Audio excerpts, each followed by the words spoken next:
Hang on. Is my mic on? Okay. Hello. Oh, I'm a bit loud. Bit loud. Bit loud. Bit loud. Get to the yellow zone. There we go. Hello. Yeah. No one's here yet because I don't think anyone's about right now. But I am working on Tidmouth today. I've pretty much done most of my work on the Thomas branch line, which I will just quickly show now. Apart from one little bit of road, but other than that, though, yeah. Um, so let's take a quick tour down there. So we've got the season 3 free tier bridge. All grey areas are going to be covered by Jake. But I'll probably like finish off the side of here just to complete the look of it. But yeah, that's going up towards Ducks Line. Yeah, so this is all the season 5 canal stuff from Fat Guy's Holiday.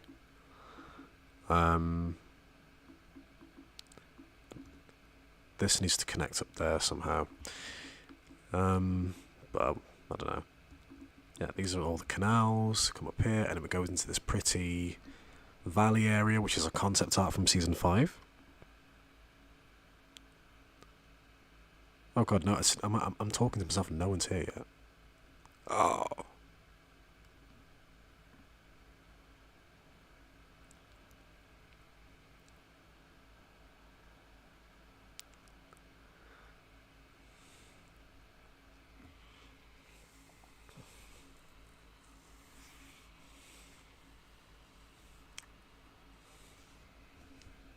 Hang on, let me just anyway.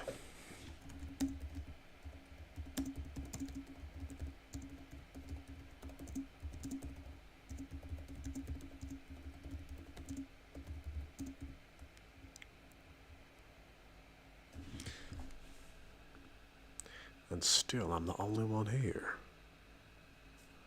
Oh, there's 3 people watching. Hello, 3 people, and the 2 people that have liked it.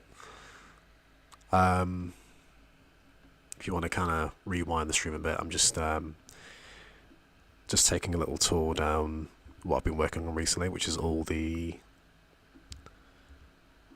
I don't know. Yeah, I'm really happy with this area. I'm really proud of this. This came out very scenic, but I think maybe a few more cottages or something will be more. Just so it has some life, you know what I mean, or something like that. We have this little good station.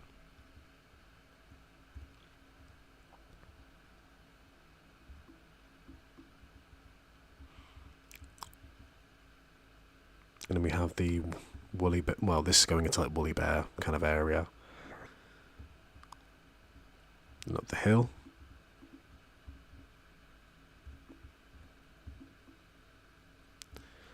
I think a bad day for Harold crash area. Which takes us to the season 8 windmill.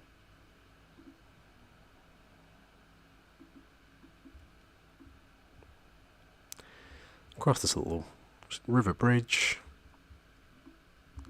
which goes over to some canal locks, which goes way up north, going up to the Little Western. But I've done all this countryside now, so thank God.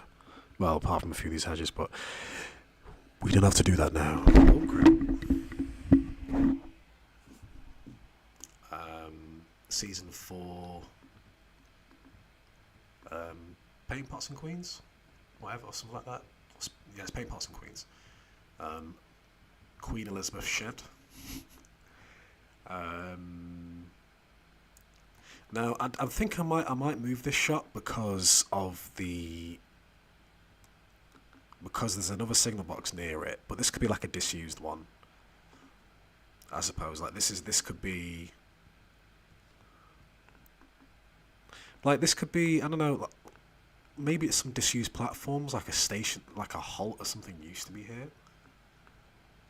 And I don't know, they've kept this bridge in memory of, I don't know, staff member. But I need to change the width of those platforms, they're a bit narrow, but we'll just... I mean, this could be a... Because they do have footbridges sometimes here and there, for people to cross over. But there's Afternoon time. Who's this? Oh, hi, Killian. Hello. Hello. Uh, My spark. Do you know I've not seen you play that for a bit? Well, neither have I, to be honest. I've been busy with work and real life things mostly. I literally just upgraded my computer, so Ah. Well, to be fair, like I don't know, I've just not really been that enthusiastic to actually play it as of I late. think I think I'm waiting for the DLC. I think at this point. Yeah. Are we getting? Is it just Gammon 1 and 2? I think there should be more. I don't know if it's actually superhero we're getting first or Dyna. Okay. Okay. Fair enough. Fair enough. As from what I read before, whether this stays true when they actually get to it, it's going to be a 4 or 5 character pack each time. Nice. Yeah, okay. Okay. I like that. I like that. Just a suggestion for that footbridge. You could have it as like a way for a farmer or someone to get between his two fields. Maybe he's just cut a path. Yeah, I was. That's what I was thinking. I was thinking a farmer. I think I might add a farm Yeah, somewhere like around here. Yeah. maybe that's what it wasn't when it was built, but it just has been taken Repurposed. over. Yeah. Yeah. Okay. Yeah. Makes sense. Makes sense. I'm just kind of doing a little tour around because this is the because like Thomas's line is like two lines, the harbour and the main. So Nice. this is the harbour I line. have I haven't actually been able to tune in to see, so it's nice to see the new things. Oh, thank you. Um, That's a nice bridge. Is that based on something in particular? which one? This one with the bricks and the tightrope bridge Yeah. underneath. Yeah. Sorry.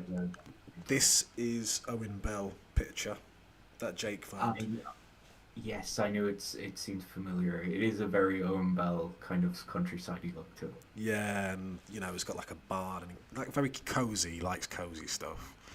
So I've not A finished. lot Gone.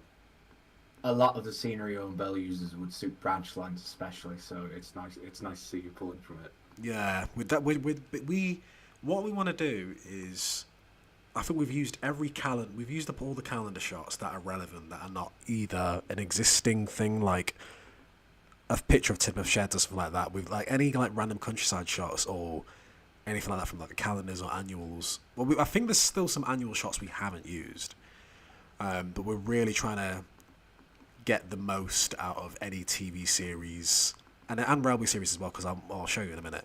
So where I'm at now, this is Thomas and Trevor, but Mm. as there's a signal here, I thought what would make sense. Hey Sam, Hey, Sam. I thought what would make sense would having a passing loop here Mhm. and getting another signal there, and then this is the embankment from Percy's Promise, with the running water coming down, which Oh takes yeah, us which takes us to the season 3 water mill. just season three one. Hmm. Oh yes, gotcha. And then that takes us to the shot from Percy and Harold, Just waiting for the stream to catch up here. Oh yeah, which is something I like. But what I did it, was it gone. the cohesiveness is has definitely stepped up from the other route because it these different places on the older versions seemed like they were just plonked in, whereas now it kind of feels like a natural progression of the line. Yeah, like any kind of, cause this kind of stretch is very embankment. A lot of embankments going on. So we've had a lot of the embankment sets kind of strung together. The season 6 church, Mm. the other embankment from Percy's Promise with the tree in the foreground and the little gate there, um, and these Thomas and Trevor, Percy and Harold are kind of sets, and then it goes into from Salty Secret. Um, at the start where he crosses this little bridge and comes past the signal. Oh But yeah, but as the signals and stuff on that set and the Percy and Harold set, I thought, all right, passing loop, just have it make sense, or else the AI will go mad. yeah. So yeah, so we thought we'd get some sense out of that, and then now we go into more railway series kind of area. So I need to find a proper bridge for this, for like this shot that I'm doing. But the shot from Percy and Harold, Yes, yes. which takes into some more railway series, I think. Percy's promise shots coming down this little cutting bit, and then it goes into the TV series Percy's Promise area, which I had to decorate without the flooding to see what it would look like without the water. Yeah. It looks better with the water. It just does. It makes sense. It does, yeah. And then I think we can leave the water there because not everyone is going to use the entire route. there'll be people. There'll be people. Don't worry about that. Like us. It's a play feature. Yeah. And then this. I love the cow just chilling. Do you know that one picture of the cow on the beach that just says "man" under it? That's that Man. there. Man the cow. But yeah, this section ends now, but this goes into the bendy, twisty track from the overhead tracking shot from Percy and Harold, where it goes do do do do blah, blah, blah, blah, that bit. Sorry. And then yeah. Sorry, three people want to talk to me on the phone. T-Jock, get out of work. Come to the stream. Come on. Come on. I've been finished work for an hour. What, are you on break? No, I just do 3 hours a day. Oh, okay. Now I'm just gonna check what my food is. Part-timer. You're just talking about Owen Bell stuff. Did you manage to plonk in the Urtle card art anywhere?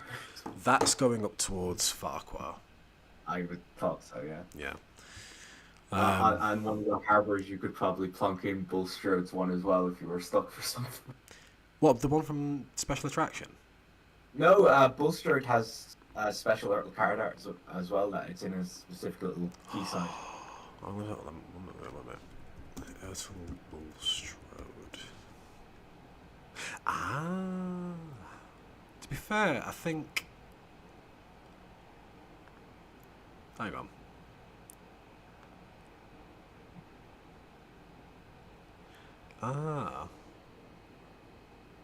Okay. I've actually never seen this picture before. I was only reminded of it because of the Unlucky Tugs collection video that I watched recently. I love Owen Bell art so much. He's a super genius. He was too good for Thomas, but I'm glad that we got him on Thomas. I mean, his perspective was definitely a bit in his the way he drew them from like certain perspective shots was a bit, but he wasn't a transport artist. He was a landscape artist.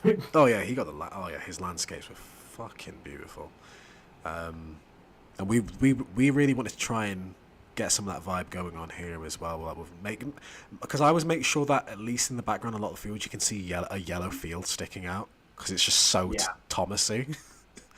It is Thomas vibe, that kind of countryside-y, colourful, rural. Yeah. But I'm not sure if you've seen this before. I think I might have shown this before you got on the stream. But I've just one area I'm pretty proud of recently is, was it caught up yet? Probably will any second now. This little marshy bit.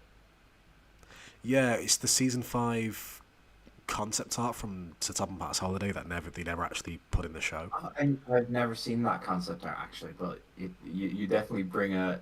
It feels like it's a place. It doesn't look like you've copied art. It looks like a nice. Yeah, thank you. I mean, we just really had to try and visualize what they would have done. I mean, I wanted to go for a slightly Scarlet-y feel, just a little bit. You've done a nice job of making it look quite swampy. Oh yeah, JVC grass for the win. JVC grass for the win. You can definitely see that there'd be mud in that water to get stuck in. Yeah. And these are all the season 5, like Set Up and Matt's Holiday, like canal bits. And the season 3 free-tier bridge.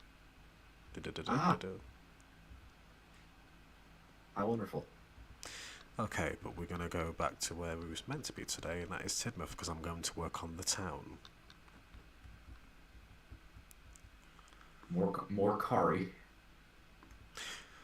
Oh yeah. Well, well actually, this is going to be there's a lot of Wallace and Gromit references in Tidmouth Town as well. Apparently, think you should wait till after Christmas just to see what Vengeance Most Foul has for you in terms of town scenery.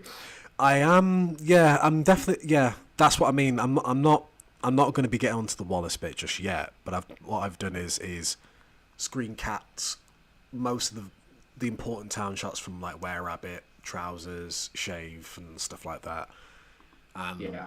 put them all up like the north side of the town. And I don't know how. Go on. Wallace and Gromit kind of always has that rustic British feel to it, that kind of Oh yeah, idealized version of Britain, much like Thomas does. So I think working the two in together. definitely a bit more Also, modern though. the little Japanese garden's cute. Oh yeah, that's Jake's thing. That one thing I really want to do is try and get a certain shot just right, and that is where, you know, the bit where Wallace is walking down the hill and you see all the factories in the background in Wrong Trousers. And Yes.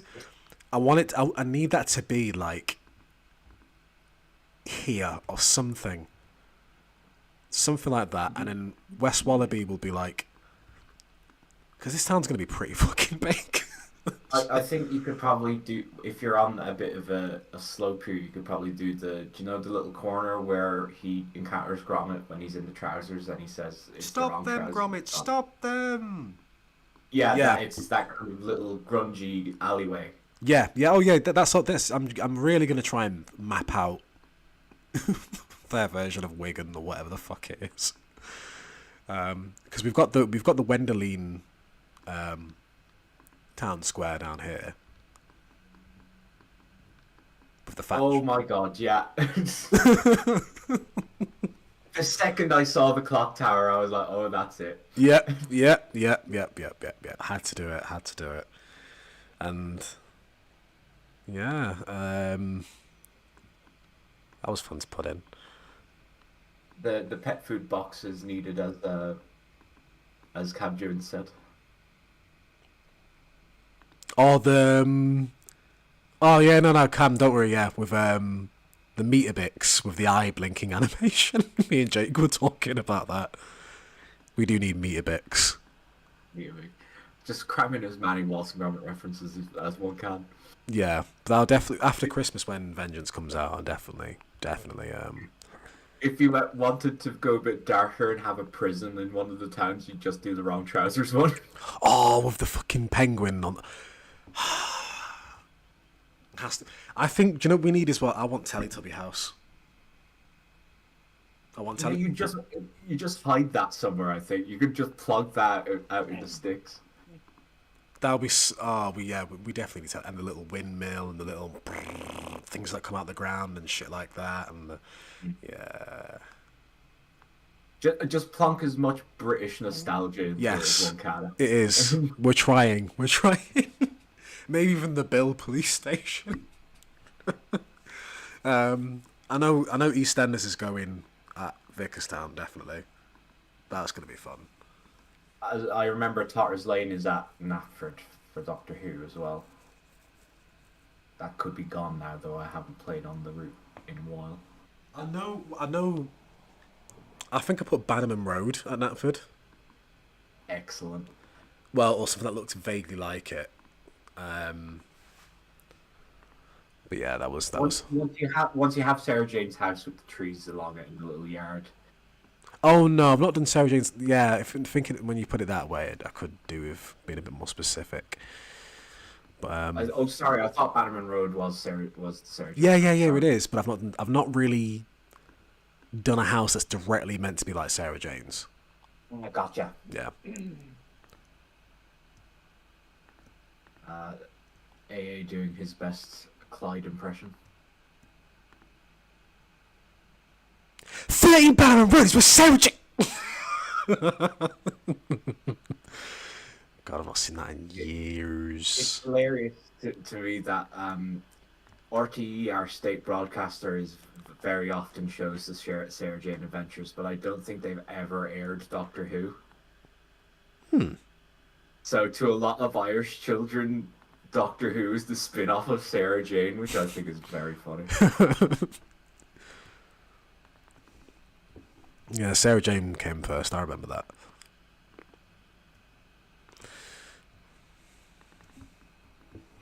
So yes, we are going to do. Is that a Toy Master? Oh my god, it is. We need Toy Master.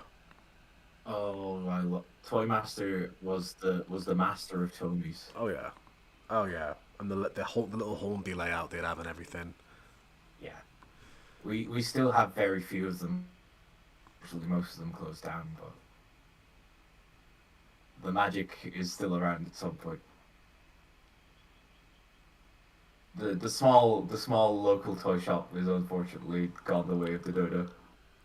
Oh yeah, I mean that's a that's a dying art form that went. Yeah. You have to be a Smiths to survive in the modern world. Or a store that does something else like your Tesco's or. I'm gonna label some of these shops as well, so at least they come up on the map. Toy Master, Tidmouth store. A lot of Toy Masters, at least I know around here, had the owner's name on them. So what would the Sudrian toy shop be? Yeah, I mean, I remember there's a place called Bury in England, and that had like one of the last remaining Toy Masters for a bit. Oh, they're all gone in the UK, aren't they? Oh yeah, Smiths, just Smiths now. We have a few like scattered about the place in some of the bigger towns. I know Dublin has one. Yeah, I know there was one that was back in, well, this is years ago, but it was like one of the remaining few. It was in Poole in Dorset, and they had one, and I think that's where I got like I think it was like a wooden, because this was when I was like 13, and I seen all this hype about wooden railway online, and I got one, and I was like, I've got to push it myself. Wooden railway never appeared here. I think it appeared in early learning center towards the middle of 2000s, and that was it. Oh yeah, they'd always have a little layout for the kids to play on and stuff like that. We were a Nurtle only household for a good long time.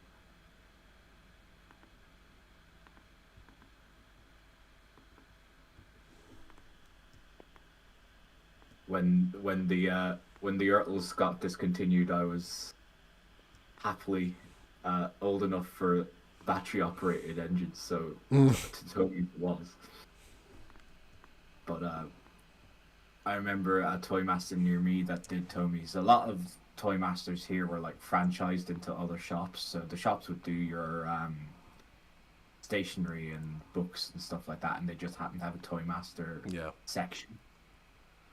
And I remember this one so oddly was a clothes store at one side and then a Toy Master at the back. And like the stock had so obviously been sitting there for a while. Like you had the 2001 like Tamika World branded Tomies in like 2007-ish.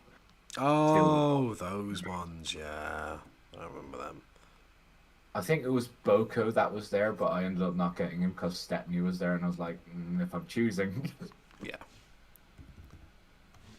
That was my first sighting of the Hornby remote control Toby as well. Yeah, I had the Thomas and Percy set. The whoo, what was the noise again? I was never lucky enough to ever see one in action. Like, I think the window of those existing was so brief.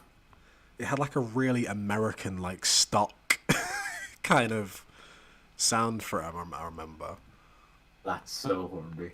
Yeah.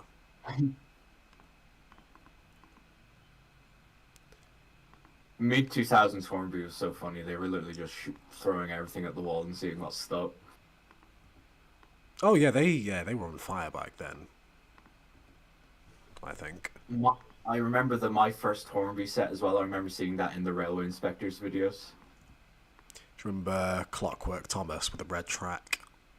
No, I think I was too young for it. Really? I actually had that. Man, Well, I was born 99, so a lot of my Thomas nostalgia is early 2000s. Hornby was never as big here in Ireland as it would have been in the UK as well, so a lot of that stuff just didn't materialise. I do miss having a model railway, I'm not going to lie.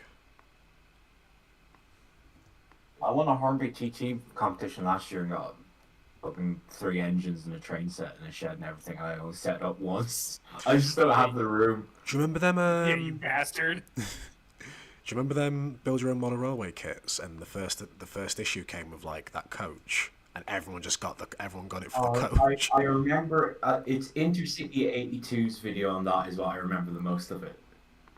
That he was doing the entire magazine run and building the model railway, but I remember him talking about how everyone was just bulk buying the first issue just because cheap Mark 1.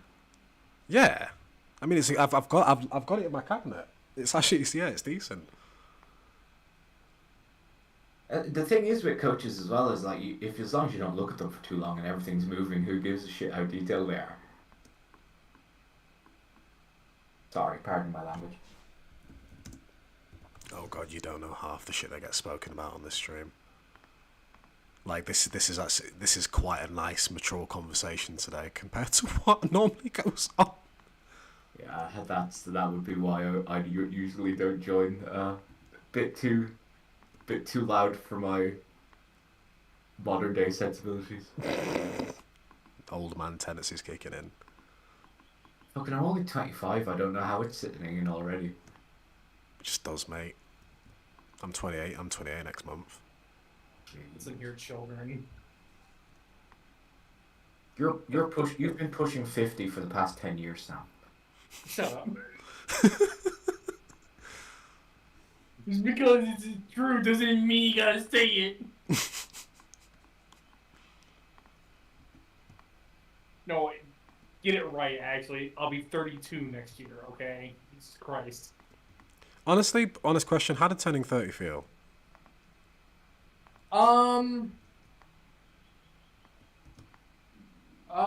Does it feel, do you just feel the same as 29? Kind of, yeah, but there's this sense of realization that if you really haven't done anything with your life, it kind of hits you like a brick wall. And it's like, oh my god, I'm 30 and I haven't done anything.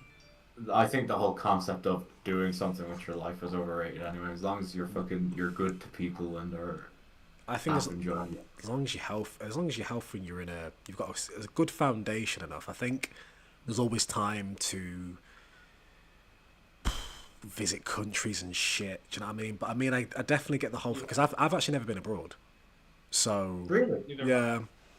So that's one thing that I think about. Oh god, I'm nearly 30 and I've not, been away like that properly. That's one thing I want to try and sort out next year, though, for sure. Everyone takes life at their own pace, and some people do some things and other people don't. I don't think comparing oneself to how other people have experienced life is a good thing to do. True. I also think that for a lot of people, especially nowadays, it's also financially where you're at. Yeah. Because obviously, I don't want to say look at the state of the world right now, but a lot of it, again, because the world doesn't run on hopes and dreams, it also depends a lot on your financial situation. No mon, no fun, as my mother would say. Yeah, and unfortunately, a lot of people don't have that nowadays. Now that I've finally got work, I'm really finding out how much I was missing out on for sheer fact of no money. Yeah, once you finally get a job and you finally start realizing you have a solid income now, it's like, oh my god. I've been on holiday once in the last 15 years, and I've been planning to go to Audrey there in the last couple of days, and it's just such a weird culture shock that I even have the option. I think I might go next year. See, I've heard it's the last one, so I was like, yeah, I've got to do that. I thought I've got to do this, haven't I? What? You're telling me you've never been to Drayton Manor? How dare you? I've not. I mean, I haven't either, so I can't really say anything. Because I know I'd only be going Drayton Manor. Well, nah, I'll go for the ride, definitely. I mean, I'd probably have a look at the models for like, I'd probably take shitloads of pictures on my phone and leave. Yeah, I'm not a theme park guy, so I'm kind of like, what's the point? I can No, see the no, pictures of models, and and everyone has better cameras than my eyesight, and I can look at them for as long as I want, and no noise. no. I'm not saying I would go like to Drake Manor just to take the pictures of like Thomas things and leave, but it's like, Oh yeah, I you know, know, but some people would. It's funny. oh yeah, like that's not happened since 2009. Mum, the Thomas models are there. We gotta go now. I actually knew a non-fandom person at one point I think it was a Zelda fandom person that worked in the gift shop in Drayton. A Zelda fan. And he said it was a bloody nightmare. What with the Thomas I kids? believe it. No, just the working conditions and the people in charge, and it was just a very unhappy workplace. They ended up quitting and going to Game, and from what I heard, It's a game. And from what I heard, while Game isn't that great, it was definitely better than Drayton. I've heard CEX are shit to work for. CEX seems to be where all the waster hipsters go to work. I wouldn't say hipsters. I'd say more like you know like Traveling Man. Do you know that shop Traveling Man? Yes. Like that.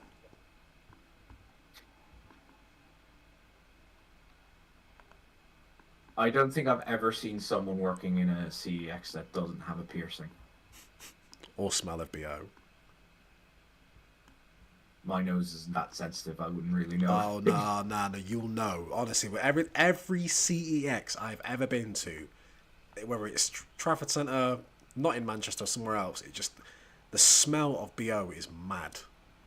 Like it's They always seem to choose buildings that are complete hot boxes as well. just smoking the back out.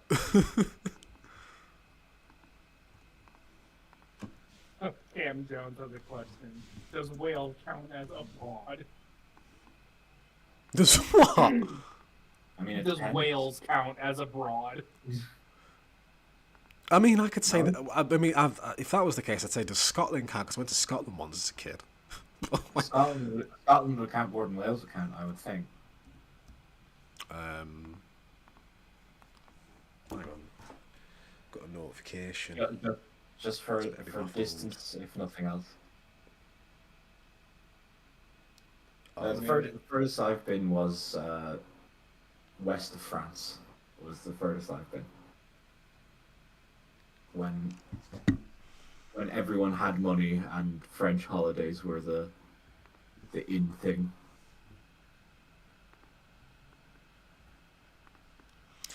I remember that it was right after the first Cars film had came out. I think a year after. So the French toy shop I found was loaded with fucking the Cars diecasts. So I can't remember how many I ended up buying. I think it was 30. I think I was bringing home in my suitcase on the ferry back home to Ireland. Odd. Ka-chow.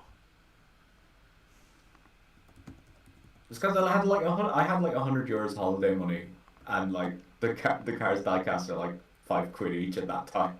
So you could just buy loads of them. I'm not gonna lie, I might treat myself to an Earl for Christmas.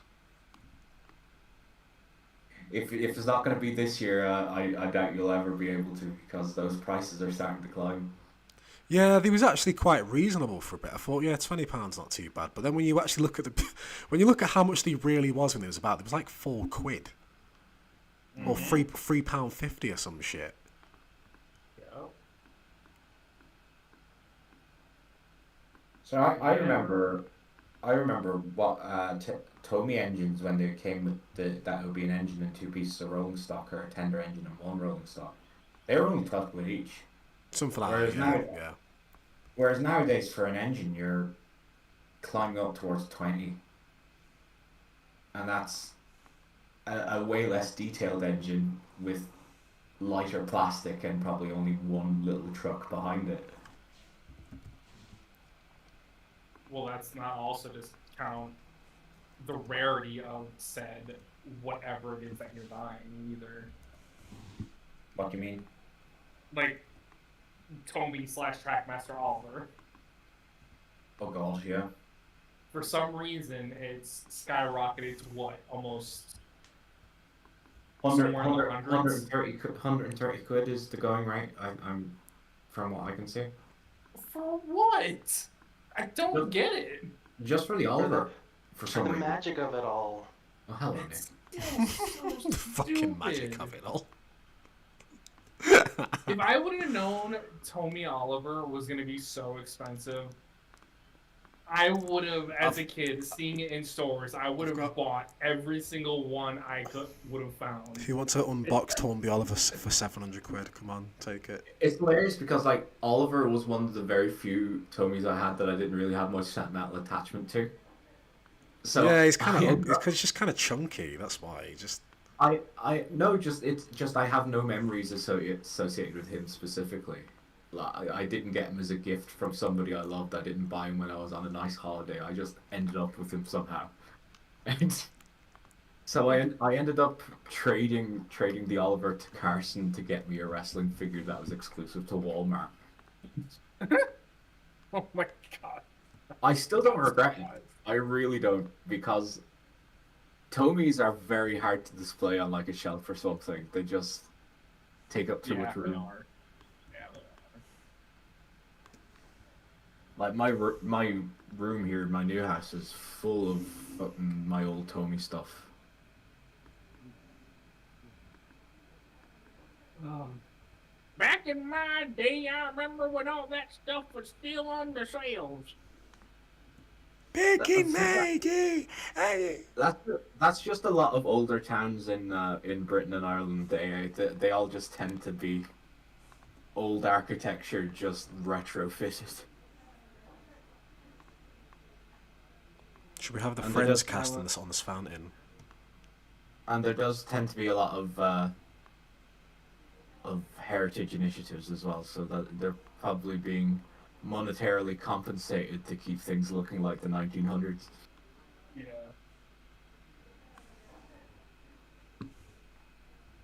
AA says, I love how on the iOS all the people in the towns are clearly looking at it.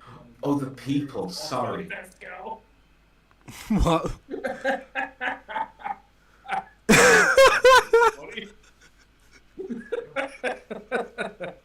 I thought you said the people and the towns are. I'm sorry. Fucking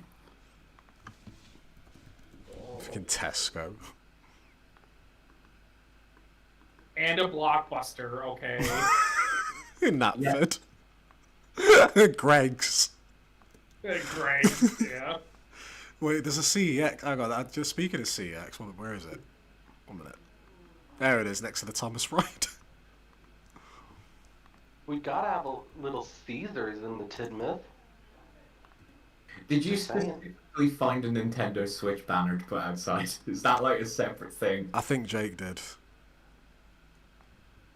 Yes, Aiden, there is a blockbuster. I love the little Thomas ride on. That's very good. Oh, it's so loud though. Is it? It's really loud. What is? Like I'll look the Thomas Wright thing. Is it? Does that have music? Yeah. Eh? I'll pop in the Napford sometimes and it just starts blasting. I'm like, oh god. I've never heard any sound from this. I think your sound in game is off. Nope. I promise you it has sound. The one iOS thing I miss the most is Break Van Jesus Church, and like the context for it is gone, so I would never want you to add it back. Break Van but- Jesus. Break Van Jesus. Was that a Oh, thing? I Or am I just making that up? Yeah. I miss Thomas and the Half Spiteful Church. That was a Was- fan favorite. Was Can't Touch This Hello. Break Van Jesus a thing? I don't think so. Or did that just come in my head? Why am I thinking this thing was the thing? The hell? Unless you're in a friend group with Lewis that where he did it, but I don't think it was a widespread thing.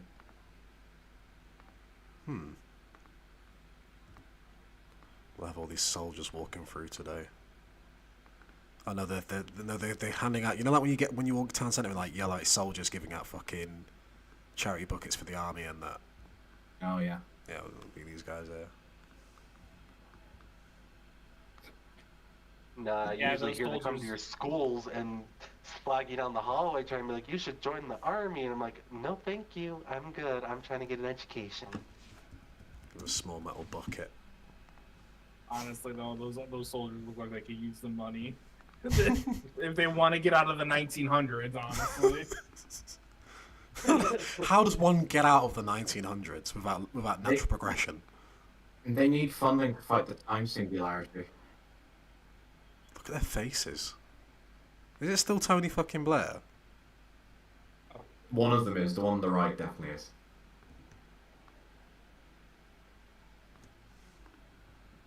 The little covered over shopping centre is a great idea actually. For it to be a true British shopping mall like that though, there needs to be a cheese shop. Yeah, I think there is a cheese shop. Hang on.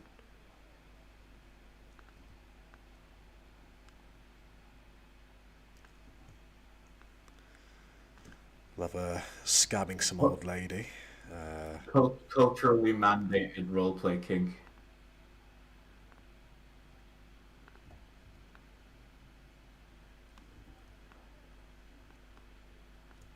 She's like, what the fuck are you two doing here? Get out. What's that mean? Little prick. Isn't that the one that has a cigarette? So she's definitely like a Karen smoking. Is that the one in the green? every day. I don't know. I'm too.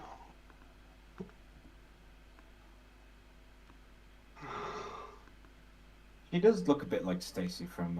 Is it Stacy? I don't know. The Shining Time Station. The one that's in the movie. Stacey Jones. We're just gonna glance over the fact that there's what 2 seasons of it. Oh, the shoe zone. Shoe zone. Never Mackies. got a decent shoe from that shop. They all fell apart after like 2 months. Oh, it was the place. Shoe zone. Zoo shown. That's where you get shoes for kids that are rapidly growing out of their shoes. It's cheap. Ah.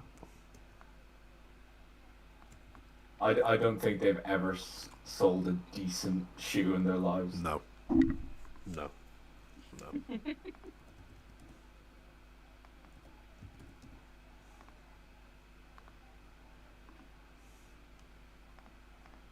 You could probably plonk in a little flower arrangement there in front of the big building to cover up the gap that the gradient is causing. I might just change the building, because I don't really like it anyway.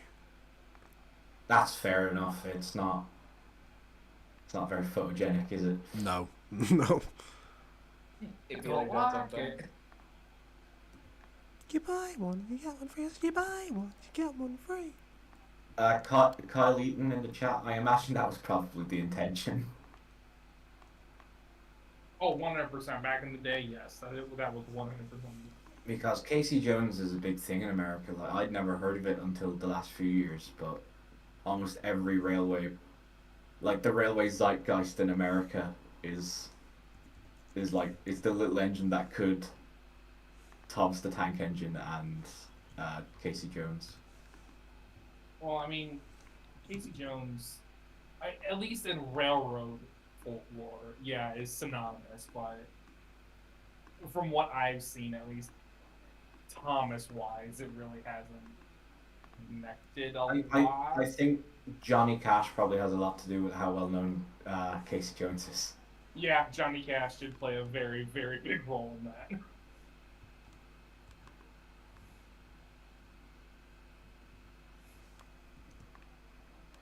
The only reason the world knows about that one prison as well. Yeah.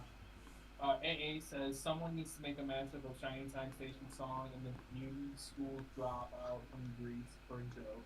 You'll not reach its formalities. Oh god. That'd be funny. I'm not gonna lie. That should be kind of funny.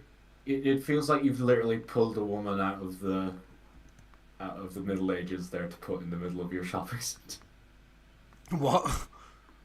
The woman there with her on the stool with her little bits and bobs. I think I just said it looks like you literally pulled a woman out of the Middle Ages and just plonked her in the middle of a shopping center. Hey, look, it's Ethel. She's, you know what I mean? She's selling her little goodies and that. Out of a bucket. Not very hygienic. It's, Trying to make a live and leave her alone. There's a woman with a kid.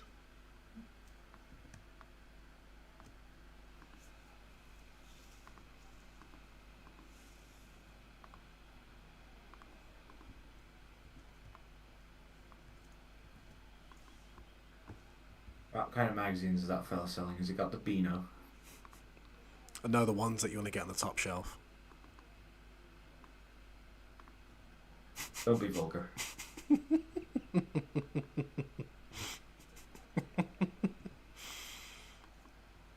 know, the ones with all the stars on the front of it. Of course, of course. I used to have this mate, right, and he used to he used to go in the shop. And he'd go in the shop, you know, Reach for the Stars by S Club 7.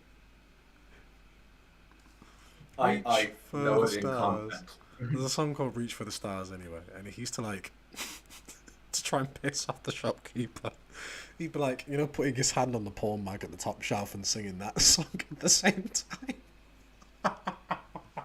Because obviously they've got stars as censorship. What the fuck? What the fuck? No, and the guy be like, the guy be like, get out, get out. The old blue magazines, as they were, always made me laugh just because of the names on them, like fucking nuts and shit like that. Yeah. The zoo. Just utter depravity.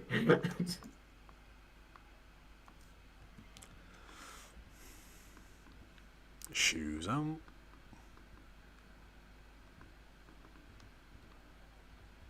He's out having a puff. And not enough trouble. Speaking of putting things on top shelves and magazines, my local newsagent recently put the railway magazines up on the very top shelf. I think it's because not a lot of people around here go in for them. And I'm always short. So I'm here having to get up on my tiptoes to see what railway magazines are there, just in case there's one with a Dan article in it. It's really embarrassing. Don't worry, sir. I'm not trying to get the corn. I don't get corn. I actually haven't seen any porn magazines in real life in about 10 years. I find it funny when shops still sell them because I'm like, we've got the internet now. Do you know what I mean? It's usually motorway service stations, I think. The guy on the go. There's something to read. It's just something to put on the what's it, the dashboard. The old lonely trucker. Fucking hell. Jesus Christ, that's depressing. You know I'm right. I know. Yeah, but that doesn't mean you get any less words.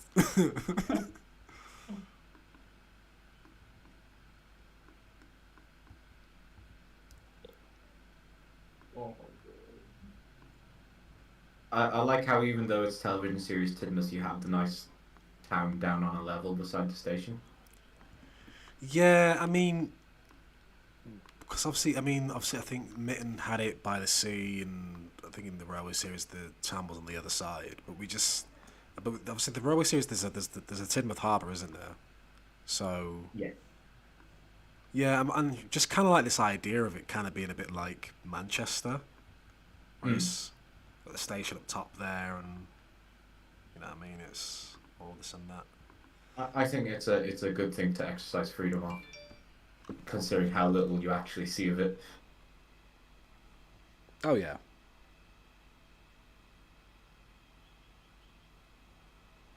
Trucker, I barely knew her.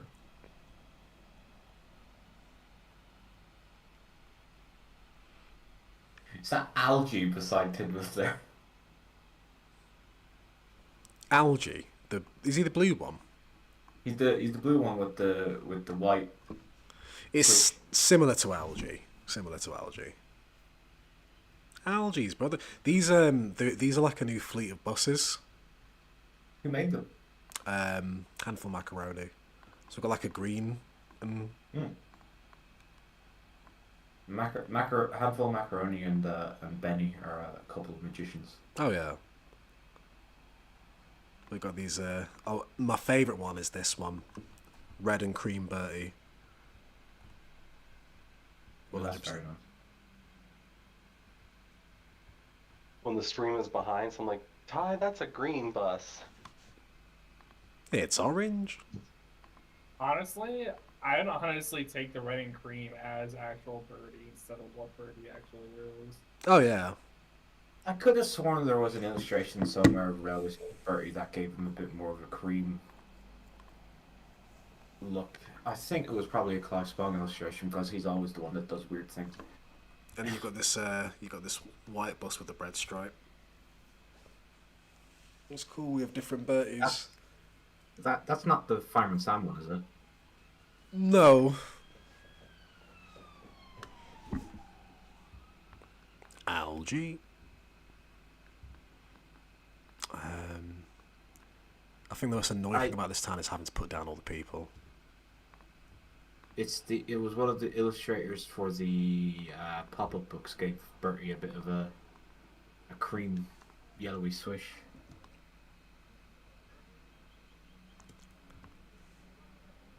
If you look in the VC chat there.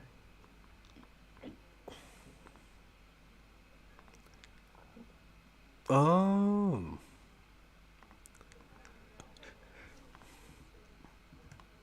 Bertie's temporary paint job and other stories.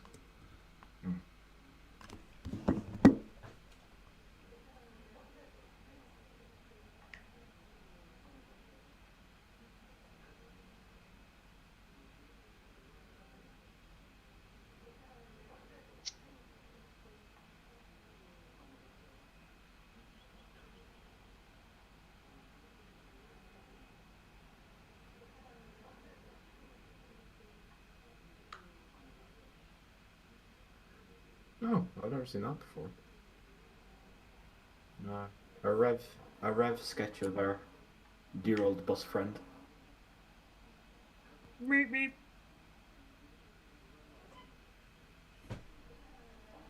Meep meep. Oh, I've never seen that before. I remember being stunlocked when I first read Thomas the Tank Engine Man. When I found out that for the longest time Terrence was going to be called Terry. And Terry the tractor. that saying Terry the Tractor just sounds like a bit of a tongue twister to me. Tez.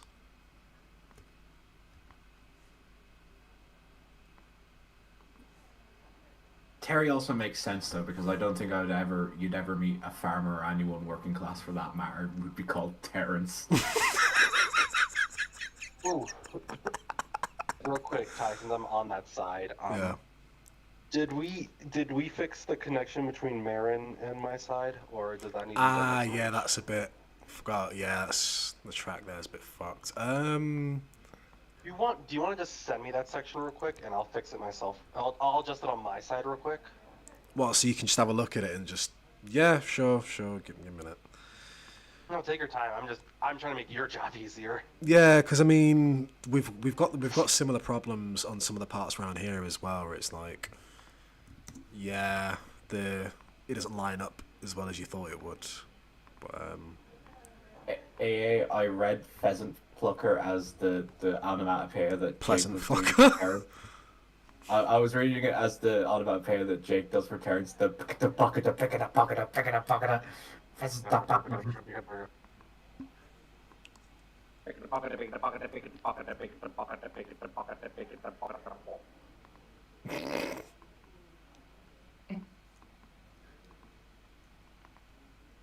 We need more car scenery. We need some I agree. nice We need a vehicle. we need a new hat car, a fat controller car. I'm just trying to figure out what the main roads. I mean, because anything that's main road, the cars don't drive on it. So. So no, the cars don't get parked on it, should I say? And then anything that's main Yeah. road, that's what. Oh, okay. I was like, main road not drivable. Wouldn't you want the main road? Yeah. Silly Well, me. the main road would probably be going into the back of the plaza there. That would be the bus stop, surely. As Kyle pointed out in the chat. God, Kyle.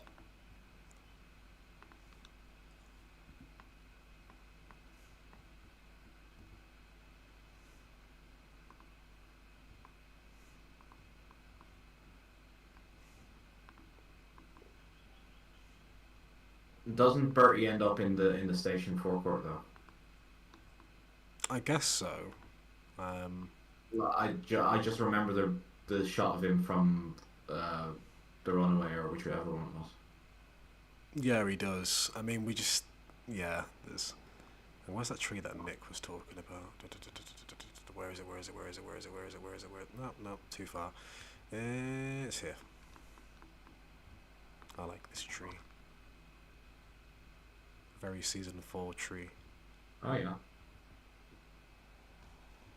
Oh, yay! I was like, what tree are you talking about? Yeah, I like that. This is a very good tree. I like this one.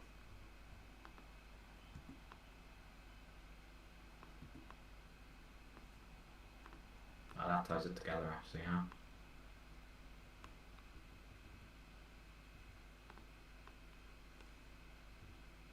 It's like it's getting rid of the red maps if I finish this set.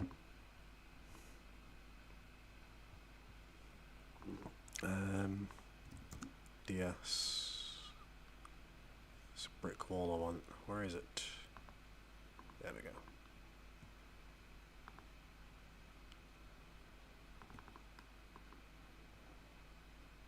It's hilarious heckling Jake when he's doing streams because he keeps forgetting to put gateways into things.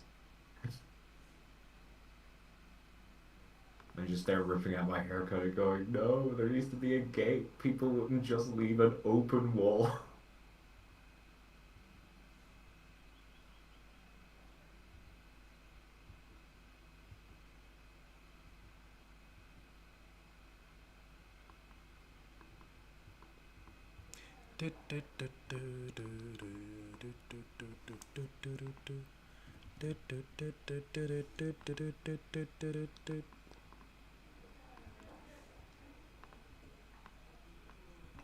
We're gonna do a Wallace and Gromit movie night on Sunday. Oh, wonderful. Is there a little cat that you can put up sitting on that pin? Just hanging out. A cat.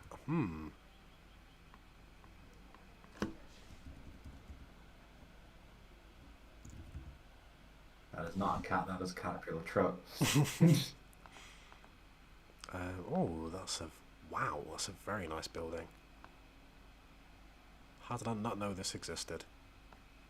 Definitely gonna put that in the town centre somewhere. Oh yeah.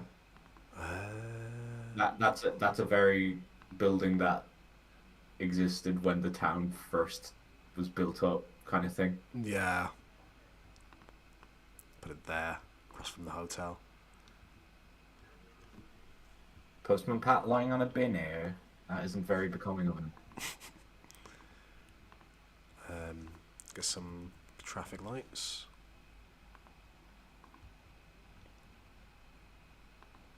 You do stop sign either. I don't think you necessarily need traffic lights. Oh, you're at a zebra crossing. Yeah, you Yeah. will do it then. Sorry. No. Shouldn't have dashed at you. You've been doing it for longer than I have.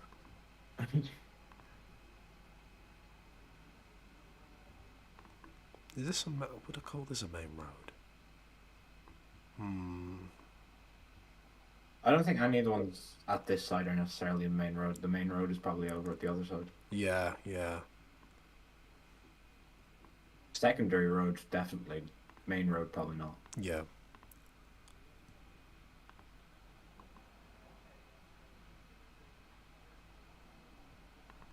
Tidmouth being as big as it is anyway, you're going to have a few different routes about the place. Yeah. It's just a matter of where you want to see Bertie and Butch and all the other roadway friends. Butch. I'm Butch. I love driving Butch around. It's great. And I don't talk, because I'm Butch.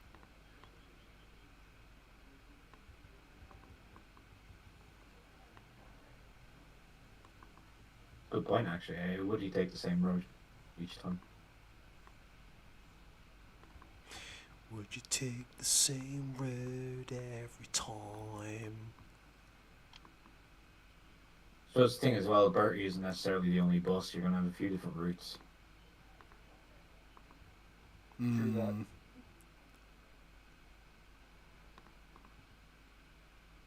You could probably put a little shuttle bus in the town if you wanted to. That isn't.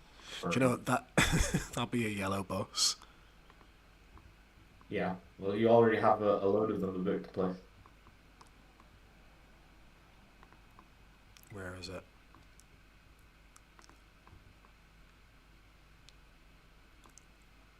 Yeah, you have a little bus depot. So. Just trying to think. So right. So, but if Bertie's driving at Tidmouth, or any road friend for that matter, they would. I wouldn't send them up there, but they'd probably go up through there, up through there. Wait, Halifax. Oh yeah. So up through there. This is main road. I think much like the railway, you're probably going to end up with two different routes. You're going to have to end up with one going the branch line and one going the main line. Because, like, the other side of the town is there on the left, and as I said, Bertie comes into the forecourt there at one point. And whatever lorries and whatever you have as well. Yeah, so yeah, we'll go up here, brum brum brum brum brum brum brum, beep beep beep beep beep, meow. Yeah. So. Yeah, you have that. You have the car park in there already. Yeah.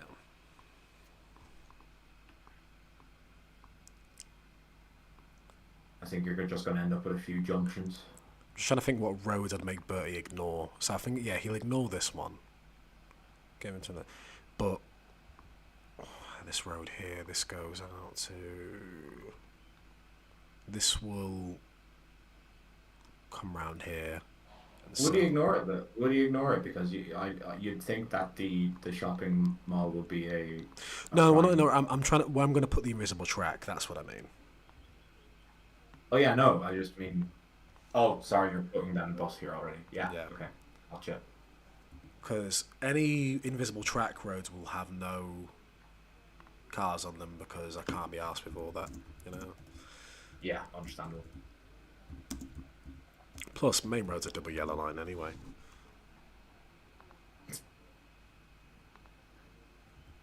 Does America even have double yellow line?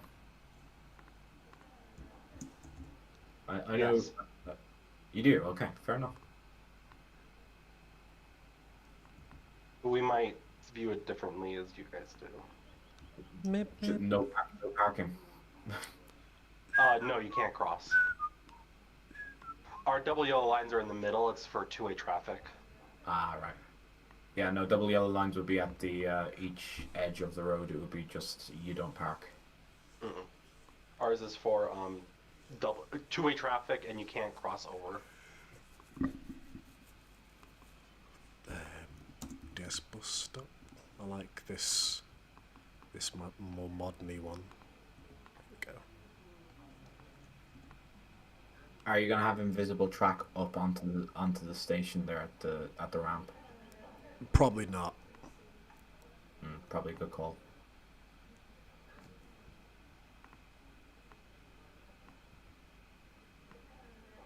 I think if anyone wants to to have something up there, they can lay some trap for themselves. I don't think it's Yeah. something that needs to be default.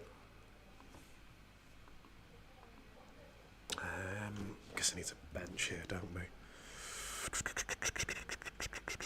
Twin bench. Is that not technically a bench inside the little cubbyhole? That little. Oh no, that's bench bit? that's for the, the bus stop Oh. people. Sorry. Yeah. Gotcha.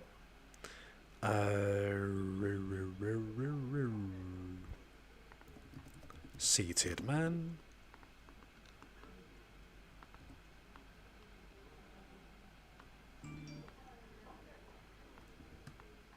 Do you have a school in Tidmouth, by the way? Kyle just reminded me to ask. Yeah. Like how many schools is there? One, is it like one per town, or do they all? All right. Yeah. Gotcha. I mean, I guess this could be the secondary. No, it's too small. I think this is more of a primary. Yeah, this is a primary school. Well, when you have all the playground equipment. Yeah.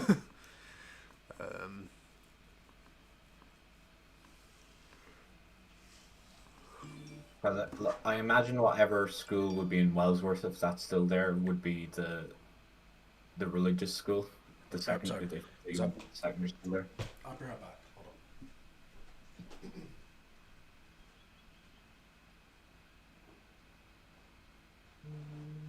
Hello, chat.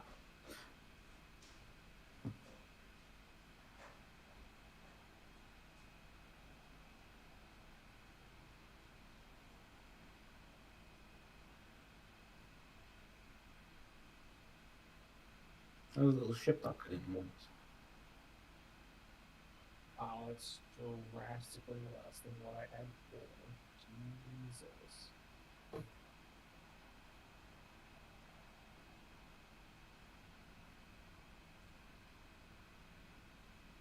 Do a poem. Excellent. Right.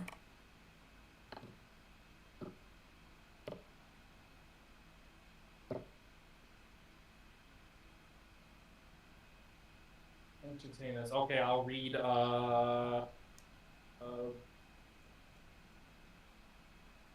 express endings. That's not poetry. That's prose. You want culture? It's fine. Well, AA said entertain us. That is entertainment.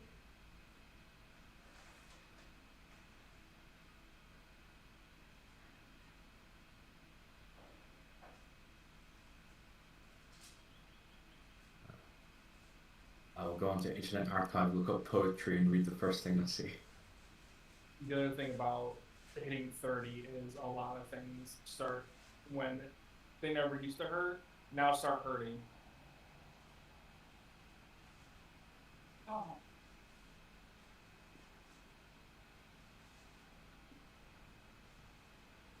Okay. Internet Archive. I shall look up.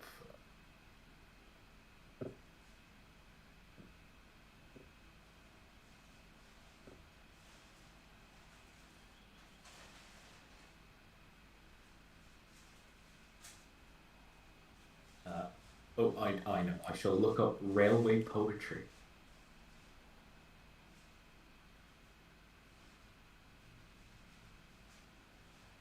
Okay. This one is called The White Whitsun Weddings by Philip Larkin. That Whitsun, I was late getting away, not till about 1:20 on the sunlit Saturday. Did my 3/4 empty train pull out, all windows down, all cushions hot, all sense of being in a hurry gone. We ran behind the backs of houses, across the street of blinding windscreens, smelt the fish dock hence. The river's level, drifting breath began where sky and ligature and water meet. There's your poem. Moo. My food finally came, thank God. Yeah. Oh, thank God. I don't have to read another poem.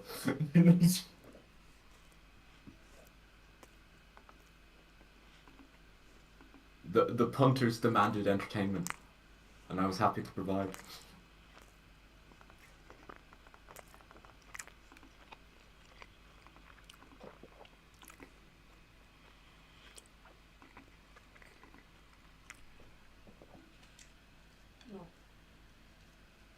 I am very bad with films AA, so I can't speak for anyone else, but I know I have no idea what that is.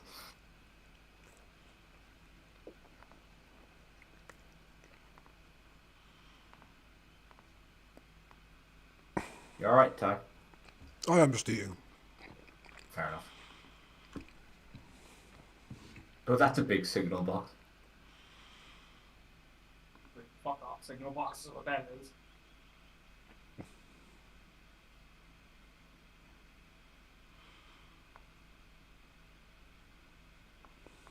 What's that untextured building? What? That red untextured building there in the background. Oh, it's basically Tidmouth milk. Oh right. I keep forgetting that it's Tidmouth milk.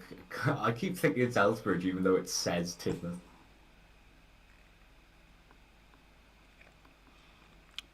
Is that where Daisy brings the milk wagon? I guess so. You hadn't quite thought about that, had you? No. Sorry, I swallowed too much bread and I was struggling, you know, to swallow my food. I was just trying not to make it obvious. Wait, what happened? I was nearly dying. I was choking on my food. You ever take a first Uh-oh, bite into don't like choke. really doughy bread, like a bread roll or something, and then you suddenly feel like you're about to choke on your own, like not choke, but you're just so full you're going to literally combust or something. Oh Yeah. no. For me, it's like whenever I'm eating like a bread bowl. It's like, oh my god. One of my favorite foods is the Irish speciality known as the breakfast roll. So a lovely, hopefully fresh white bread roll with butter, sausage, and bacon rashers. And I never prepare myself for it. I always take one big bite and then spend 5 minutes feeling like I've literally inhaled the planet, and then I can go again. Yeah.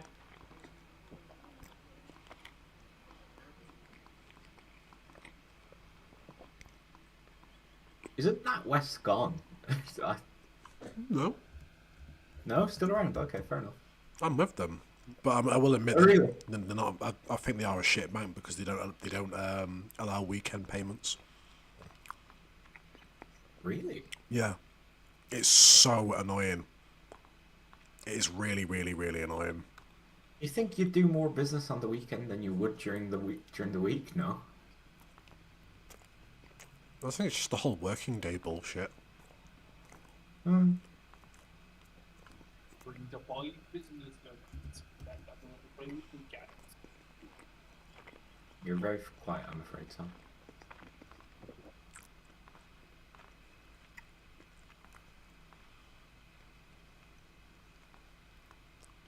Not to go all adult conversation on you, but how's the weather in your neck of the woods? Because it's very dark and rainy in Ireland at the moment. What, me? Yeah, Oh, same here. Shit. just a touch feckin' miserable.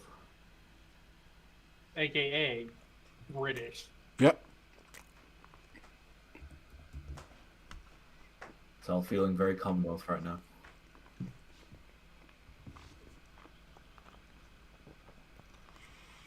Is there a Reliant Robin in trains? What? A Reliant Robin. A robin?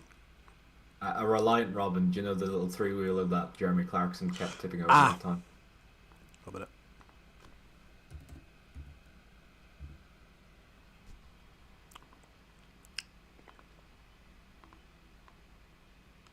Oh, the Regal is there, that's good.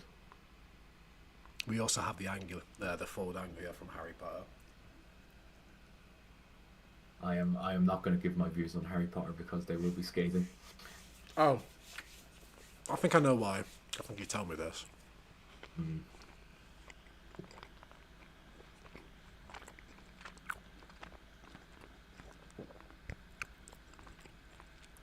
Yeah, but where's Top Gear Airfield going? Next to the JJ the Jet playing airfield. Yo, let's go. No, we're not doing I, that. I personally summer A at home wishing for death. I am not a great enjoyer of the summer season.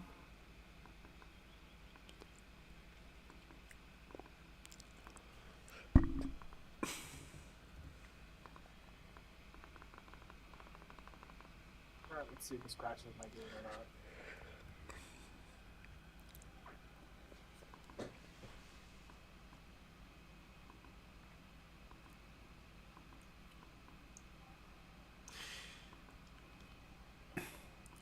So we're not allowed. Oh yeah, I've realised this is going to be.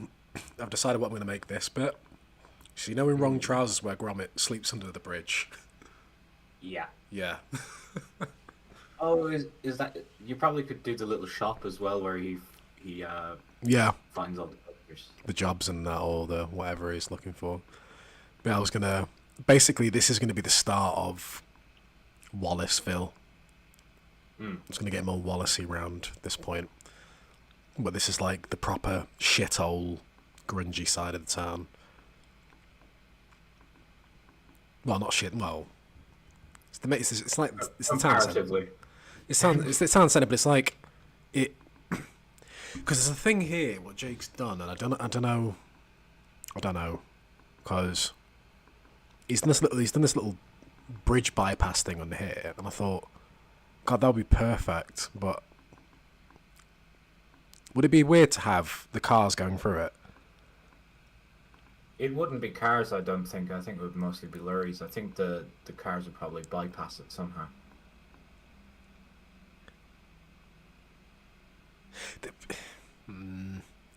I don't know if that's the way the cars would go to get to the other side of town. Then again, you don't really have a level crossing that you can put in there at any point either. Yeah, that's the problem. Although I could do if there was like a full track one. Yeah. AA suggested putting a truck that's stuck on the bridge. I just reminded of that video clip Jake used at the end of his season 2 Bulgy theme, where the double decker just runs straight into it.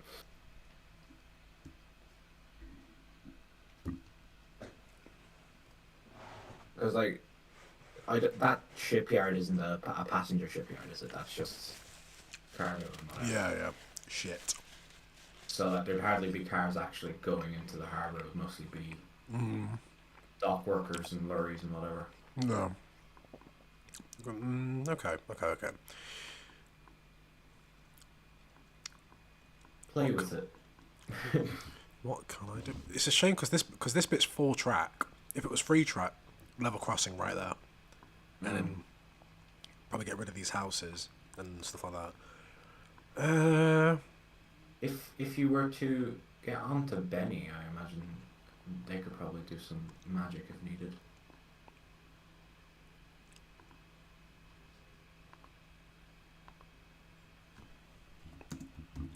Because like, there does seem to be a little bit of space where you could plonk in one. I think. Nah, do you know what I'll do? I'm going to get rid of these houses, Right. and just basically do that, but here. So the cars can go underneath. Alright. Yeah, little subway.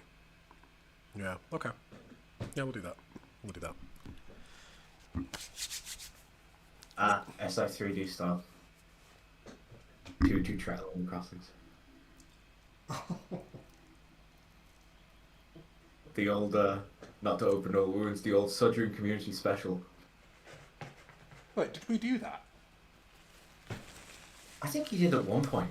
I think it might have been one of the Railway series routes. I think it's before any of the actual level crossing assets existed. I just have vague memories of 2 level crossings together, and I don't know if No. I know what you were talking about. It was on Average Branch. Yes, it was Wellsworth, I was thinking. Yeah. I know what you're talking about. Memories. Back in my day, the old iOS didn't have any assets. We had to use what we could find. We had to use assets as far as the eye could see. I think it's a 255 foreshadow. I think it's a matter of a lot of times in real life, once you're having to cross over 4 lines, it's probably easier to do it another way. Yeah. Go under, go over. Yeah, it's just, I'd say it's a matter of expense more than anything. I don't think it's out of the realm of possibility. I just don't think people generally do it. Unless it's like Because absolutely necessary. Because aren't like most sections of track limit to like 2, maybe 3 at some spots, but mostly it's 2.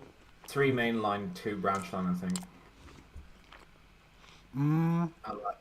And if most 4th track or more is a specific area that's just railway. Anything that needs to cross it is usually going to go bridge over it. Because the railway would be in a cutting to make it flat. What other shit do I need to add to this British town centre? We've got NatWest, we've got Mackey's, got KFC, we've got CX, we've got Greg's. You have the butchers. I think there's one somewhere. Cop shop? What? Top Shop? No, cop shop, police station. Oh, I'm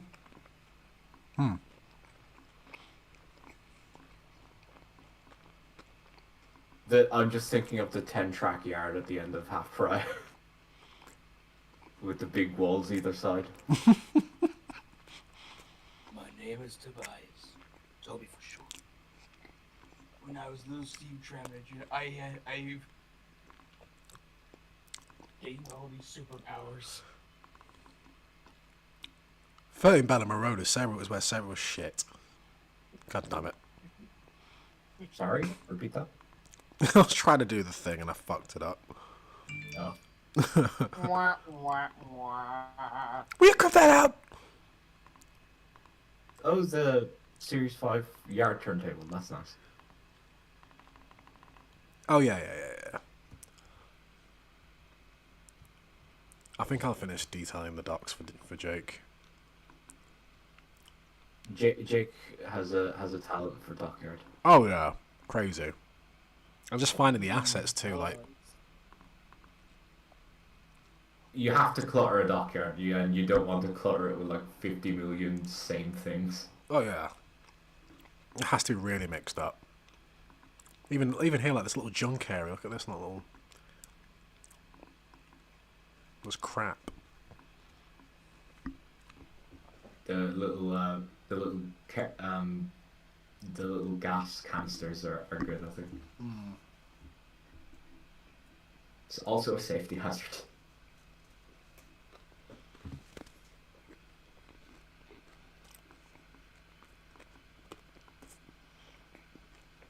Yeah, but who worries about a few spills? Ooh, that little dilapidated area is quite nice. Where all the walls kind of knocked down.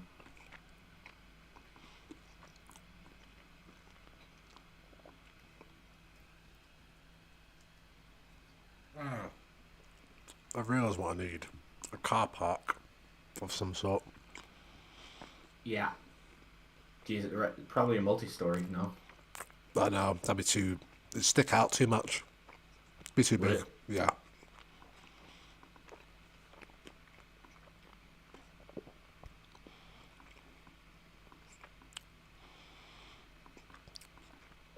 Yeah, because now it's gonna get a bit more housey as it goes round more towards here. Yeah, that would be dock workers' houses.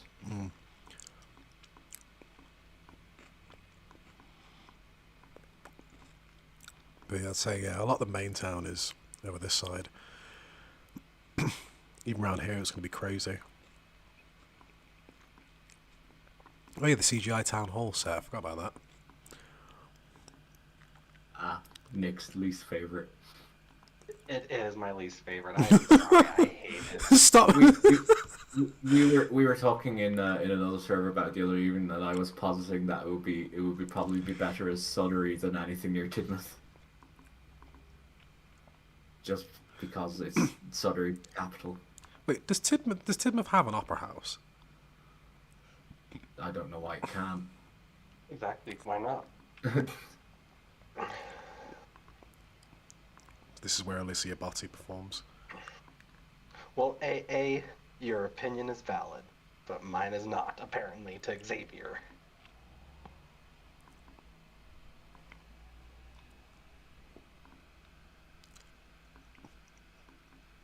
It's giving chugging. Oh my god, no. Now I gotta think about it like that.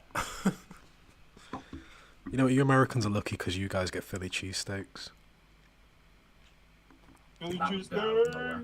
cheesesteak. I've just had one from a place Your called... boy doesn't like Philly cheesesteaks, so that doesn't apply to me. Oh, I've just had one from this place called Fat Pat's, which is like, it's this new place, but oh my god, it was amazing. Philly cheesesteaks go hard. Go for Philly cheesesteak right now. Wait a minute, is this a fucking Chinese, Japanese... God damn it, Jake. What?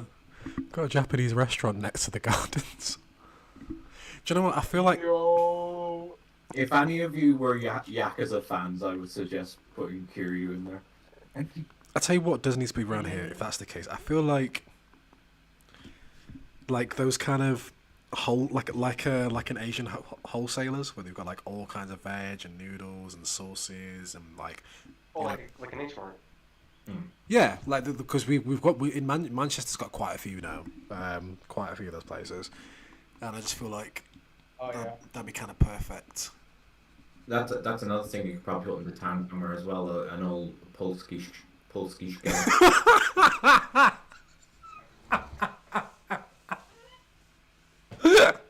Sorry. I don't know why that made me Excuse me for having an accent. No. It's just, it's so UK. Like the Polish immigrant shops and the I know a lot of Muslim immigrant shops as well, the halal shops. Yeah. But it's just, it's because where I'm at in Salford, we get like a lot of like European marts are like a thing now. Yeah. There's something what intrigues me is the chocolate. Like those guys love their wafers. They love wafery chocolate. Deep. Wafer chocolate was the savior of every diet I've ever been on because you can eat a few of them and not make too much of a cut into calories. Soda's Refinery. Oh, what's this?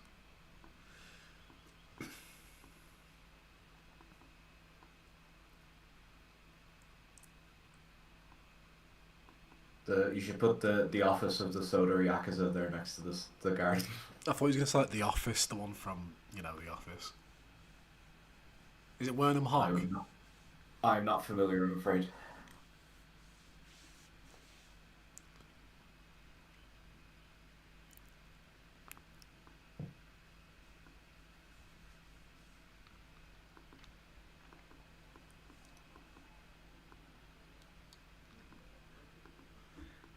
Okay, I'm just going to take my plate back to the kitchen. Get a drink, 1 minute.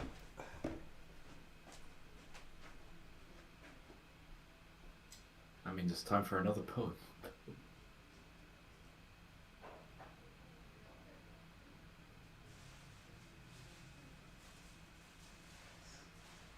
I shall go to the LNER Encyclopedia. Oh, these are very long. Once an engine is one texture thing. Don't be predictable, Sam. You have to be a bad bitch. Well, AA started it, so. Don't be predictable, AA. You have to be a bad bitch. Right. Like his idol, Madonna.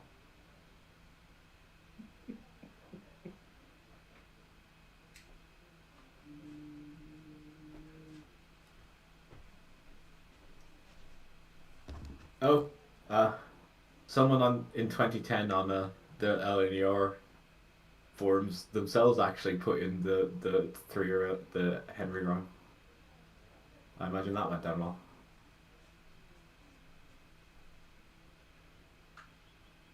I love that video so much. And if your engine will not do, tie it off and whistle too. Regard as a man who rides in a van on the back of a long one. Oh shit.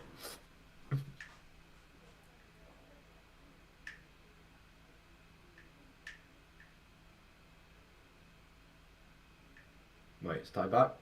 Yeah. Okay. No more poetry free chat, I'm afraid. Henry in the fucking rain. Henry in the fucking rain was where what's essentially spawned the Unlucky Dogs video workshop, which is a personal Pretty favorite. much, yeah. It's all the better for it. My idol, the incomparable Unlucky Dog, Yeah.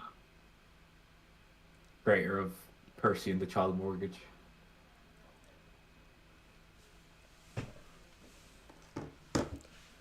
One second.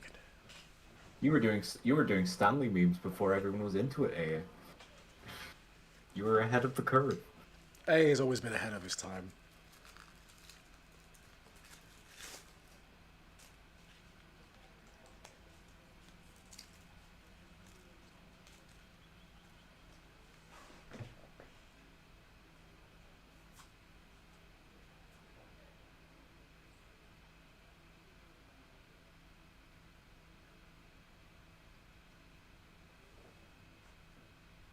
The one thing AA did that didn't catch on was the was Blinky Thomas models. Nobody seemed to want Blinky Thomas models. Wait, no, I tell a lie. Riley ZZZ made some when 19 was first the thing. Yeah. There was Blinky Bill and Ben and Blinky Reneus. Yeah. Bella was the trendsetter for that. I don't think that's a widespread thing, Sam. Oh.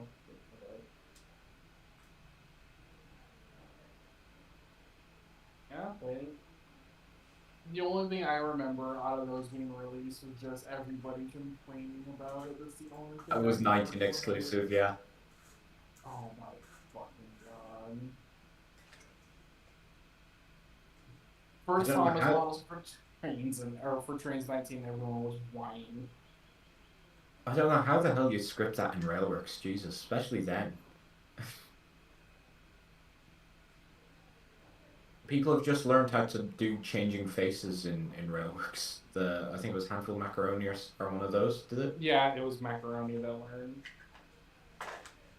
They can change your face and you can do the eyes.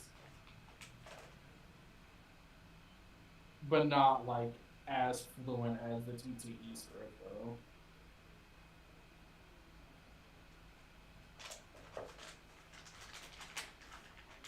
I know it would probably allow the animation, but would there be a way to actually trigger it? Or would it just do it passively?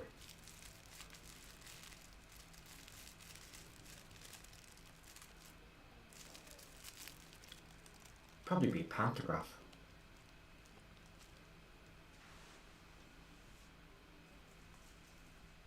I hate thinking of names. Sorry? I'm creating a character in a game. I hate making names. You're not playing Fallout again, are you? I can neither confirm nor deny that. Huh? I can neither confirm nor deny the statement. Ah. Right.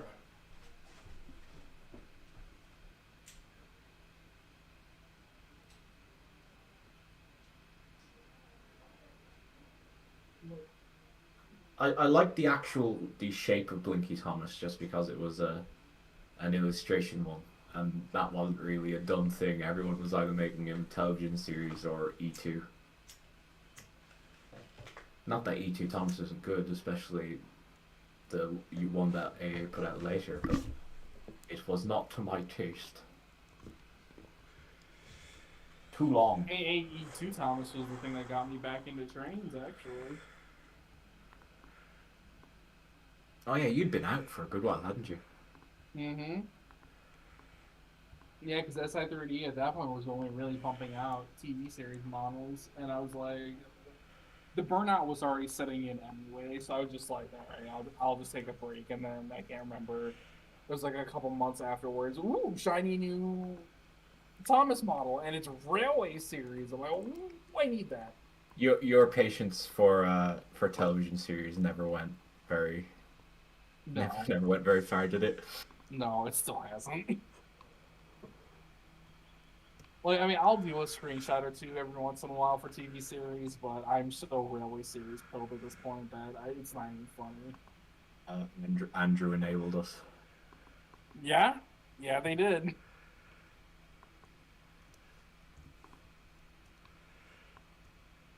Andrew, John, and Benny are the enablers of the of said curse. The provider of food. Yeah. The drug dealers, as we say. I know at least in Andrew's case, it's just because they're not actually making Railway Series models; they're making Andrew models, and they just like the television series faces. All of the ones that actually get released, I can't speak for because I don't know any of the people who made them.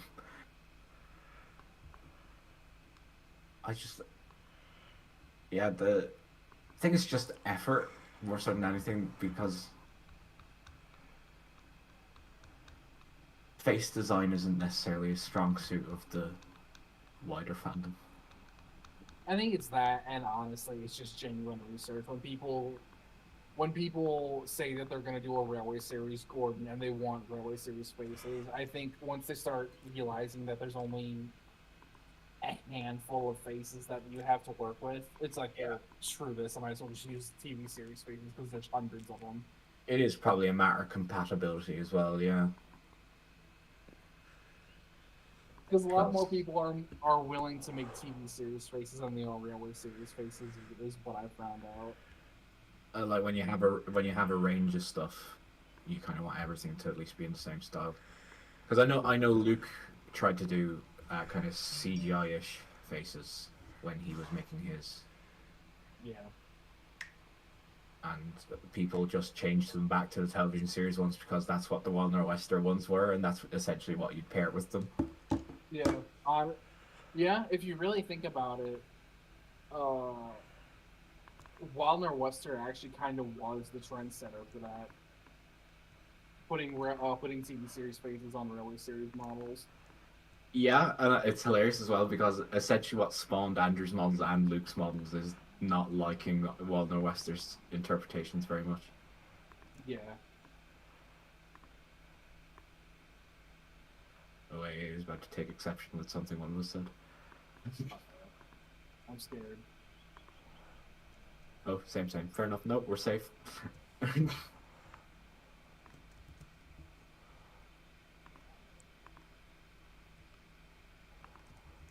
I, I respect the hell out of Walner Wester to like in terms of this dude has been around since the literal early years. Oh my god, why did I say that? The early days of the top trains thing. Sodal, the early years.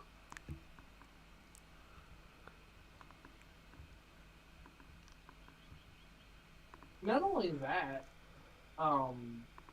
Keep forgetting about JH numbers. In my head, he's a Railworks developer for some reason. Like to everyone else, he's the trains remake guy. and the person who made his own live Steam Thomas. Yeah, he's Mr. E2X. He's clown fodder for me. Yeah. I mean, a lot of his very late trained models are so good looking. I'm not gonna lie. But I think those would hold up. You slap a PBR texture set on most of those models. I think they still hold up. oh yeah. Oh god, he did make the Hero of the Rail stuff. I forgot about that. Yeah. He remade Hero of the Rails in its entirety using all of his own models. The Victor from that video still makes me laugh. He just like the use of that one promo picture, the one that everyone had when the movie wasn't even in trailer stage yet. Oh yeah.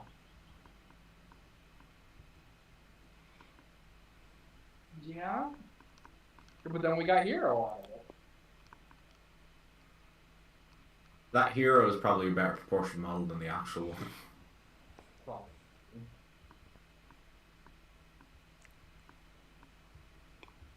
And outside of Brendan's, I really can't think of a decent hero model. Give Cameron his due. His I wasn't too forgot bad. about Cameron's. I think a couple of people did. I know Andrew did one on workshops a while ago that they really hate these days, so they got delisted. I think Rex Elliott made a really kind of ancient one in like 2010-ish. You say Rexel Jet? Yeah, That's I don't not a know. name I've heard in a while. I think Carson was literally talking to them recently about music stuff. He made Trying Nelly for Trains 19 there in the last couple of years. Hmm. Did you know the little Trying 040s, the little kind of squarish ones? No. If you just Google search "Trying Nelly" quick, it'll probably be the first one that comes up. You'll know it when you see it. Okay. I'm not sure if they're on the DLS or not. I know he definitely released them anyway. Oh yeah, Carson was talking to him because of the Stanley theme. I think he was asking him for permission to use the arrangement for something. Ah. Wait. Where? Should I put them? You know the museum from Wrong Trousers. Where would I put that? Would that be like down? I don't know, because when you look at it, it looks like it's in New York. Me and Jake were saying this the other day.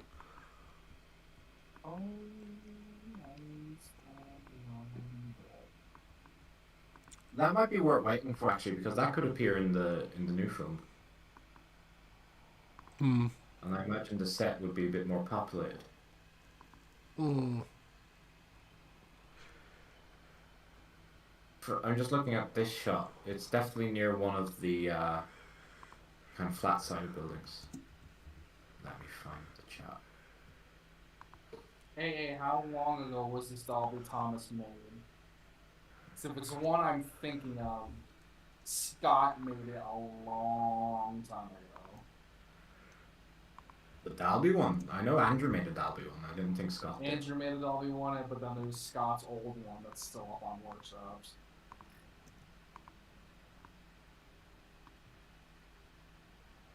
Are you sure?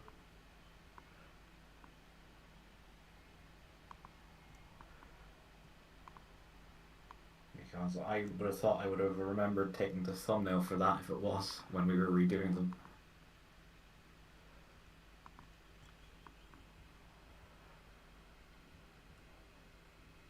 Yeah. There's no Dalby Thomas. Oh no, that's right. Yeah, because we took it down. That's right. Yeah, but that was the Andrew one. So Scott, I don't think ever requested any of his stuff to be taken down. So I just don't think it exists. Not publicly, anyway. I know Scott made kind of industrialish Thomas, kind of. Can't remember what he called it. One Thomas. I think that's in live. Is it? Yeah, that's what it is. It was the T1 Thomas. It was like The T1. it was That was it. yeah, it was Dolby inspired, but it wasn't like full on Dolby. Yeah. Like a hybrid. Mm-hmm. And people to this day still want it. I'm not seeing many exterior shots of the museum, at least not in Google Images.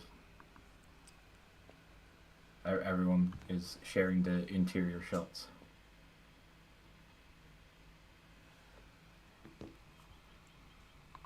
there's this picture here of them working on it, but you can only really see the side of that building.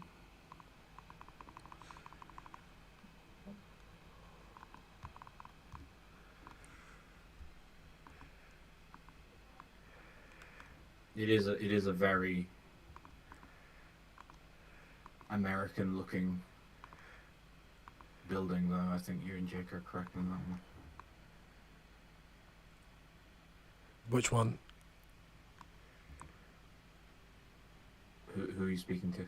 Oh, doesn't matter then.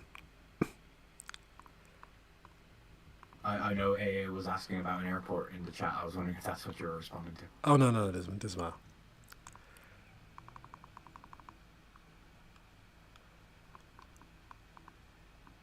Oh, I think somebody else did a Dalby Thomas recently, actually. Now that I think of it. Could have been Cog.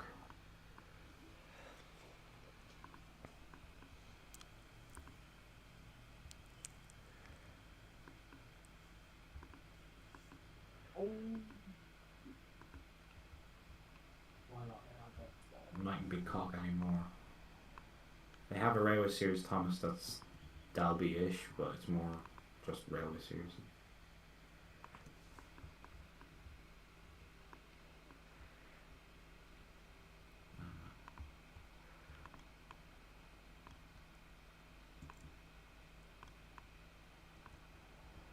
Ravenshire Works, I think. That's probably it.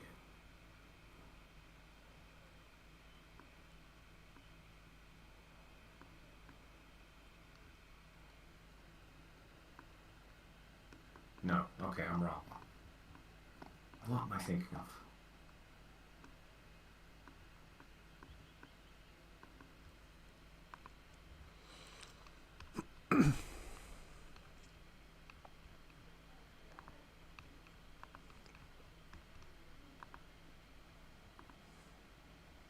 That site was actually before my time. I think that was already closed by the time I actually got trains. I don't know if it had been closed very long though.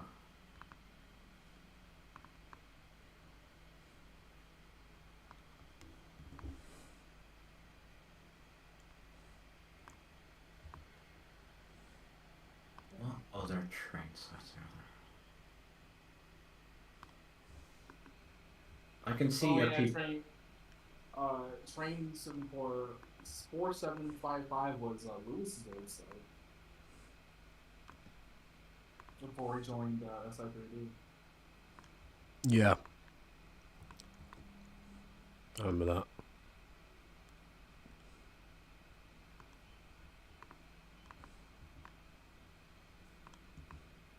I remember back in our teenage content hoarding days, that site was a nightmare because nobody had archived it on the Wayback Machine, and I think all the links were dead.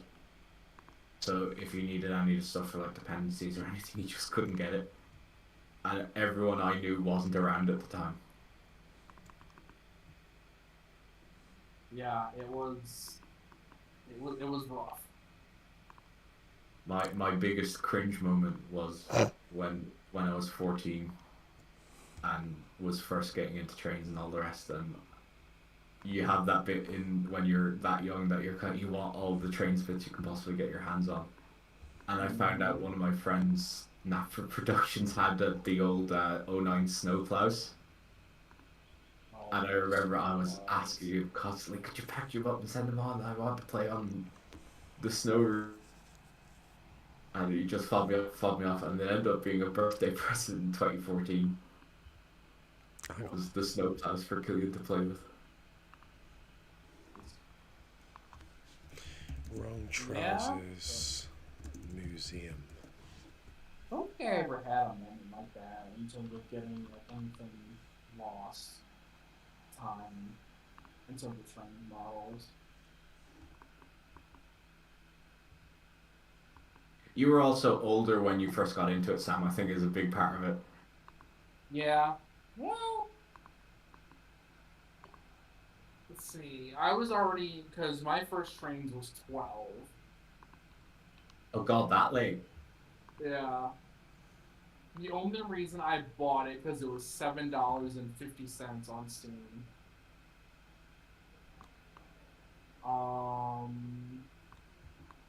This was when SI3D was like almost fully converted over to the 2010 stuff. Yeah, I remember there was a good long time there where Sean was constantly getting annoyed at people saying it doesn't work in 12. Yeah. I'm so sad that those forums are gone just because of the amount of shite from back in the day that's probably on it. Yeah, there was some shit.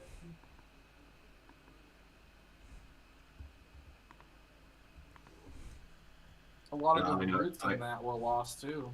Like I know we still take the mick out of Aiden Reader Ronan and Carson for stuff that was put on that forum. Yeah? Yeah? I remember that. I didn't interact much on the forums. I just posted my roots and go. Yeah, those days were those days were something, alright. Those were everyone's college days. We were just being little shits, experimenting, and we were just like, oh my god, I can get away with anything. Mm-hmm.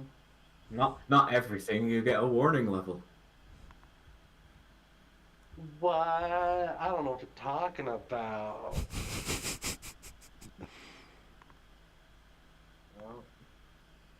Hi, Pepper, come here. Come here.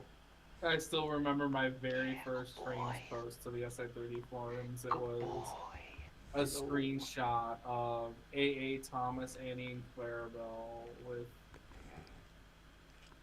V0.1 of Andrew Railway Series, Henry and James. And there was one person who just would not stop DMing me about where did I get that James and Henry from. I can't remember. The SI3D seemed like the forums at least seemed like the prologue to how insistent people got. Like I remember, like everyone just stepped up their sheer cheekiness, for lack of a better word, by the time Workshop's forums came around. Yeah. Yeah. And then we suffered the consequences. I had many moments on the few months that I was unfortunate enough to be modding Soda Workshops that I was kind of like, so this is how they felt. Yeah. Welcome to war. Welcome to the front line, soldier. I can't remember, Ty. Did y'all at such a community end up having a forum at one point? I don't know why I have a vague memory of that.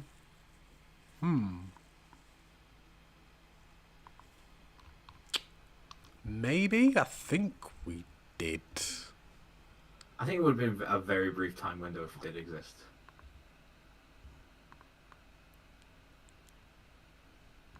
Because I know Workshops tried a forum at one point before Discord was a thing. I think it had like 15 people at most. I remember that.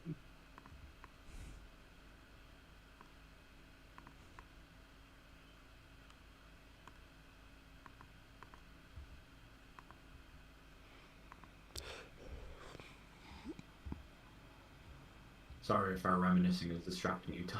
Sorry, yeah, 1 minute. Wait, I think Jake should put this building...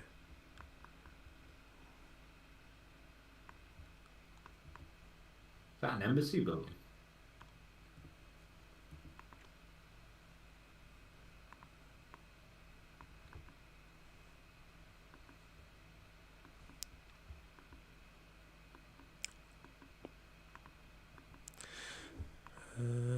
Where's that one spline? There we go. No,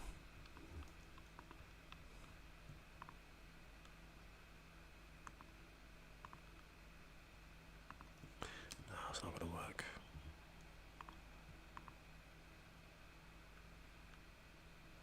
One thing I always meant to ask you, Ty, just a funny little thing. Mm. What was the idea behind the star system on Sundry Community? What do you mean the star system? I remember Ben's Toby had the star rating from Sean underneath it on the download page, and I just thought that was a really funny I thing don't. to do. I'm trying to remember now. I don't know. Maybe just some sort of professionalism. No, it's fine. It was great.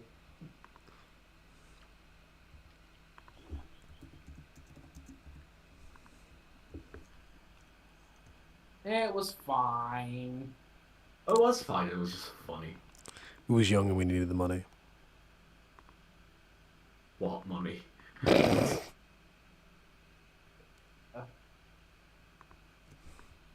If Patreon had been a thing during those 2010 days, I think there would have been a money racket going in a few different places. Yeah.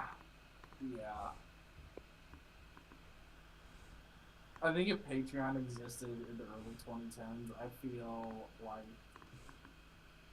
Mattel probably would have stepped in a lot sooner if that were the case. Did you know who else I actually remember today?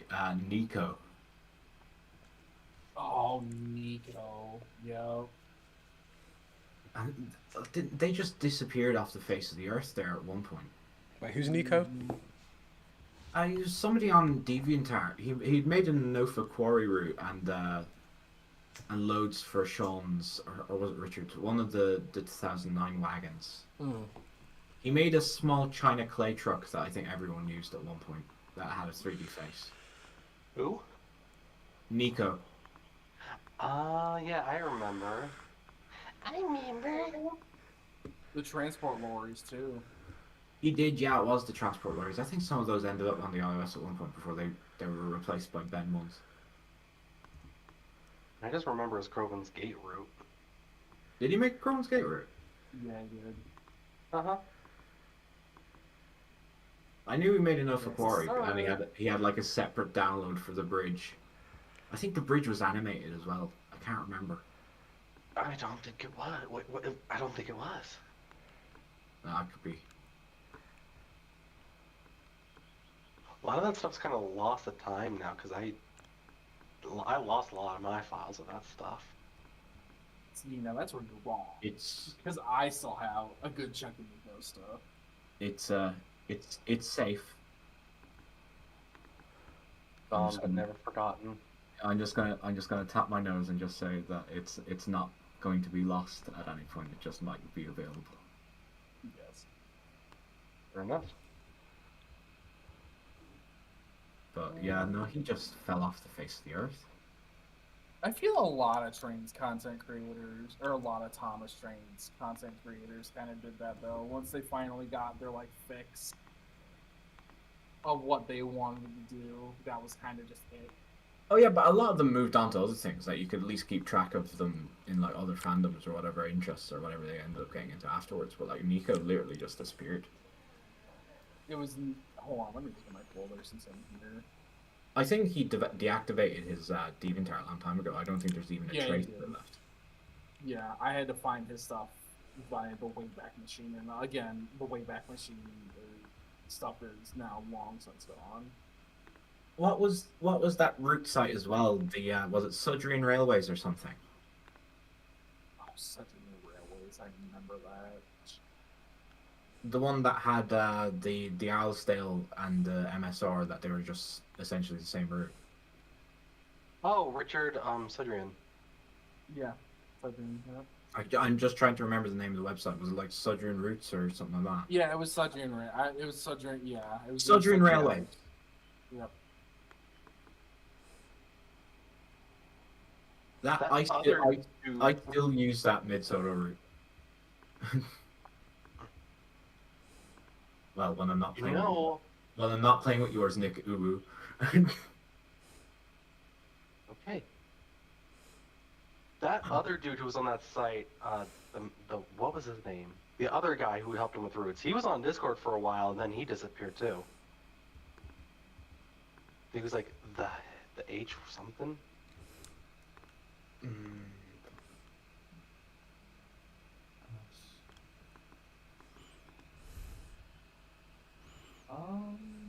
I love that you kind of you have to go back to some of these older sites that still exist just to find the links for the old ones that are gone. So like, yeah, Sodor Railroading Builders is somehow still around, and that is basically the archive of all the old links. yeah, pretty much. Oh my god, I remember that site. So the Railroading Builders had their kind of 2006 iOS where there was like no distance between any of the stations. I remember doing a whole run on that route where it was Harold and the Arlesdale engines and a load of standard gauge, trucks, and I just went from the end of Duck's branch line all the way to Barrow and Furnace. Or Yeah, Skype call. What's the site called? Solar Island routes. You remember that? Sodor Island routes, yes, that was the one that had all the Jack SketchUp models, wasn't it?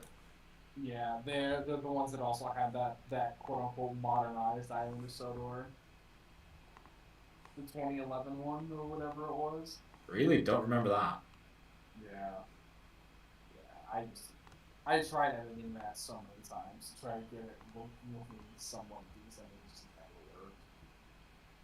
Oh, we were just talking about how we would always be begging for CDPs back in the day from dead sites. Lewis's Railway Series on Sodor was a big one. Oh, the one that I used to like running on that one. I used to find that one really fun actually. That's pretty much that's what pretty much inspired my. Go on. I remember Carson in a lot of his videos when he started doing remix first. When he moved on from the route he made himself, he used Lewis's route a lot. I think the reason we all use that is because for some reason it just ran well. And it looked nice. Yeah. Which one, the Railway Series one? Yeah. As I'm looking at it right now. Are you? Yeah. Well, in my hard drive, not like internally. I see. Yeah, just looking at Sudrian Railways now, they had Arlesdale Railway, Mid Sodor, Lower Tidmouth. I remember that was the only good Lower Tidmouth, Little Western.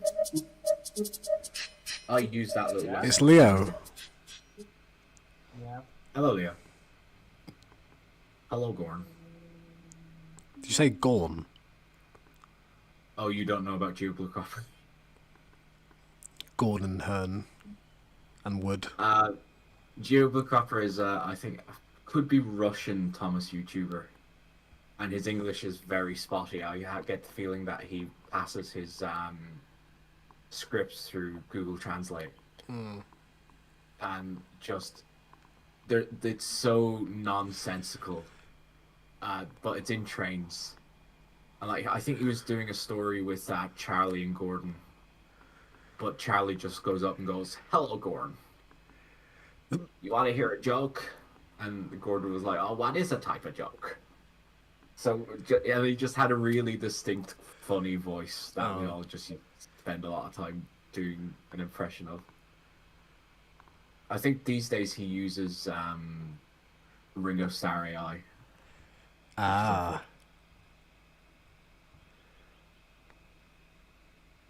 I do not approve. Here's another old one. The old Coven Skate Works. Alright, I'm back now, sorry. See, that one was gone by the time I was around as well. Yeah. I joined on my managed to salvage PC some forgetting of that it. my mic doesn't work. So, Yeah. yeah. How are you, Leo? I'm good, how are you? Leo. Tyro? How are you? Not too bad, how about you? I'm homesick with the cold. Aside from that, I'm doing pretty well. Do you have the suds? I have this... Shit. You have the you have the dreaded lurgy. What the fuck is this? What the fuck? I'm killing you, bro.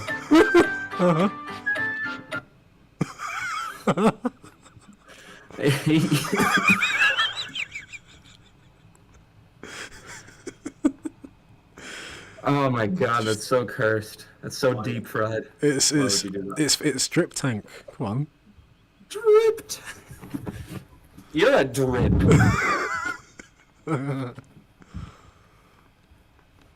Oh god, the number one Thomas fan stuff as well. Yeah. I think she's she now, isn't it? I have no idea. I have not heard that name in a very long time. I'll use they for now, just for safety's sake. No, I remember their GWR and you could open the doors on them. It was like a revolution. Like We're revolutionary. If you're Revo thing or what? You'll have it. we're a bunch of teenage autistic, well, undiagnosed autistic in my case, trains users. Nah, I'm diagnosed. Teenage. I got my special certificate. I got mine last year. It's great, isn't it? Yeah, I got my ADHD certificate literally a couple of days ago. I finally started meds for that.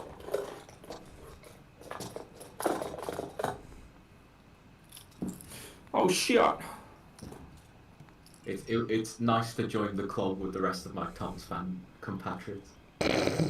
Bro, it's like, do you know what? I got myself tested because I was like, come on. I just went, come on to myself. Come on. I was just noticing so much in common with people who were saying that they were autistic. Yeah. And had ADHD, and it's like, this is not looking. This is starting to look like an ignorance on my part if I don't look into this. Yeah, that too. look a lot like tism. That too, because it was like when I was like on a couple of these courses at this place last year, and there was a few people there that was autistic, and as soon as like this one dude was like putting like Sonic things up, because there was this thing. All right, guys, put down a song that we're gonna put on the radio show that we're gonna do. Like put down something to put on the playlist, and this one guy put Live and Learn, and I went, who's done that? I went, that's that right there. Who's put that on the board? And he went, me, and I was like, oh, you're so cool. And the next minute, and then as I like got to know the guy more, and he said that he was autistic, and obviously he had his symptoms, and I was like, and then there was like other people that I met as well that were also autistic as well, and got on like a house, like a house on fire, and I was like, Yeah. Do you know Jaden Animations, that big animation YouTuber? rings a bell. Yes.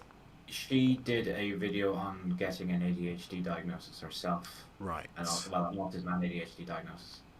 And like the second I heard her experience, I was like, oh my god, it's literally me. Yeah.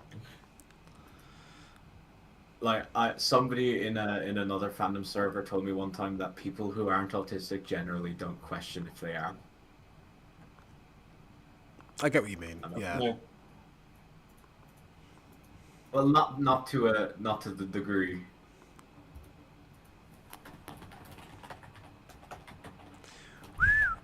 Like, people who wouldn't be generally wouldn't mull over it for that long. They'd find something that would disprove it. Because it's hilarious. The ADHD diagnosis for me was literally 18 questions, and if you split into 9, and if you got 5 out of 9, you were definitely ADHD. The funny thing is, even my friends like diagnosed me before even I said anything. Cause it was like, bro, it's just too obvious. So I was like, oh.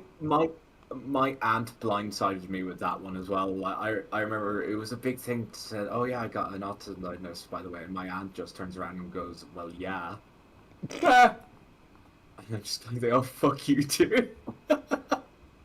Well, yeah. Thanks for not telling me. Leave me to agonize over this shit when you already had an inkling. She wanted you to figure it out on your own. One day, No, you'll find out the truth.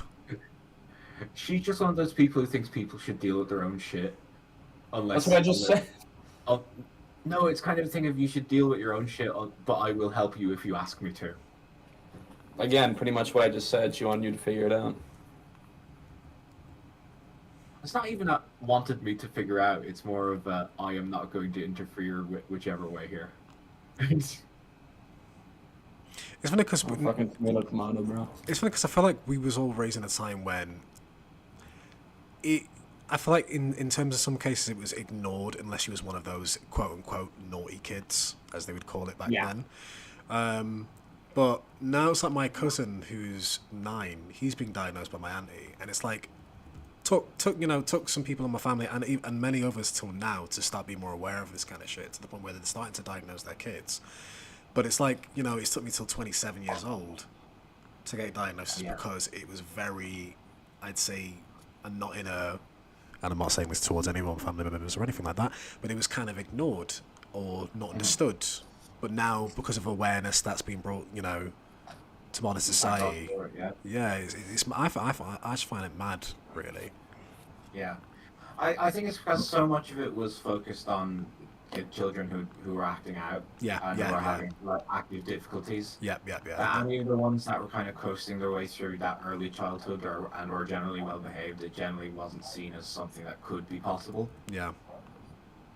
Because people just had this idea that autistic kids would be melting down always. Yeah, for sure. And that ADHD kids would be bouncing off the walls, whereas the reality of it is a lot more subtle. Yeah. Definitely. Yeah. That's another reason why I got I was curious to get my diagnosis, because I was meeting other people that were also not stereotypically autistic, as you could put it,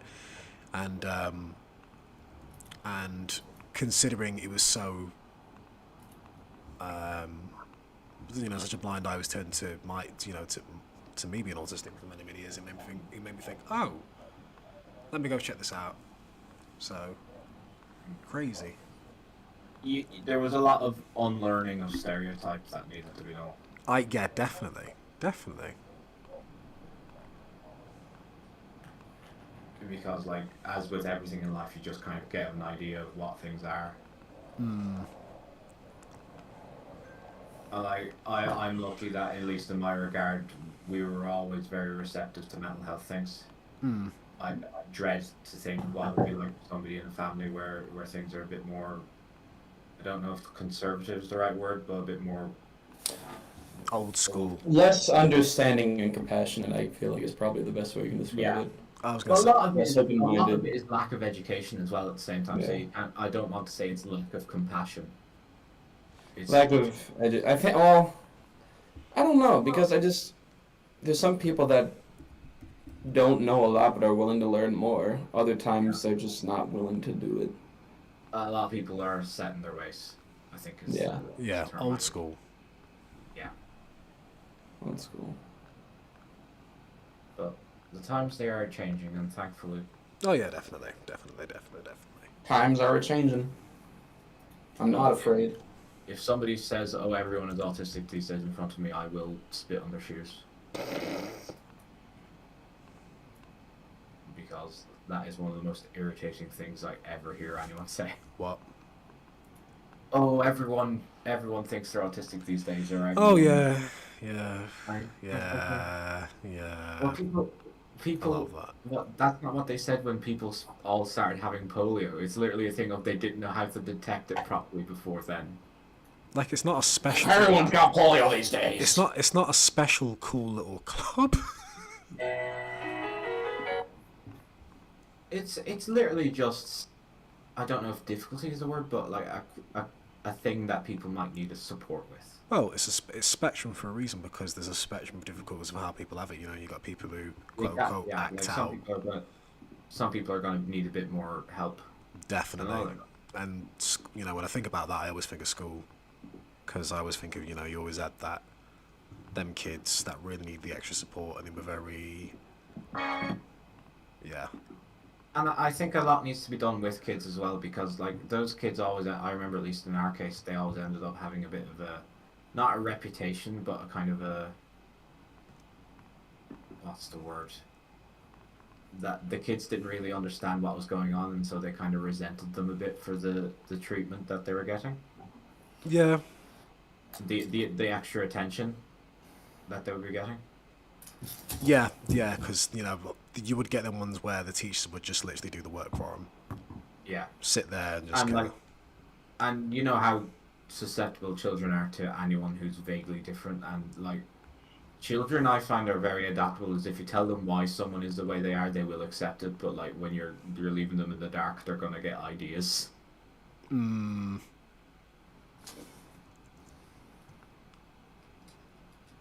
It's a very deep conversation for a live stream. Leo, we're getting old, Leo. This is just what happens. We're being adults. Come on, guys. Let's talk about that. Let's talk about the potential reboot of Tots TV. Go on, go. I'm good. I don't even know what that is. Don't start laughing. Is that real? No. Aw, don't give me hope. Do you know the Tots TV, the one where they spoke French? That was the three puppets. Tilly. I don't know if that was. Tilly's the one that spoke French. Hello, Michael. Oh, sorry. Yeah, the program was called Tots TV. I kept thinking that was the brand. No, sorry. Yeah, I loved that. I wore out that VHS. We only had one. I wore it out. For just something about it. I remember. You just brought back a core memory. I remember back in school, must have been about 6, and I used to like Tots TV as a kid. And I remember this one girl came in, and it was a bag. It was a little bag, and it was a Tots TV bag, but it was in French. The logo was in French, and I said, "That looks like Tots TV, but it doesn't say Tots." But what is? It said, "Yeah, it says Tots TV," and it said something like, "Je suis," something. I was like, and I was like, that just brought back a really mad memory. This might come across as a bit creepy that I've somehow remembered this, but Ty, were you the one that had the story about being at a day out with Thomas and getting really angry because Thomas didn't look right? I remember it being told on a Sudrian radio, and I can't remember if it was Dan who... Was that me? I think it was on the episode with you and Dan and Jake, but I can't remember which one of you said it. I don't know, because I've only ever been to 2, and the one I've been to is the Watercress line. And the Watercress line's actually is the good one. Right, it was a Dan story then, because he would have been going to the Midland Railway Centre, and that wouldn't have had the good Thomas. I remember I was on a call with when I first started doing like voice calls out there with members of the family. I think it was on the site Tiny Chat. What's all that there? I've never heard of it. I have. That's how my brother and his fiance met. Yeah. Well, I was chatting to some friends there, and they were talking about David Thomas there, and I actually let slip by. Says like, I've never ever been to one. They were like, what? Everybody in the call just went like, wait, what? You've never been? I was like, again, like, why? Why have you never been to all your life? You've never been to a show? I was like, we don't have them in Northern Ireland. We don't have any engines that look like Thomas. The only time I ever went to one was when I was in holiday in Wales. I went to one on the Gwilly Railway, which is a nice railway, but a bit small. I remember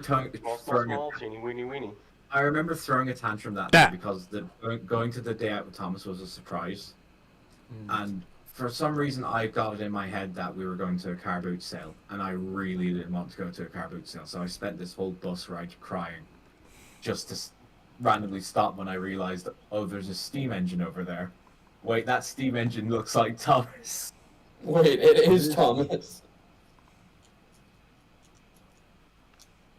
I don't know. I remember the first time I actually heard all of the day with Thomas, because I always thought as a kid, I always knew from a young age that Thomas was always a model engine, but I never thought that it was actually possible for an. I thought it was real up until about 6. I think I was in the same boat, yeah. I mean, Well, I just didn't know that there actually was such a thing as day autonomous. I think it was only until 1998 that I actually found out that there actually is this thing as day autonomous. I was like, And I wow. bet I know how it was. It was on the videotape, wasn't it? No, actually, no. It was. Well, I saw the videotape afterwards, but in 1988, I got the annual for Christmas, and there was a section all about day autonomous, and it was on the Watercress line, All right.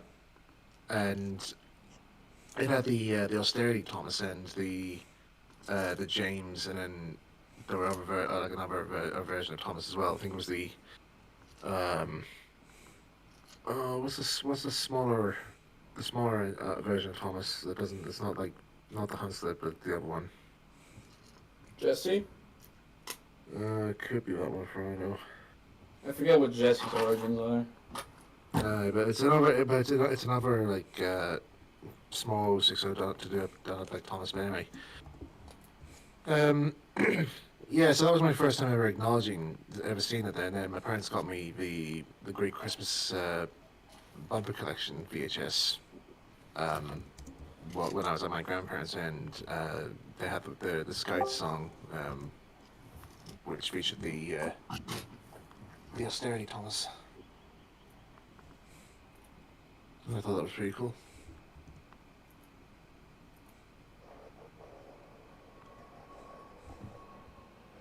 Also, kind of funny. I was always very amusing in that music video where it's just this one scene where the Van George just tells off the Scouts and just tells them to go away.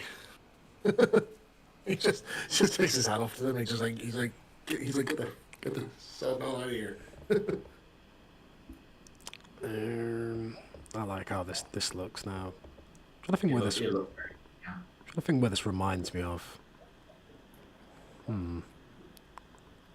don't think it reminds me of anyone in particular, but I've seen like 500 places like it. Yeah. I know Newcastle definitely had one when I was there. Can't remember when we were in Tidmouth Yard and Stuart Ahill, Langsang were at Right York. We were going to meet up with Luke Ryan and co at Preston, and You're echoing a bit, Leo. I love this kiosk thing so much. It's such a good asset. I'd love to reskin it to be like the Ellsbridge platform with just all the Thomas magazines and bits in it. We could, we should really have like another thing like that, and it's got like, it'd be cool if we could have like custom magazines, like a little model shop at one of the platforms. Yeah. And it's got a few back. Miniature. I was gonna say a working window display. Oh, just scale down, like the scale down like the workshop model. Like what's that model village that has a model of itself, and then that model has a model of itself, and so on. I think it's one in Germany, isn't it? No, well that's Miniature Wonderland though. I'm talking about like an outdoor model village. Oh. But yeah, Miniature Wonderland actually does have a model of itself with working models. There's a model village here in Ireland in Cork that I went to there as a child. I've been actually wanting to go to. I actually have wanted to go to there, but it's Cork like, Castle's got one. It's at the very bottom of Ireland. It's in Guilty. It would be an awful trek for you, yeah. Oh, it will be probably be like a whole day's journey. Yeah, you'd probably have to stay over. I doubt you'd be able to get up and down in the one day.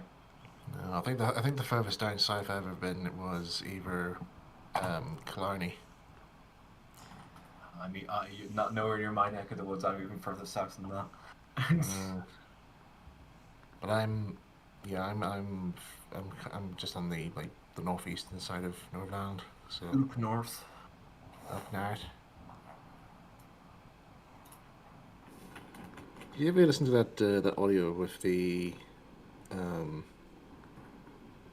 God, I forgot what it was. Was it two gnomes or something? One of them, two Irish gnomes, and they were just talking to each other, and they're saying, it's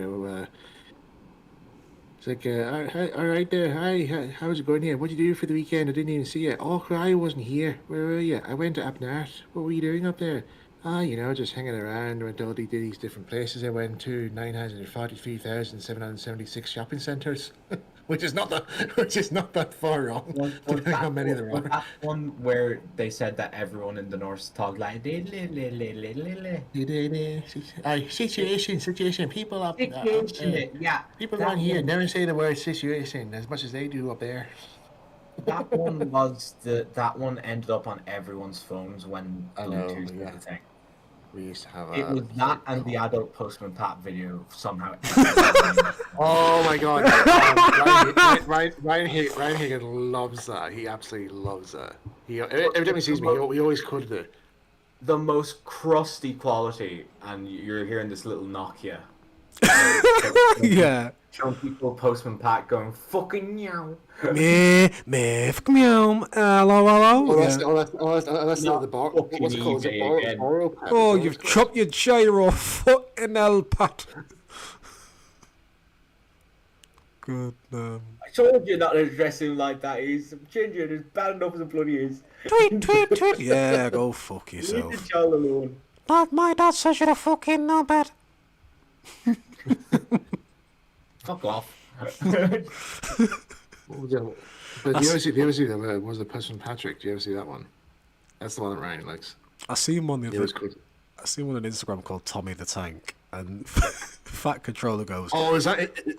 Okay. He goes, all right, so Gordon's off, Henley's off, but because his granddad's died, but say his granddad's died for the 5th time this year, and he goes, and something like, what's he trying to say there, Tommy? He goes, what he's trying to say, sir, is he thinks Gordon's a lying twat. Thomas the Chav Engine, I remember, was one that all my buddies in secondary school showed me because they all somehow came across it, and any of them that knew I was a Thomas fan were like, "Oh, Thomas the Chav Engine." Yeah, and I was like, my mates send me any stupid like Thomas thing. They'll always send me it. Of like, is it like Thomas with arms or like some weird kind of like source filmmaker Thomas shit? My friend will send me. Friend always sends me stuff like that. I remember one of my buddies always saying, "Asher, you're probably into that Choo Choo Charles joke now," and I'm like, "No, no, I'm not." Sounds like that woman from the that news report. It's just all choo choo. It's all choo choo trains. Just toy trains. Just choo choo trains.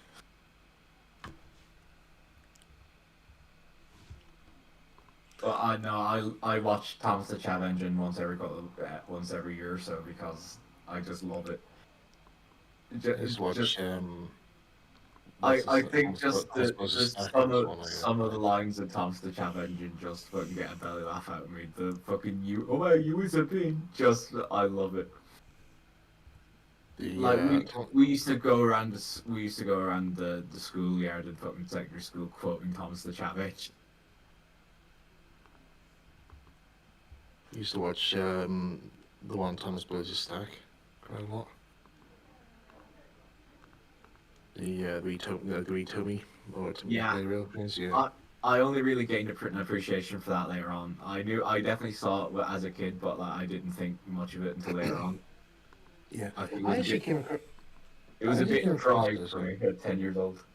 Yeah, I actually came across actually. I was trying to go through some. I was going through some DVDs to try and find.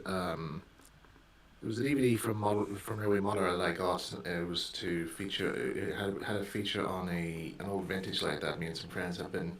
We had a great interest in, which is called Buckingham Great Central, built by the Reverend Peter Dovey. Really nice light. If you look it up on YouTube, there's some really good videos about it. Anyway, I came across a couple of old DVDs that I'd made up, like back in my day when we couldn't afford actual DVDs of programs, that we used to make our own like custom DVDs of fan media. You burned them, yeah. God, good old copy DVDs. Yeah, but it wasn't like copies of like Thomas TV episodes. It was actually just like fan recreation versions, like Model Railway stuff. So I had like a DVD of Sparkshot's Railways of Sodor and one, and then I had another one of. Do you remember Dan Snell's Adventures of Sodor? Yeah, I used to watch that. Yeah, I had like 2 DVDs of that, like Volume 1 and Volume 2. I named them. Is Nice to do all this. Dan Snell the one that used to have the faces stuck onto the front, and that he'd used to make like a cardboard or paper smoke box for the face to sit on? Oh, that was no. I think that was. I think that was Combine Harvester. No, these were remakes. It was with Hornby Oh. stuff. Combine Harvester would have been Batman. Oh right. No, but I think he had. I think he did have like the resin made face expressions though. But he would attach them on with like electrical tape and that. Oh yeah, I'm just looking at the things now. No, I actually never saw never saw Dan Snell. Oh, okay. I think the person I'm thinking of is a Daniel as well, but I just can't remember which. All right.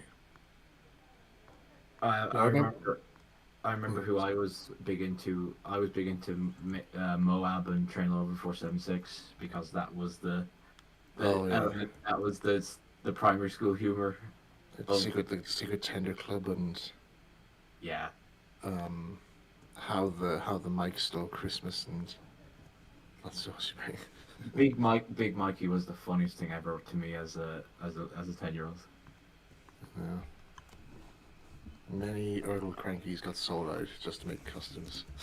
Well, what I used to always watch for some reason, and I don't know why they grabbed me, was the any of the Thomas Young Ones parody clips or the Thomas Dad's Army. Oh yes, I used to love those. There's one I saw with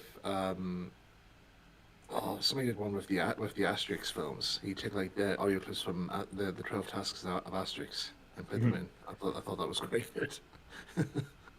I just remember vividly this one parody clip that it was the scene in Escape where it's Edward and Douglas, and I think Edward was talking about getting a hot milk before he went to bed. I can't even remember what the context of the scene was, but I just remember that line for some reason because the actor or whatever quality made it sound like he said hob milk, and I was like, what the fuck does hob milk mean?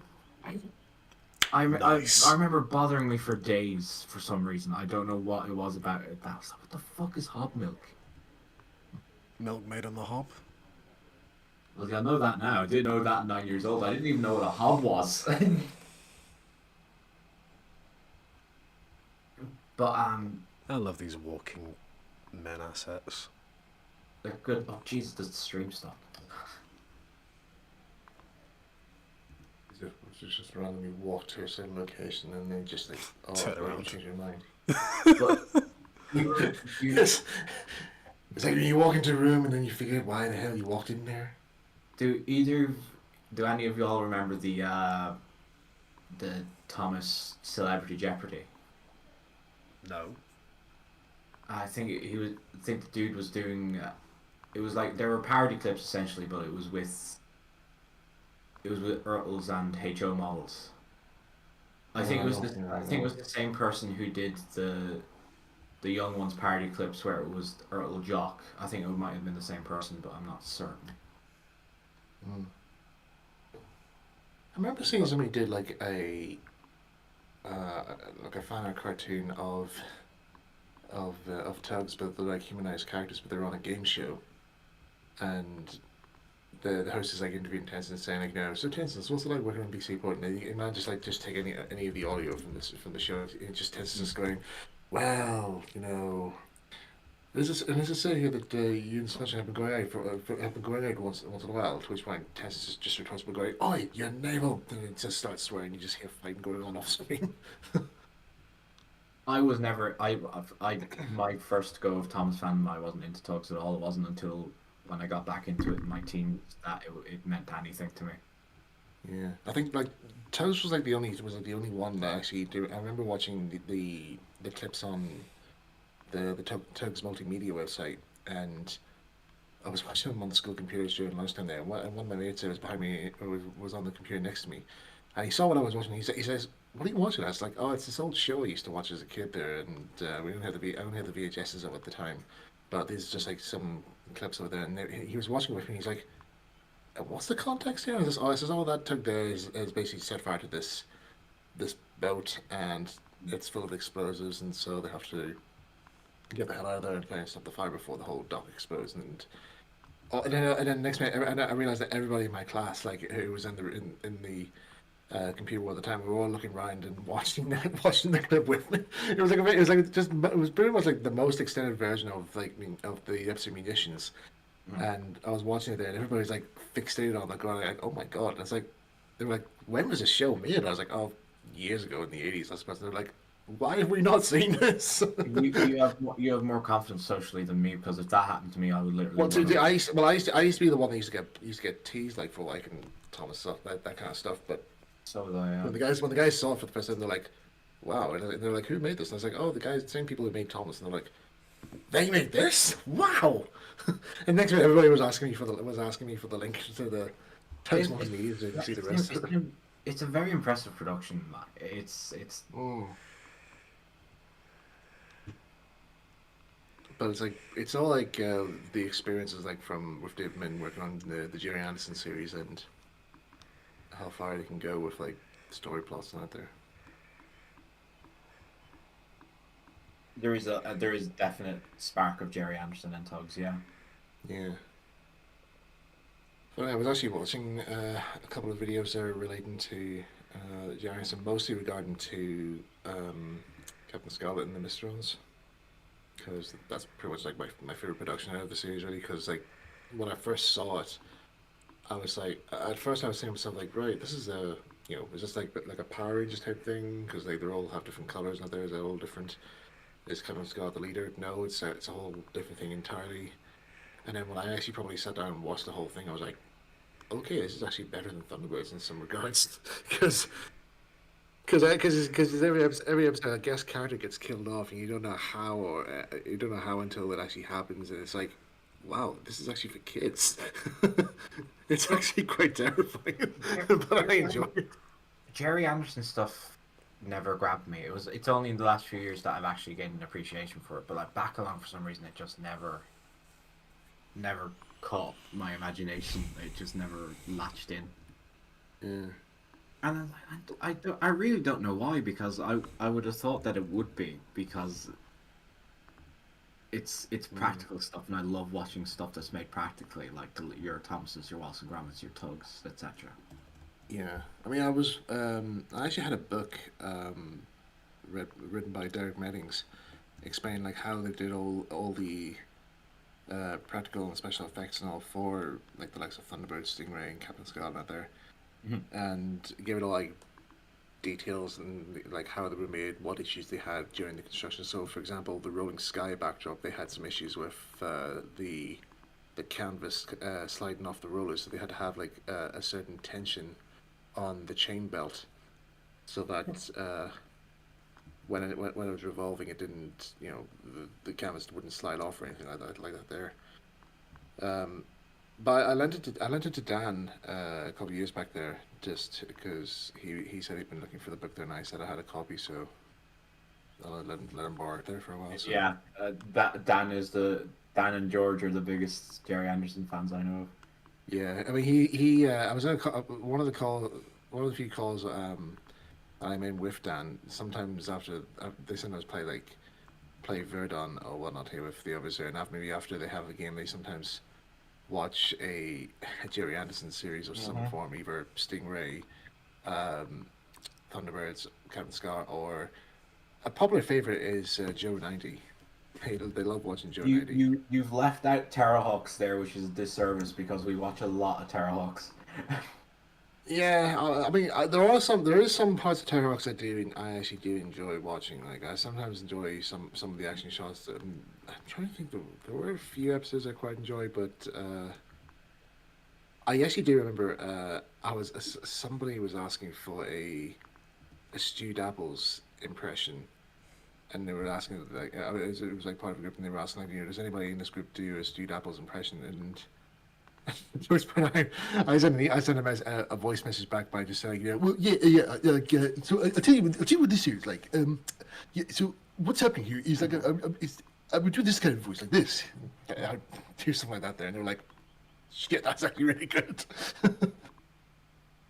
That's great, you got the job. Oh wow, that's like brilliant, like absolutely fantastic. Wow. I think this Kesher will love it. Why does it look? You sound like Jimmy from South Park. Where we? Oh, yeah. What did we these? You hear me? These? Yeah, we would. It does Loki sound like Jimmy. I think the edge of jank in Terrorhawks is why it's great as a group watch, because you can just spot something that's really funny, probably unintentionally. Yeah.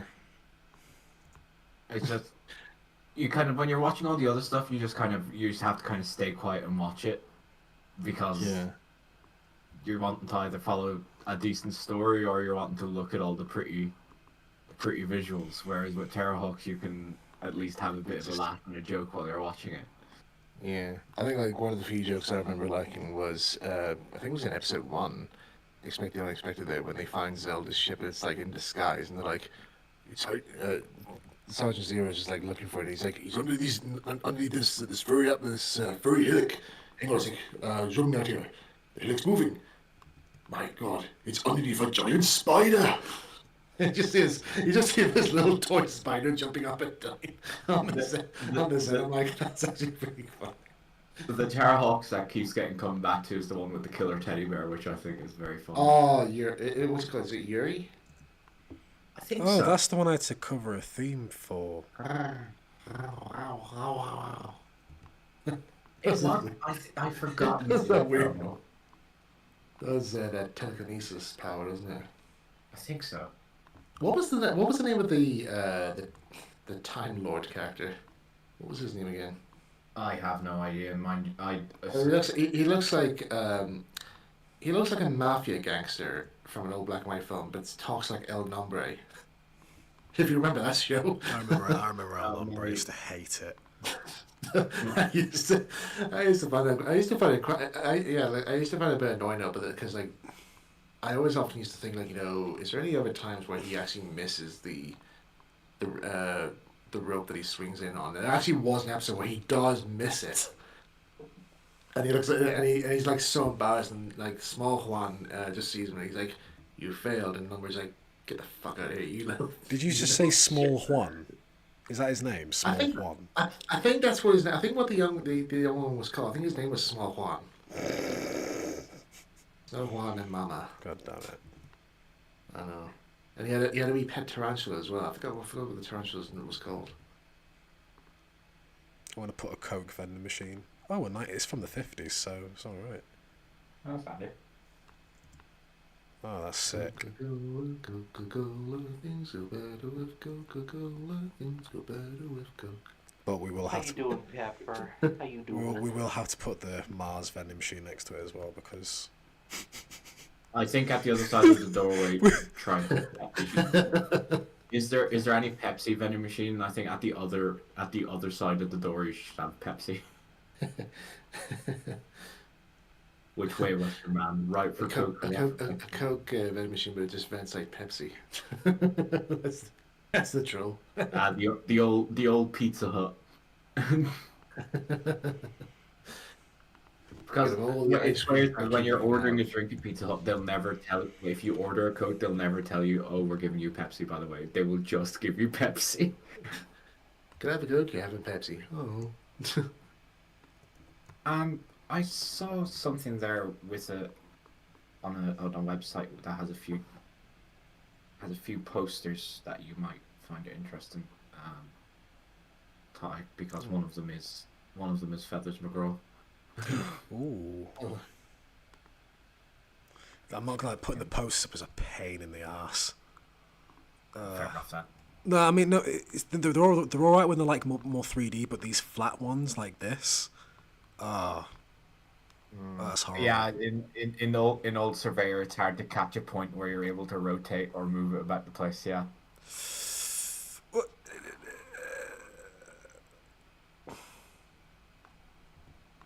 From what little I've seen of Surveyor 2, that seems to be a bit easier to navigate. Kind of. You're not a fan? It's nice, but it has some jank to it. Just in live stream chat there, they're talking. A lot of Benny's buildings. Once you scroll down, you'll find the posters. Ooh. Ooh. Let's have a look. They're 10 compatible, I'm pretty sure. That's what you're using, isn't it? We let Tom Marshall into the room. Oh. Well, there's an anti-pesto one in the top bun. Oh yeah, they'll definitely go around Tidmouth because it's Wallace Town. Do you have is the one from wherever the Bago shite? Did you say the bag of One shite? Yeah, there's actually there's actually a poster in Crystal River. It says Bago shite compost. I'm not kidding. I am not kidding. I actually am not kidding. That actually it's in the film. That's great. I'll find it. I'll see it. That's great. And Andrew once made a Doctor Who poster that it's forbidden to dump bodies in the river. I loved hiding that. I loved hiding that in places when I still had it. Bag of So shite. It's just it's a funny thing to just randomly have in the background of a Thomas thing. Just it's forbidden to dump bodies in river. I found it here. Andy Mack uses Bago shite fresh horse manure. There's so many gags that you just miss in Wallace and Gromit that when you go rewatch it, especially on a slower speed, Yeah. you'll just can't. Well, that's handy that you can just get the windows separately. Whoever made those was using their noggin. Yeah. Also, I'm just looking at the drivers in those those buses there, and I keep thinking they look like Raphael from The Simpsons. Raphael. He's the guy who has like you see him like in any store or business. He's commonly known as the sarcastic clerk, wise guy, or middle-aged man. He's a background character. You always look like this in this sort of way. Oh yes, I know the dude you're talking about now. Yeah. Yeah, All so right. so they all look like him. All right, now I can properly join. Hello, guys. Hello. Finally, you coincidentally started the stream once when I was taking the flight. So yeah, I'm now officially landed. Not just at the airport waiting for my driver to arrive. Last time I was on a plane here, they had to take off again because they overshot the runway due to the heavy fog, and the air hostess just came over the loudspeaker just saying, "You may have noticed that we have taken off again. This is a standard procedure, and we'll be making another attempt to land the plane." And the people next to me were literally the people who were sitting next to me after crapping themselves like because the plane had taken off so suddenly. They literally just looked at each other and they just went like, the standard procedure is to land the plane, not to take off again whilst we're at the runway. That's that's in aviation terms. That's called a go around. When the pilot finds that they made an unstable approach, they abort the landing and they just take off again. Yeah, And but we were fine with EasyJet though, so it was a whole different excuse, whole different reason. and if they don't land at all, they call it a missed approach, and they initiate the go around anyways. A Mr. Approach. That's an idiom for a character. Mr. Approach. Mr. Proach. Sorry. New to the Roger Hargreave Mr. Man books. Mr. Approach. That sounds like an Audrey name. That sounds like a It's like it's like when South Park had that one woman and she was called Misinformation. Okay, that's a good one. Well, yeah, coming back to like the Janus and Topka, there's actually one Mr. Man book called Mr. Ron. It's just 2 green rings. Right now, I'm gonna order some food right now while I wait, Mm. or I could just wait and not get any food at all, and then so I can wait and get the food later. Okay, so this goes out more. This is the suburbs now. So the burbs. The burbs. Suburb. I get that you're at Tidmouth right now. Yeah, where this is I'm just trying to figure out where. It does feel a bit EastEnders like. I appreciate the accurate amount of roundabout fuckery that would be going on at an area like this. Oh yeah. I just realized I pressed the messages in the wrong VC. Oh, whoopsie. Do you know we need a That's like- soup? We need a. I need to find somewhere where I'm going to put an Asda. What's that yellow building now? Is that a church or a school? No. Don't put it on top of a tunnel though, because I don't know, but video where. I You know what? don't like it. It's goodbye. As they generally put their stuff kind of separate from everything else. That they fund a decent size. I'm trying to think. Kind of. The Asdas that I know, they're a bit. There's what I mean. I've got an Asda in the middle of my town centre, but it's like a very. Yeah. Yeah, I suppose I'm just thinking in Irish terms, so we don't even have Asda. See, I like this Co-op supermarket one, but it's. Oh God, what the fuck is that? It rotates really weird. Like once you find a place for it, you've got to change the layer to like lock down so it doesn't move. Who scripted that? I don't know. I think Tidmouth would be little Aldi country. I can get there. I do have a Lidl somewhere.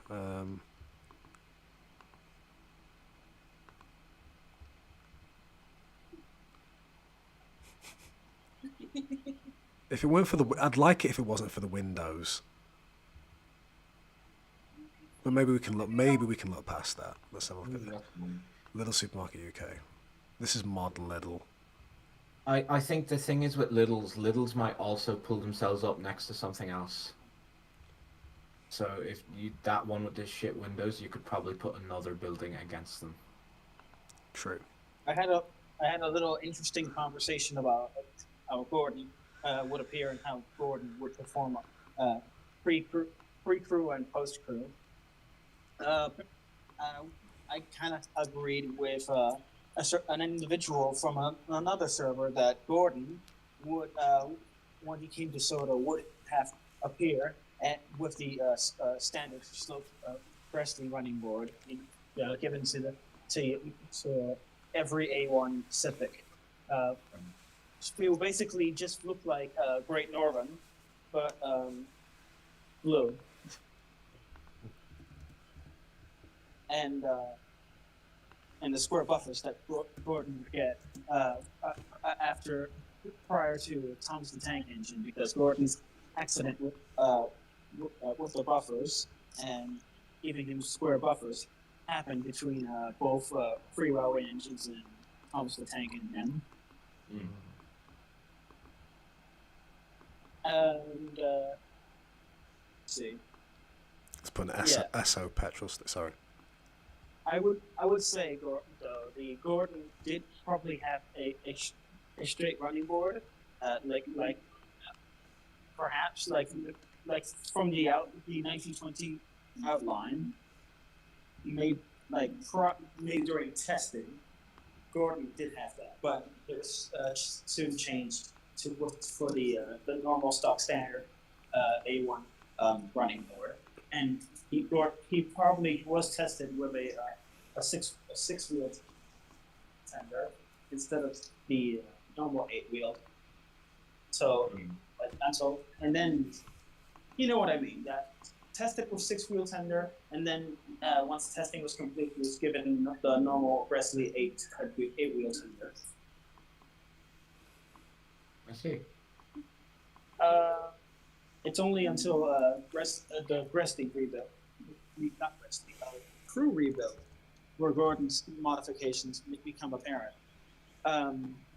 He's given the running, the straight running board, seen in most of the illustrations, a super fowler, big quotations, which is just a Princess Royal tender. And at the top, obviously, you would have Presley, and at the bottom, you have mostly Stanier. Some people think that when Gordon was converted from a Gresly to a Stanier, he would be less powerful. That is far from the truth. In fact, it's most likely Topham wanted to keep the specs. But while Gordon was to be two-cylindered, he would be just as powerful or more than powerful in how he was when he was built by when he was outfitted outshopped by Gresly. He would have most likely been equally or slightly more powerful in his in how he was in his Gresly form.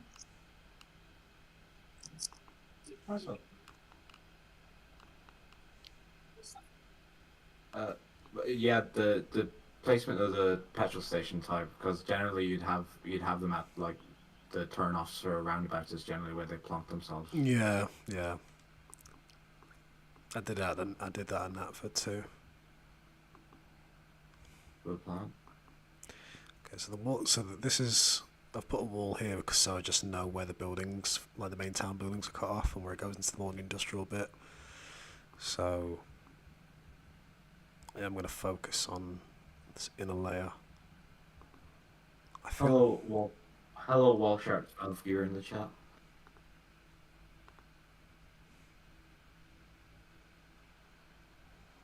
And other viewers who have joined.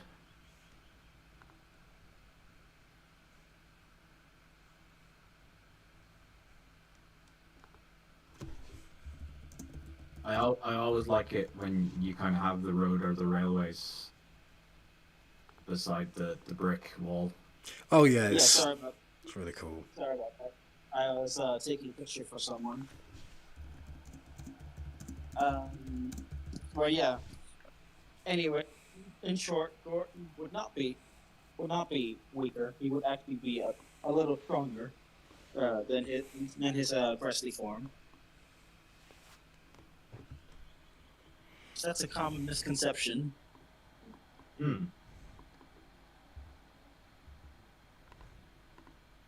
Graffiti. Are there like separate graffiti? Oh, there are. Yeah.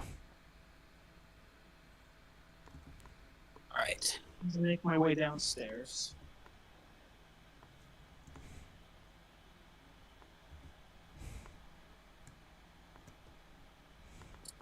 Yeah, when you get a flat wall like that. See, what would happen there if you're in the north? By the north, I mean Northern Ireland, is you'd end up with a big mural on that building. Should have like. I mean, it'd be cool if we did have like some sort of cut out. Some, I don't know, like a cropped out art piece or something. I don't know, like some cropped out Owen Bell art, and I had it on the wall. Thomas mural. I think that would work. We definitely have arty people in the iOS team. I imagine you could ask one of them to do it, surely. Because you'd literally just be the texture on a plane. You could just plonk it against it. Yeah. As long as you had it sized right, you could just plonk it wherever you needed to. Even if you directly wanted to use a known bell one specifically, I imagine you could.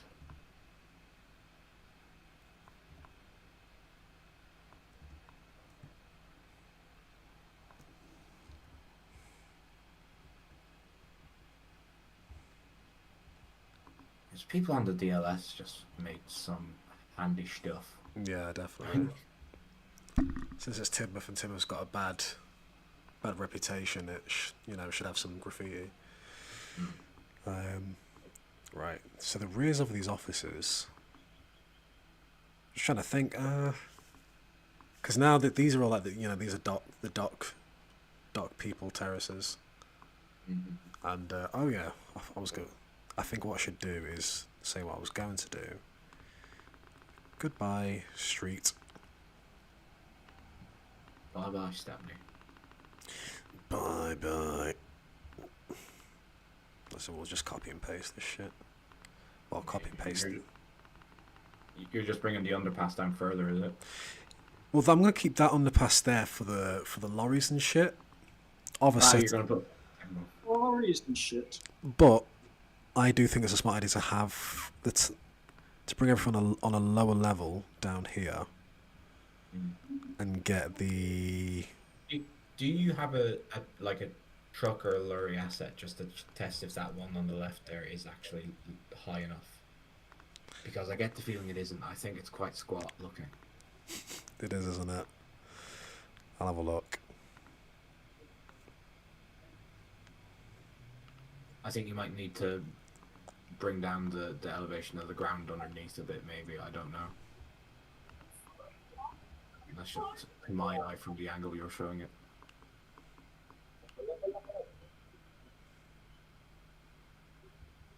Right now, I'm going super slow because I'm carrying so much stuff on me right now. Does trains have any of those? Do you know how the bridges have the little height markers on them? Maybe. Do you know what? There might be. Because like if one of them had those on it and the other one didn't, it would kind of show where the traffic's being directed. Yeah. There's a bridge that Jake used at Sudbury, and I can't fucking find the name of it. It's like it won't let me select it or something. I don't know. Right, this might be another squat one, but we'll see. If the bus can get through it. You can go and check your email at Jake Carver. Just do it the old-fashioned way, and it would take several days. Just mail them. Snail mail. Jake Harbour is busy playing with his N-Gage Gordon. He cannot be disturbed. The Gordon is playing with his Gordon. Wow. God, this is like the tightest squeeze ever. What's the bus? It is a tight squeeze, alright, yeah. Although, if you put a bridge in there, though, it's definitely going to clip it. I think the land needs to come down another bit. Because it might be clipping the track, but the second you put in a bridge asset.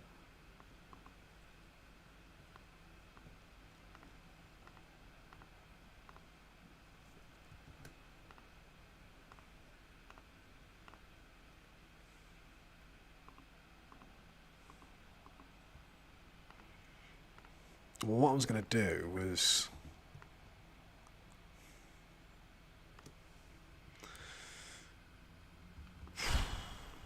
It's a tricky one here, but we'll. I think if you had got that bridge asset now again, the bridge spline, you probably would have it fit.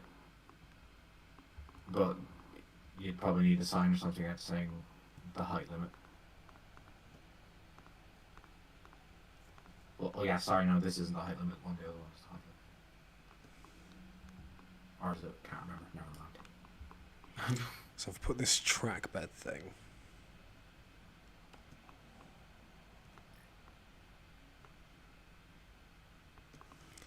And bring the terrain back up. To meet it, yeah.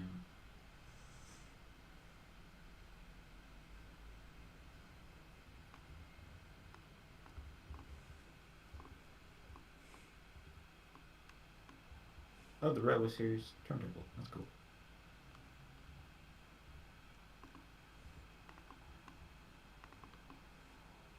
I think you might need to pull the retaining wall back a bit.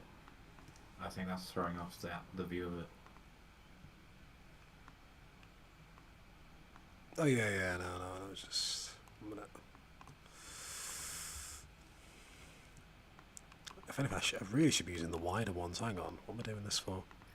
Yeah. Hang on, no. What I'll do is.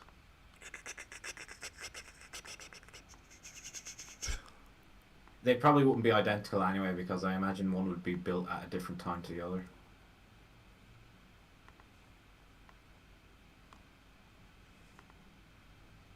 It would be kind of a thing of, oh, our stuff is getting taller, we need to make way for it. Make way for Noddy. Make way for important engine. Oh, so this one actually, the 16 thing one actually covers the whole thing. Yeah, it does. What are you thinking? Andy. I'll wait until the angle changes. Ooh, yeah. If you can get the label that says however many meters or whatever the measurement would be, I think that's fine. I'd say if you used to look in real life, that's about a good. It's a decent enough clearance. You could get a bus through it. I doubt you get a lorry through it. Well, It's interesting. It's interesting. It's giving me bulgy vibes because, well, the real life bulgy incident happened on a bridge like this. The lorry's actually in the fine. style of It's actually smaller, yeah. Yeah, I think as long if you put kind of like a caution road sign or something at the very least on that. I think Yeah. Yeah, like a Okay. height limit. Cool. That solves that problem then. Where is the... Actually, you have a Bertie model because that's probably going to be the question. Would Bertie himself fit under it? Bertie? Pretty sure Bertie should do, right? I think the handful of macaroni buses are around the same size as most of the drivable Berties. So if that would fit underneath, I think then you wouldn't have a problem. I need like a big blocky brick wall asset. No,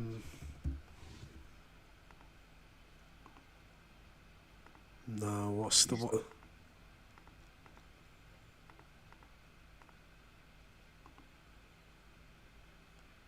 Oh, we'll just use the FMA. Friggin' UK. See. It can be changed later on if you remember a better one.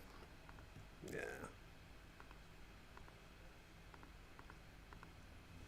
Yeah, there we go. The Evening Standard. There we go.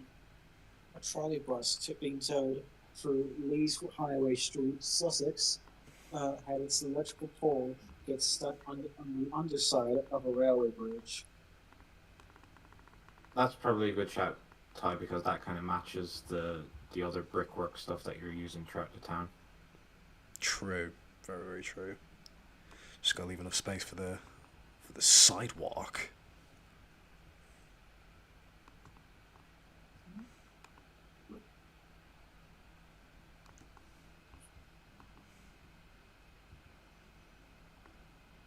You could probably plunk a... Yeah, here we go. It was the bridge was a 14-foot 9-inch clearance.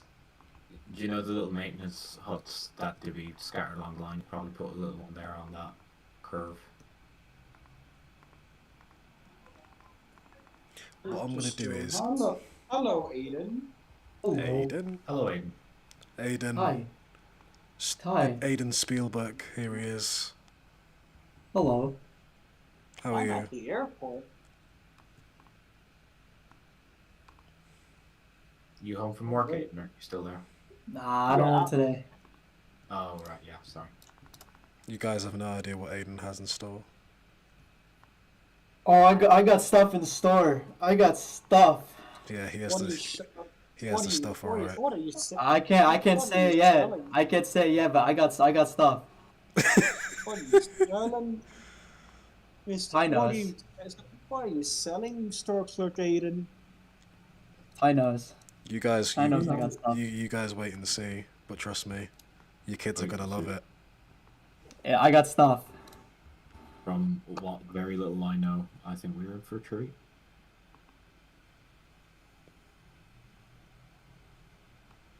I can't wait to show stuff. That is what it's called, stuff. Yeah. I'd like to make a Tom's video called Stuff and Nonsense, and it's just me running whatever trains I like. Without any regard for realism. Okay, so we've got this really risky bridge, but There we go. Here's what the bridge looked like. Just gotta copy this.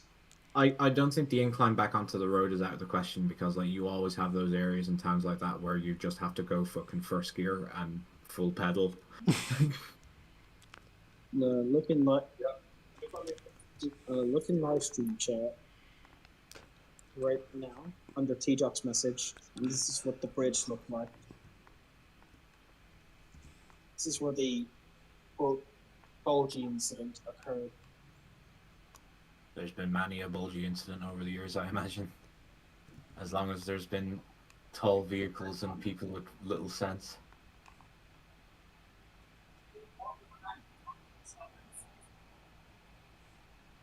It's another picture.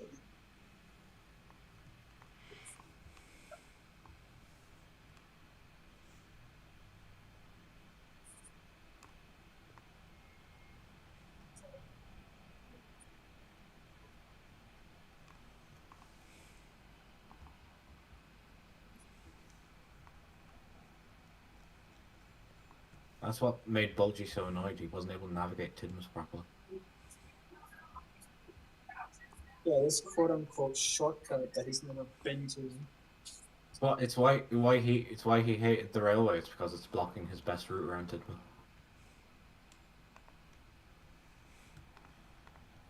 What if it was just another low bus that could pass through underneath the clearance that whispered, hey Boji, I know the best route to Tidmouth. It's through this area. And he doesn't tell him about the bridge. Because for shits and giggles. Bulgy's friend has gone. Bulgy. Excellent. Now we need the It's a quote unquote friend. Now we need the top. Now we need Friendship. Now we need the AW Dry Tidmouth Gentlemen's Club. That joke bombed. Sorry.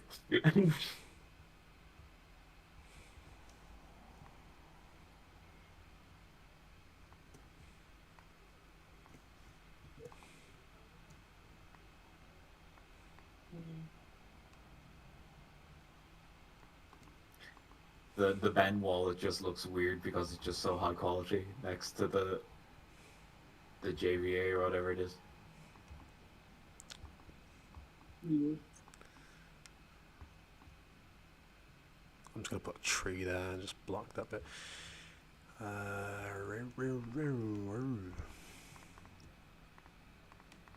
You could also put the remains of the failed buses. Oh man. Many buses have tried, but failed. Could you imagine if the trains hasn't had any buses with ripped off wheels? Just that would be quite fun. Shit. Shit. Shit, he cried. Shit. Oh god.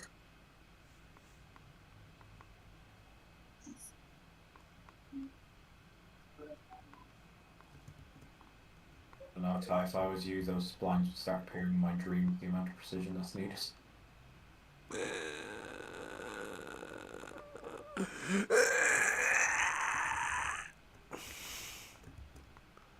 I want to die. I want to die.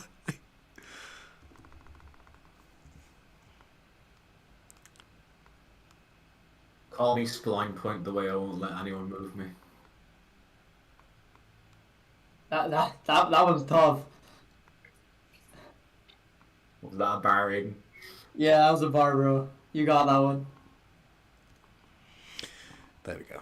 Won't let anyone move me.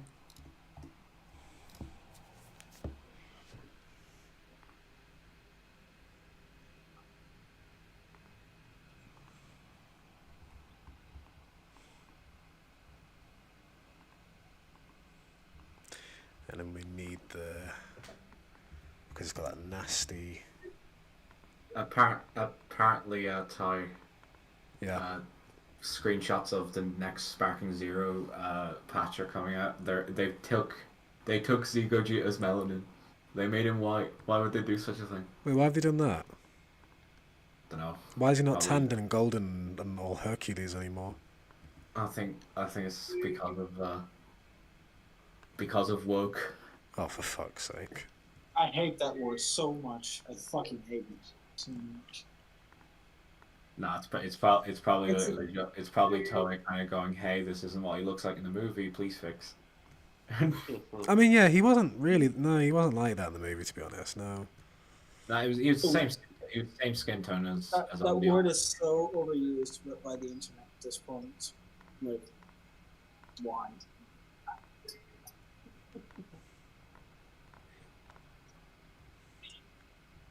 The skin tone didn't really get that dark until Super Broly and GT. Yeah, Z, yeah. they were a bit lighter.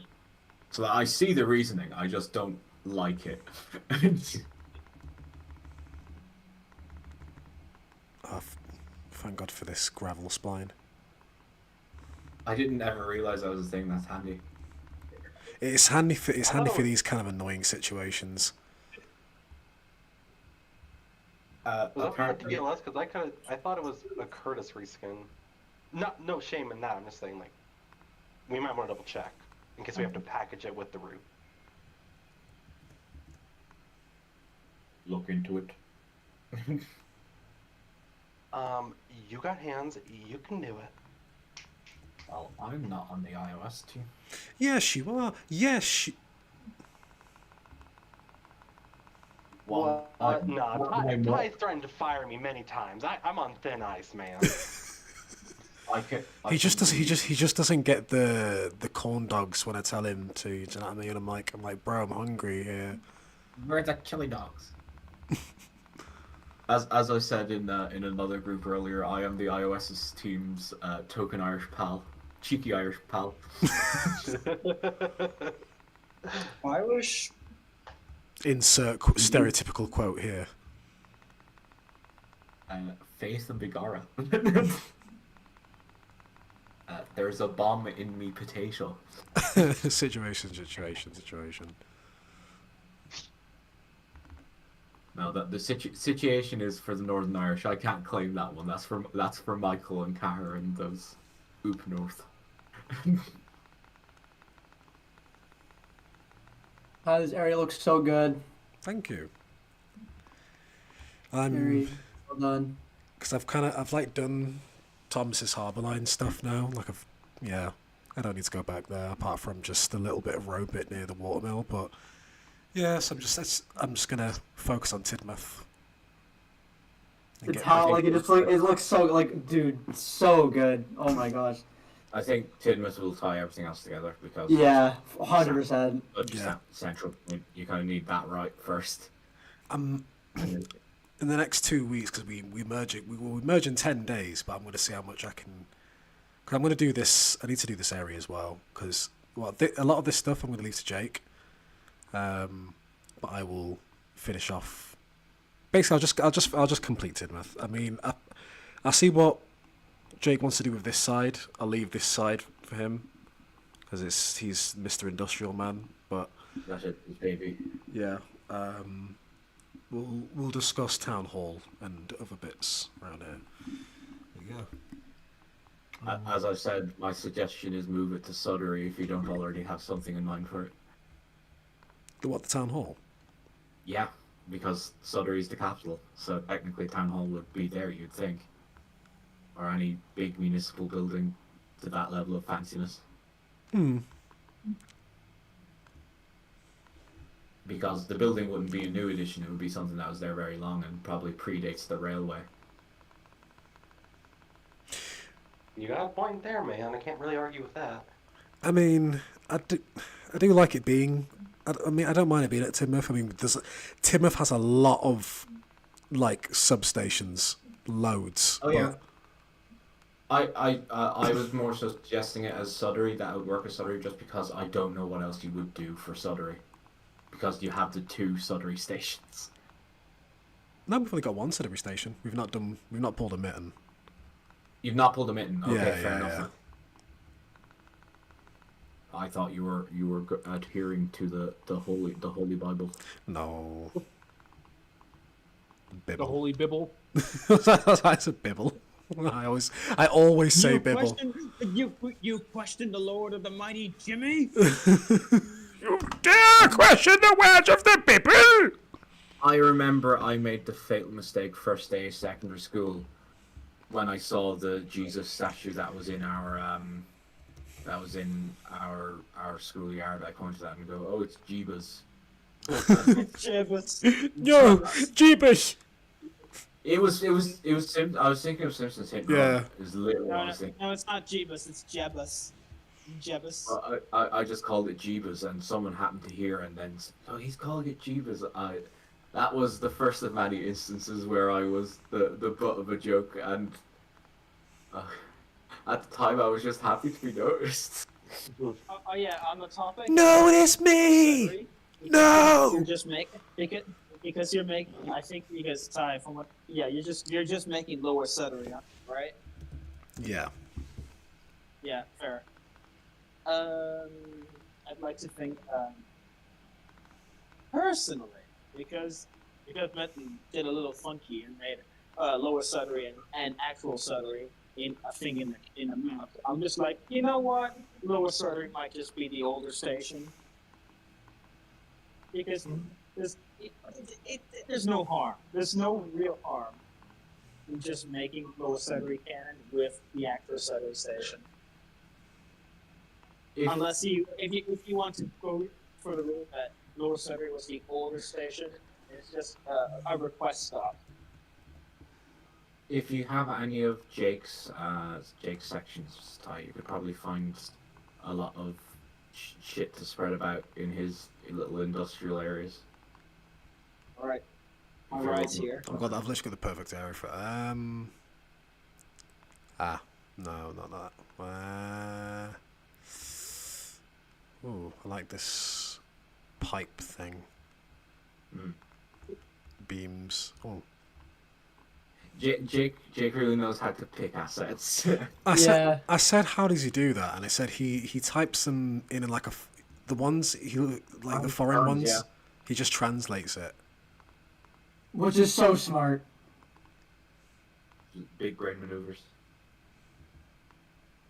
Well, that's why he's the harbor master. Mm-hmm. He is the master.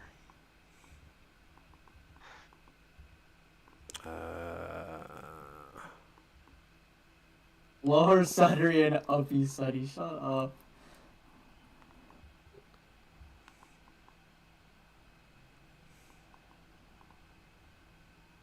I love French friends assets. Whose assets? Sorry. French ones. They're so awesome.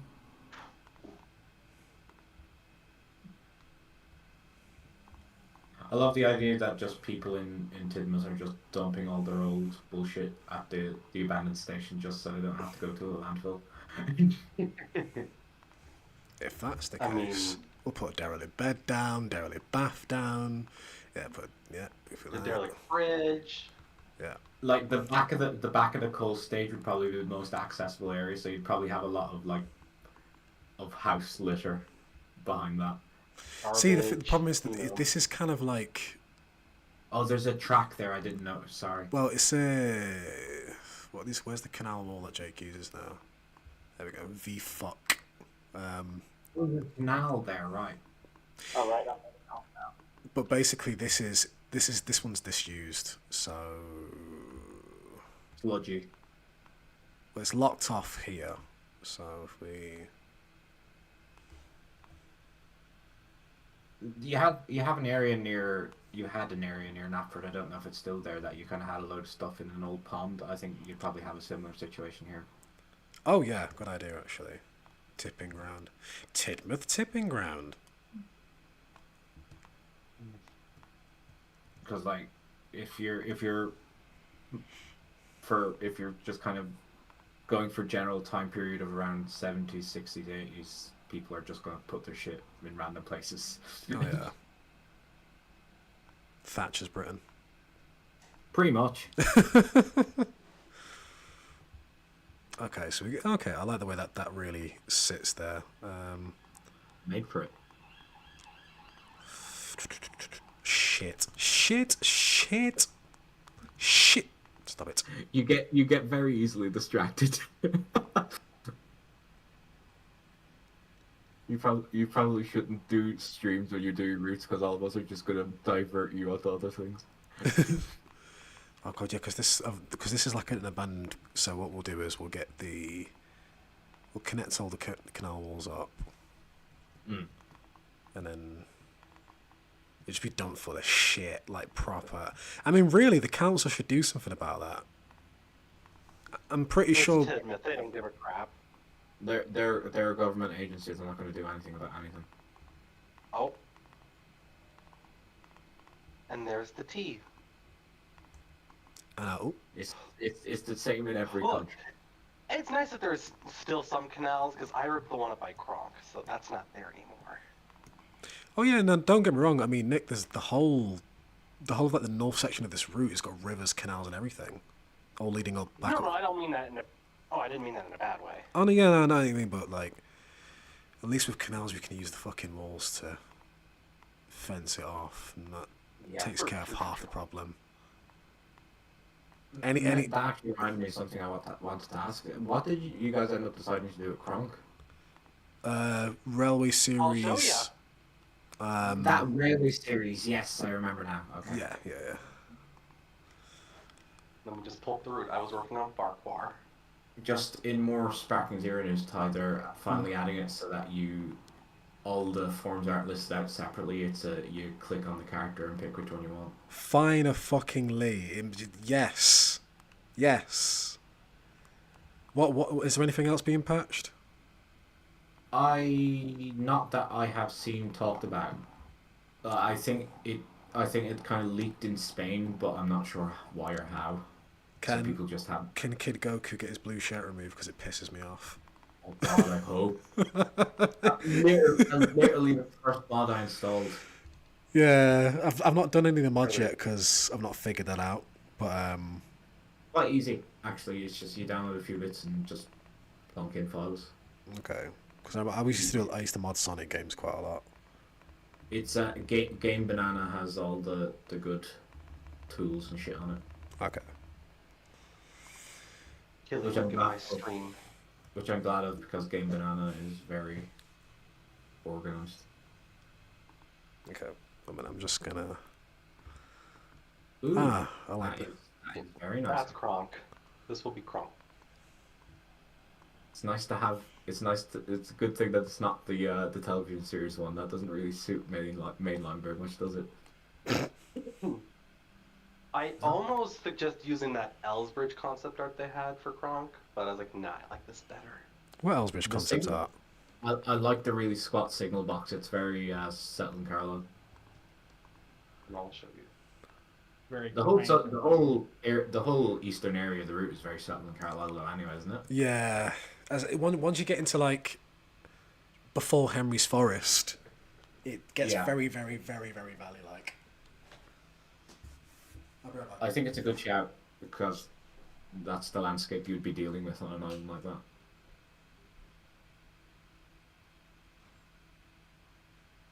The Settling Carlisle is based.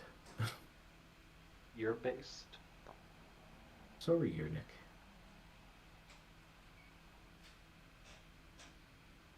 Yay.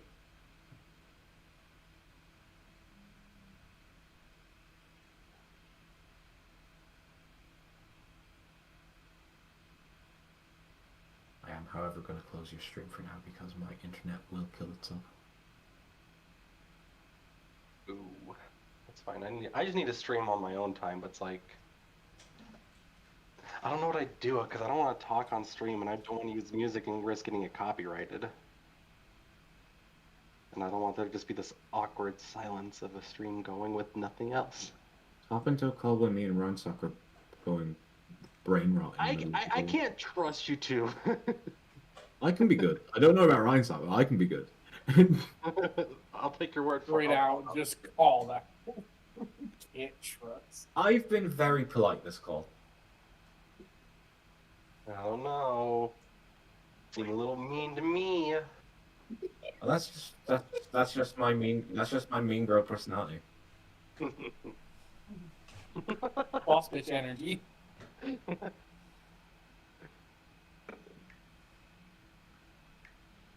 I got. I have to match your energy now. My energy, girl, my energy yesterday was depressed as fuck. Oh. Hope you feel better. Yeah, I feel better now. At least I'm talking, right? Right. Talking about your feelings makes everything easier to deal with. That and other things. Yeah. Look, I played Elden Ring with a few friends last night and I got smoshed. That's all I'm gonna say. Whatever floats your boat. It was fun. I died a lot. Were you doing those doinks? No, sorry, Doinks? get it. No, doinks. Do you not know what I'm talking about? No. Veed. No. No. Okay. It was in a liquid variety.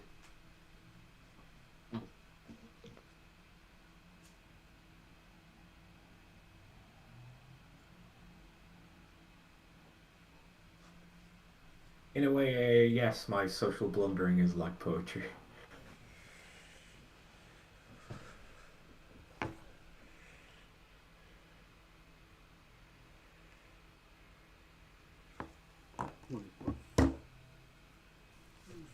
The gay old adventures of everyone's mean bitch Irish pal.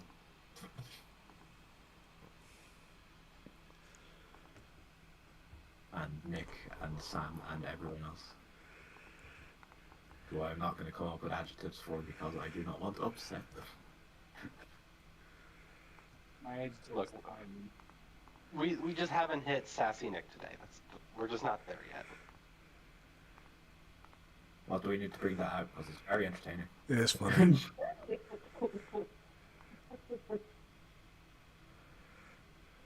I don't know. Say something controversial, and then I'll get sassy about something. I'll find something to be sassy about. Controversial real life or controversial fandom. This is the. This is the hot takes session of the podcast. We listen and we don't judge. How hot are these takes, Nick? Hot takes on what? I don't know, anything. That's more so what I mean. What kind of hot takes would you be looking for? I don't know. I'll give you one of my hot takes. The Haluva Boss people are not as bad as people say they are. Yes, that show is just a bunch of curse words, but it is still pretty entertaining to watch. Wait, what show? Hell of a Haluva boss. Boss. I think it's ugly. I think I it's really think ugly. you're ugly. Wow. Bitch. Excuse me, what did you just call me? Oh my god. I can't. Why did you call her that? Like, literally, like, gag me with a spoon. I'd slap you, but I think I'd break a nail.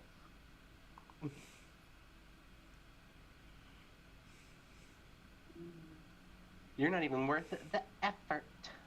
I'm trying to think of hot takes, but all my hot takes are shit. Someone in the chat was requesting to know what the shed is that's used on the abandoned cold stage area. I think that's just the Skarloey thingy shed. Is it a specific asset or is it like a DLS? It's a Benny asset. All right. Or is he referring to like the main big shed thingy that's with the mainline twack and the choo-choos? The big shed, the abandoned engine shed. Oh, that. Sorry. Oh shit. EET engine shed Luben. Hang on. I'll copy and paste it in there. Railway series Tidmouth done dirty.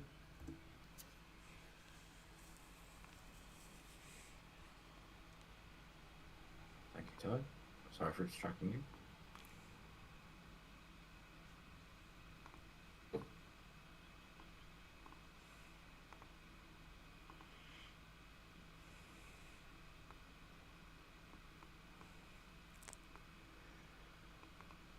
hot take.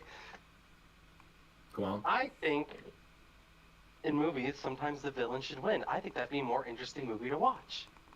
I don't always want to see the good guy win. I don't think you're watching the right movies then, because a lot of them exist. I don't think it's necessarily an uncommon thing to happen. Name me one movie. I'm the wrong person to ask.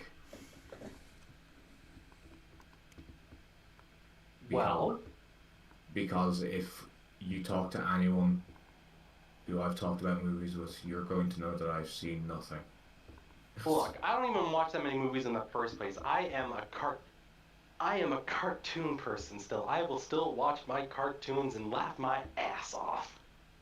Cartoons are for adults too. I don't care. AA said Empire Strikes Back famously. That's correct, actually. Yeah. Technically, the entirety of the Clone Wars, if you know what's going to happen at the end. Look. Yeah. Here's a hot take. I don't give two shits about Star Wars. Fair. Or Harry Potter. Extremely fair. And I agree.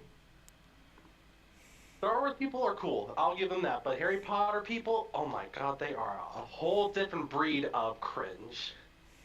Neurodivergent and or LGBT Star Wars fans are the only ones that I can stand. That goes for most fandoms, actually, now that I think about it.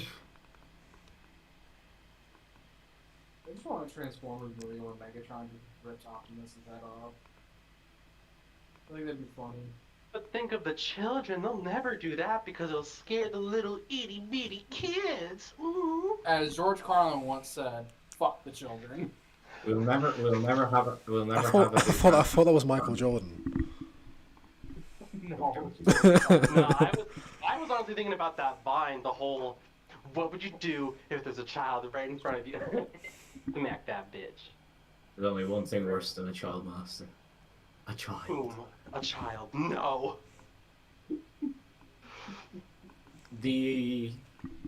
Yeah, no, I just haven't seen a lot of movies, but I can understand your frustration with that if your cartoons are your main source of media, because a lot of them are kind of we need to be able to make network here, and the networks have a very like clear idea of what they want, and you can't really stray too far away from that. True, but some cartoons are pretty complex and actually have like They are, yeah. meanings than just, oh my god, at the end of the episode we learned something about ourselves. But like some other shows, you're like, next episode, let's go. The hilarious South thing is Park. a lot of those shows don't start getting complex until they're guaranteed to continue. Because like you have that first season or so where you're playing it really safe just so you can get. Yeah, you had that first season slug, which Yeah. Because like I'm not a Steven Universe. I haven't watched Steven Universe, but I know that's a kind of what happened there. That it was kind of taking it slow first season, and then when they kind of were secure in their spot, that they could go further later on. yes, agreed. And I'm not slagging Steven Universe by any means because it genuinely looks good. I just haven't had the attention span for it. But You know, I watched it. It's good. It has moments, but at the same time, it's like it has its bad moments. You're like, what the hell am I watching? it's like any other series, really. You're gonna have that no matter what. Oh, for sure. I think the only cartoon show that I can watch fully through without being like, I don't like this episode, I'm gonna skip it, would be the Owl House or Amphibia. Cartoons sometimes for me, cartoons very often rely on second-hand embarrassment plots, and I just can't deal.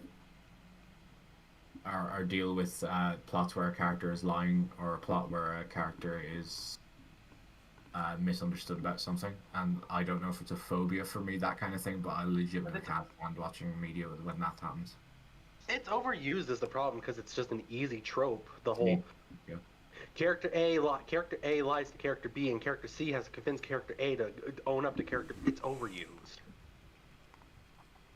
Well, to answer your question, so not everyone enjoys the same kinks. So, just because somebody you know likes the old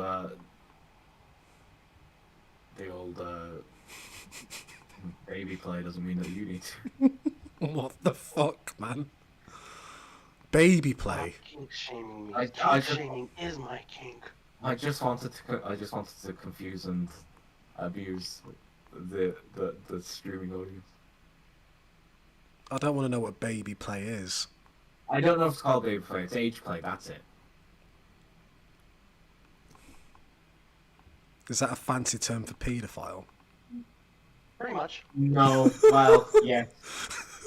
But it's usually from the point of view that someone wants to pretend to be a young, vulnerable person. It's a power thing. Oh, that's I don't- nasty. Yeah. It is nasty. The reason I even am aware. Yeah, well, sure, I know. Sorry. The reason I know about it.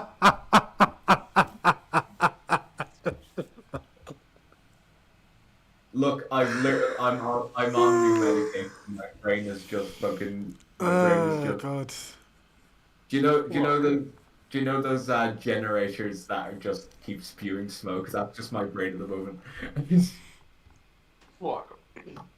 But the only reason I even know about the concept is I made the mistake of being someone who likes reading fan fiction, and you're gonna read a few descriptions with disturbing content.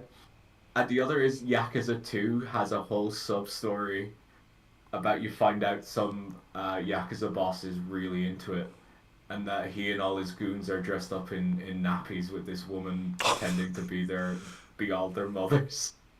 And when your main character comes in and is really disturbed by it, they all get offended and go, "Let's pacify this bitch," and you end up having to fight a load of big burly men dressed as babies. Okay then. Yakuza is a great video game.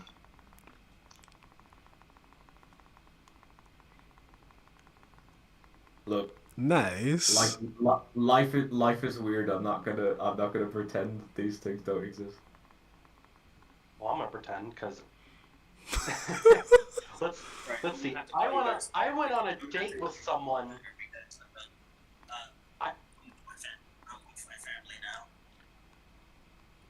Okay. All right, bye. Look, I went on a date with someone, not knowing until after the date when they told me that they like to make people fatter, and that's their thing. That's a common one. A disturbingly common one. I know it is, but when he told me that, I was like, goodbye. I'm trying to lose the weight, not gain the weight, so fuck you. I feel like this is something you put on your profile and don't just spring on someone. Look. Gay AA dating is is asking if toxic. you went. We'll just leave it at that. AA is asking if you went on a date with the witch from Hansel and Gretel. I wouldn't be surprised. Wow.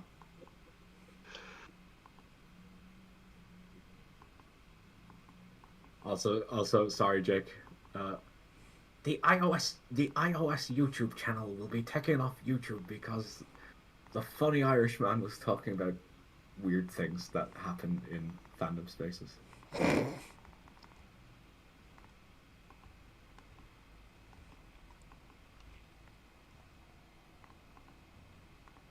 Is More Walshart's hot VG, takes. is Walshart's VG our own Jick Harbour? So,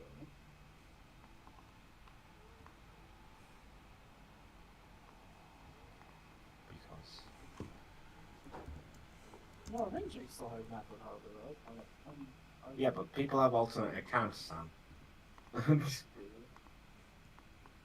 I'm not out of that bit of the internet yet, okay?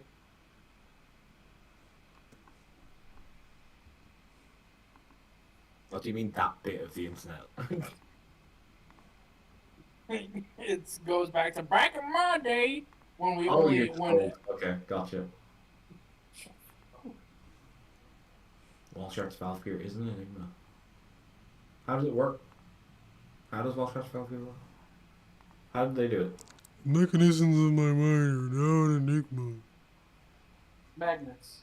Where are you going, Bennett?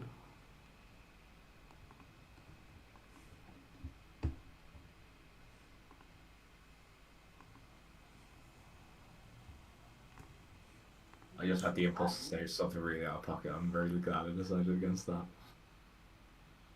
I'm honestly trying to think of any hot takes that I have, and I honestly can't. Like, I've made my takes known to everyone. It's like I don't have anything, honestly. Most of my takes are lukewarm. Yeah. Mine are either lukewarm or just straight up cold. Because Or they're... really contrarian. Yeah. It's like... But, yeah. When it comes to a lot of things, I'm just like, oh, it's whatever. Yeah. Or my takes are so out of date that it doesn't even matter anymore. No, my hot takes are not Lunch Ryan. Lunch Ryan is Lunch Ryan. Lunch Ryan at the Tallywood Railroad. Blessed is he.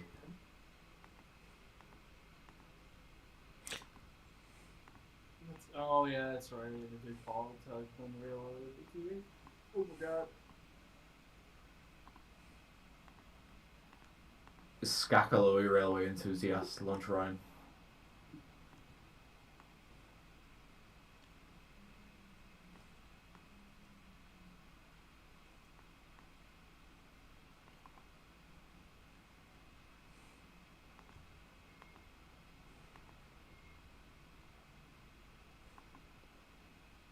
A hill like that would be great on an icy day.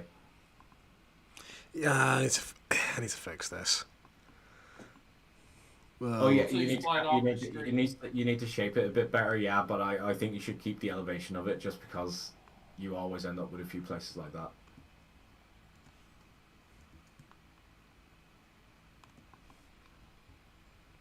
The angle is a bit severe, all right. So I don't know what you're gonna do. I just like these terrace houses being on the side here. Good, yeah.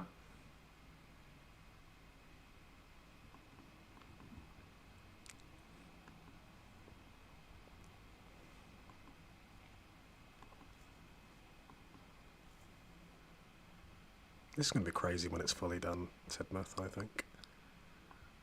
It's going to be insane. I was on an older merge today, actually, on my new PC with the 4070 Super and the most powerful CPU I can get, and it's still chugged at that first. Is this the one from a couple of months ago? The one from around June, I think. Yeah.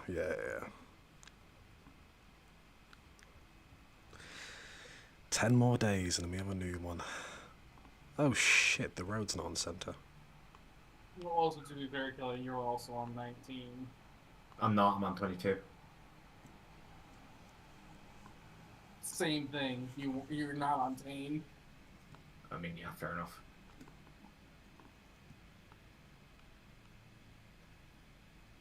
Ty, how often do you do the Michelangelo's host in day-to-day life? AA wants to know. Or is it simply reserved for... It is a bit of a stim. The vocal stim, yeah. Yeah. I know one I'm bad for is quoting YouTube poops.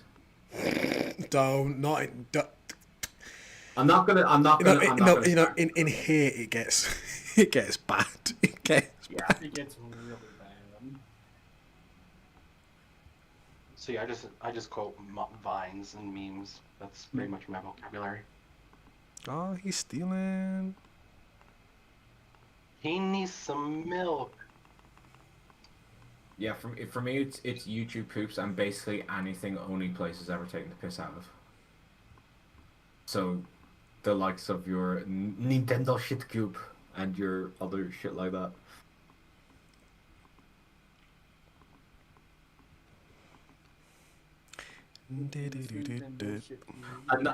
Another focal sin that keeps happening is Rob Wooden Railway reviews. Why him?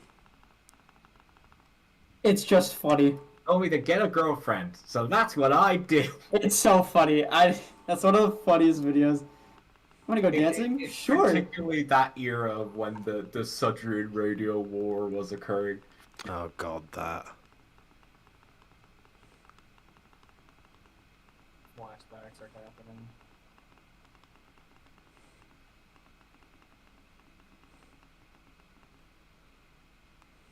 Slowshi. That's not what I'm familiar with. Master Slowshi. No, means nothing to me. Is it like a YouTube thing, or is it just... Is it a character from something? What, Master Slowshi? Yeah. No, it's just saying Master Roshi, but Master Slowshi. Ah. Are they actually nerfing Yajirobe as well in Sparking? I think they did that already. So what, They could be doing it again. what did they do to him? Get rid of Senzu Bean? They kept Sensu Bean, but I think they put a cooldown on it. I think the problem was that people were spamming it. I think you can only do it once every couple of minutes or something. I think now I can't remember. I think they stopped it being a full 100% heal. I think they might have brought that down a bit. Hmm. This was a week or so after it came out because so many people were complaining that they needed to do that one quick. And also the rage quit penalties as well. The rage quit penalties were the biggest one. Yeah. Because I'm on it. What's your rank on ranked mode? I think I'm only D something because I only really play ranked every now and again. Okay. And even when I play ranked, I don't try very hard. Hmm. Because I don't like metagaming. Okay, fair. I'm in there to play with play with toys. Yeah. There you go. Like I myself and a buddy Morgan, I went into it one day while they were watching, and I went into ranked with Bobbity. Hmm. As there's a thing called the Bobbity Challenge where you go into ranked playing as Bobbity and you try to win. Why does this sound like a bad idea? It was. Oh, it was complete suffering. You get locked into one combo and you're done. Especially when most people online are playing as your Vegetas or Gogetas. Enough! Enough! Enough! Enough! Because Bobbity's strikes are so slow. Hmm. And you'd never get enough distance to either charge key or Do you know who a really annoying person to play on ranks if they spam them is Gotenks Super Saiyan? Really, I have actually never encountered one of them. Because you can spam Galactic Dome. If you equip the items, you know to cut all your key blasts in half and stuff like that. And So if you do that with Gotenks, it's like 1.5 for Galactic Donuts, and it's like instant grabs you and takes off like a good bar of health. I know that video now. It's damn near unblockable. Yeah.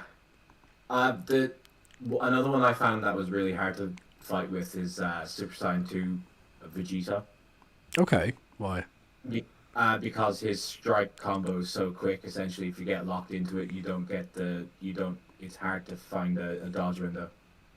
Ah. At least the other ones you can kind of time your button presses to at least break the combo a bit, whereas by the time you get the timing down on Vegeta, he's already finished the combo and doing something else. Yeah. Is it like a Smash kind of game, or? No, it's a kind of an anime arena fighter. Well, it's the original anime arena fighter, just a new version of it. Okay. It's a lot of complex systems. Well, comparatively complex. Okay. It's no Street Fighter level of complexity by any means, but it's decently complicated. Or as people like to call it these days, tech. That's a fun game term, I think. I think that came from. I think that's because a lot of Dragon Ball fans got really into fighting games when Fighters came out. So all the lingo just started bleeding back into the Dragon Ball fandom. Yeah. I had your fucking stream pause again. Why does it keep doing that to me? I was wondering why you were just staring at these terraced houses. Well, maybe you just need to start paying attention more. Apparently, there's a tsunami warning going off right now in the San Francisco area. You're not anywhere near that, are you? No, I'm not. Well, Crunchy there's- carrot sticks. Oh, you're. It's because an earthquake hit the north part of California. Yeah. They're it at the was Brendan Station building, the Harbour Station building. Is that track going underneath? You mean that one there? Yeah, to the right of that. Is that a road or rail going underneath it? To the right. It's Oh, down there. level.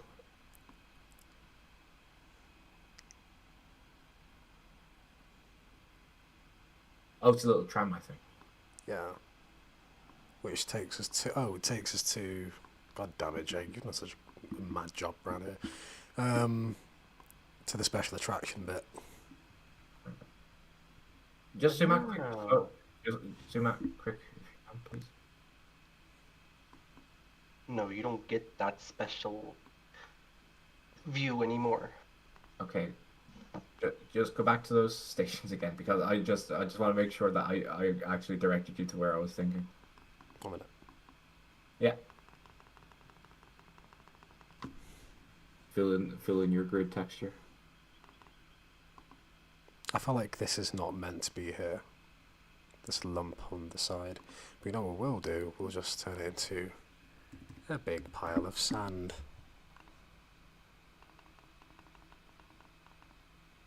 That's what they used the tunnel sand for when they had extra. Just built up the sand walls. I can just imagine somebody coming around that corner in a hurry and just the van tipping over because they hit the dune at the wrong angle. You know? And that's just what we call natural selection. Like the kids who are eating Tide Pods. Imagine having a dash cam on Sodor, that'd be hilarious. So what did you want me to look at? Just the harbour station there again. Oh, this one.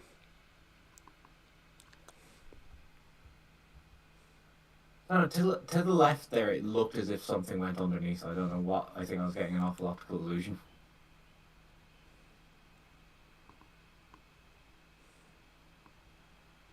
It looked like something was coming from the town to go underneath the key.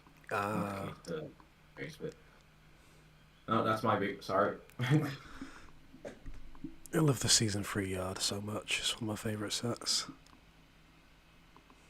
I'm glad that you managed to get it in because you were I think you were worried for a bit that you weren't going to have a place for it. Yeah, because Jake didn't want it at Vicarstown, so I was like, Tidmouth.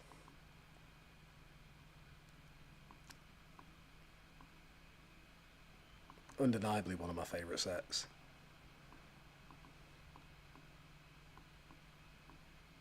Yeah, we can't have everything at Vicarstown. Yeah. Like everything's not at Tidmouth.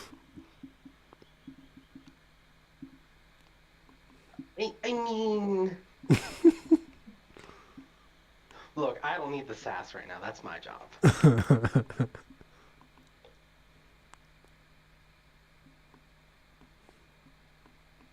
Oh, it's the Necropolis rally. It's the funeral. It's the funeral buildings where they carry the dead. It's the special box factory. Oh shit! Are these funeral cars? Crap! I didn't even know we had these. No way. Ah. Funeral cars. It's the brum brum car. Beep beep. He cried. I'm just gonna heat up some food. Imagine you're on Sodor, and you have a dash cam recording, and you just see Birdie coming the other way, and for some reason he's on like 2 wheels, like, and you see a bunch of chickens flying around on the seats and shit. Do you think there's insurance fraud in Sodor? Almost Oh definitely. my lord, yes.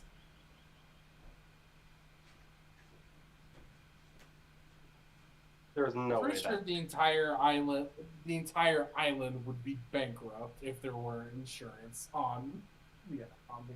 There's probably a whole dedicated insurance company for Sodor. Sodor is hilarious because it's bigger than one reckons. So like, there's definitely a lot of weird stuff going on that you're never going to hear about in any railway related story. No, yeah. Like there's definitely crime on Sodor in some regard. It can't be completely clean, but I'm just kind of wondering myself what would be going on in that island. Well, I mean, everything that goes on in the real world, most likely. Yeah. Because I can imagine people attempting to use Sodor as a staging post for both Ireland and the UK. Yeah. Is Sodor part? Well, Sodor's part of the UK, so Sodor would have been part of the EU and then out of it again. So, does Sodor have a military, or like a wing of the military? Probably. If they don't have their own privatized military already. Well, not privatized military. I just mean, would there be like a Sodor regiment in the British Army or whatever? Probably. I wouldn't doubt it. Also, I'm not gonna dignify my own shame. We're leaving it. No wall sharks. No. No. Oh. That's. Whoosh. Batman can explain every single crash and explosion on the island, but he can't explain the 4.2 million pound expense to a PMC. Who did you say that? Batman. No, I said Batman can explain every single crash. He can explain every single crash and explosion that happens on the railway, but he can't explain the 4.2 million pound purchase of a PMC. Yeah, you're right. You're right. Well, sharks. I forgot about that. Actually, yeah, there would be a Sodor regiment if the Duke was fighting the war. My father died when I was 8 years old. Oh, that was a great thing to come back to. Oh, Aiden. Yeah. You should look in other projects and look at the trailer I'm making. Okay. I don't want to watch it until it's finished myself, Nick. But what music did you? Oh, it's not finished? I mean, I'm adding sound effects, but it's kind of finished. I want to see when it's fully finished. Alright, guess I'm going to edit then. What? Go edit. Did you end up going with and finish, Nick?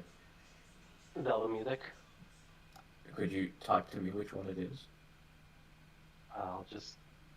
I gotta go find the name. It is from Tears of the Kingdom. It is just Skydive. That is literally what it's called. Excellent.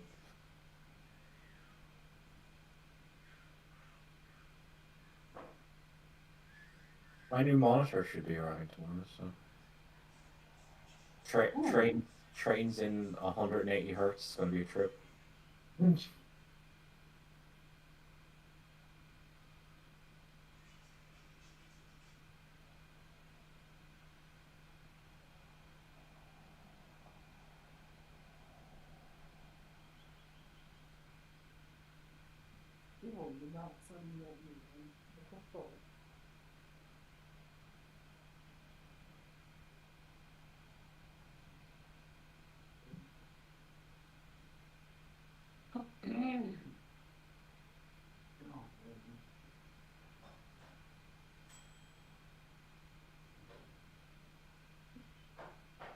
Oh yeah, it's also been said multiple times before by Matt Cooper that Tidmouth is the shithole of the island.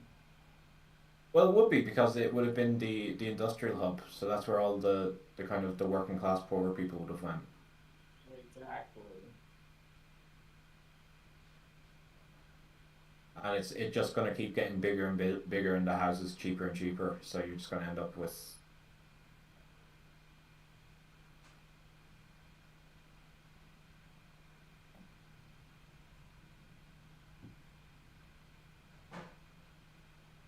Ty's microwave is called Isabel because there is a bell in it. And the bell is used to tell Ty when its fajitas are done. Until the island just becomes one giant city, no more countryside, it's just all city. Do you reckon Do you reckon the governance on Sodor is like you just have a government position for Sodor, or do you reckon it's broken up into itty bitty pieces? It's probably broken out into like counties and stuff. Yeah, because like is Sodor its own county, or is there like multiple counties on the island? I'm sure. I'm probably sure it's sort of like how we set it up in the U.S. Like each state has its own state power, but then the states are divided up into counties. So it's if anything, it'd probably be similar to that. Because I imagine Sodor itself would be like its own province, and it would probably be split up into counties then. Maybe.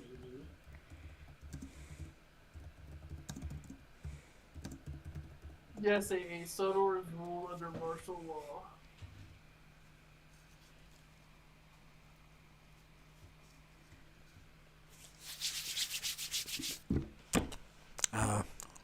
Tom Tipper definitely isn't the only postman on Sodor.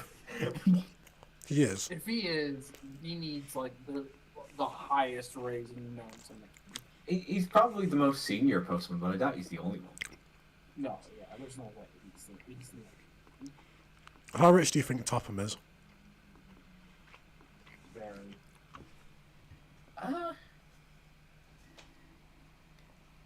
Barring the crashes and explosions and the settlements he has to deal out. Wait, like, are you talking personal wealth or the actual wealth of the railway? Because I think,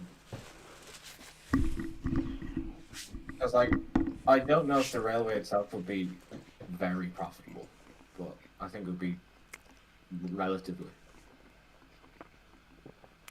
Because like the hats are smart business people. I reckon each hat has had their own investments in various things, so I imagine they're wealthy enough. Hmm. I doubt he's the type to live in a mansion or anything like that, though. It's probably like from an old manor house or something. Yeah, you know what he does, Topham Manor. Or Topham Hall, or whatever it is. Gately at manor. Drayton Topham Manor. But does he have his own cryptocurrency? Bitcoin. Jigs,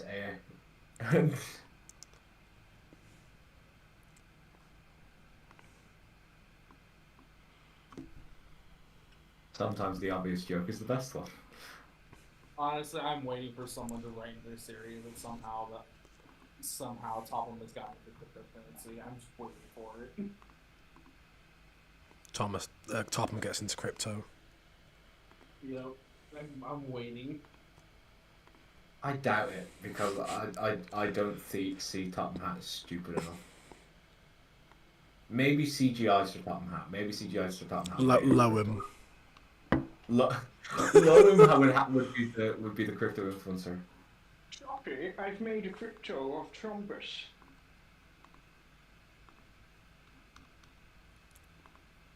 I guess it depends on how Topham's already been written in the series, honestly. If he's I just know that Loam Hat got into NFTs.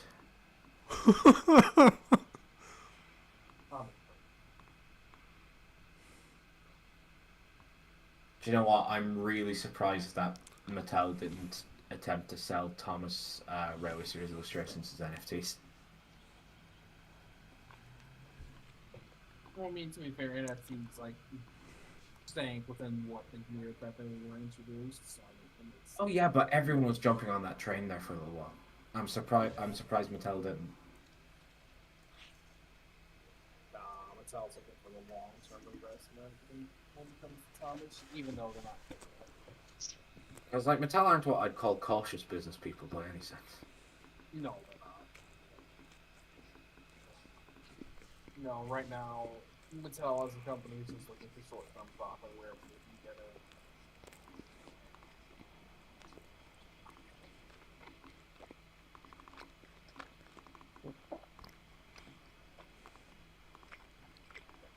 Because everybody thinks when the license comes up in 2056.2, Japan's gonna buy it. No, they're not.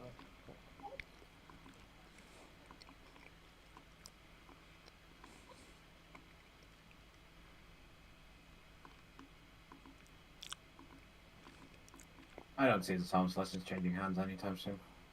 No.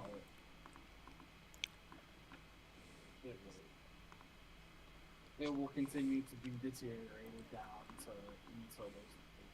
until there's legitimate. I've got think nothing when it- left. I think when it comes to Thomas, we're in the, to steal a Doctor Who term, we're in the wilderness years now for the foreseeable. Well, not quite wilderness because all engines go is technically a thing, but it's dead to me, so I don't give a shit. Everything after season 20 is pretty much just gone. For the what I would say original fans is gone. Unless you're one of those people that only devours the classic series, which in that case, Hero of the Rails was your deathbed. My hot take is I don't really mind if people like all engines go. You just need to acknowledge that the soul of Thomas isn't there. It's just something else now. The soul is gone. You're something new. It's literally just a product line. It's all it is now. It's not. All it go is. I think the people who are working on it do seem to be doing their best, but I just think it's not It's not though. It's not it. It's not Thomas. It's something else. It's not it, Thomas. It's not it. That's right.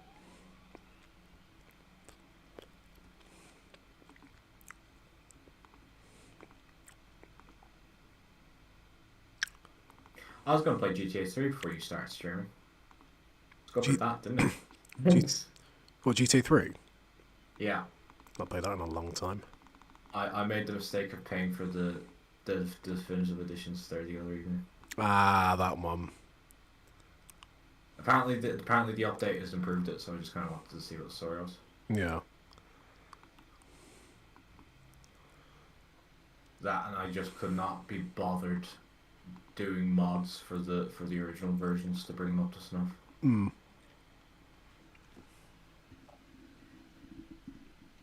But I have the option if I need to, so it's fine.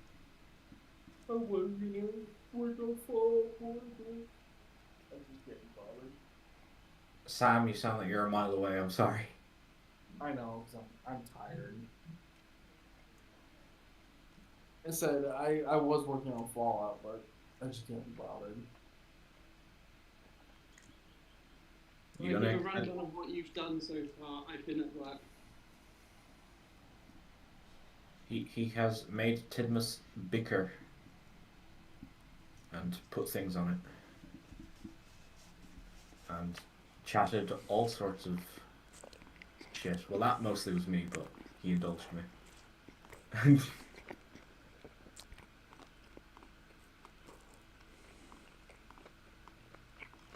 You know, things are coming together on the root of those things. Mm-hmm.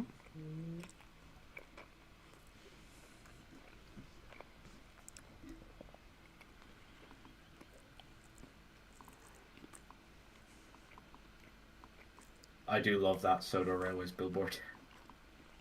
I think it's like, how old is it? I swear it's like a 15-year-old asset. I don't know if that's the original asset though. I can't remember if that's the original asset or if that's Brendan's remake. But that asset was definitely on some of the older steamer routes. Oh, yeah.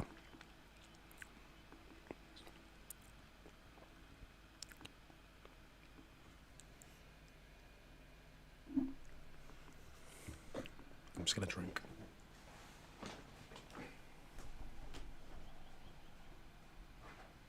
The Rev kit bashed that asset out of Trains 1.0.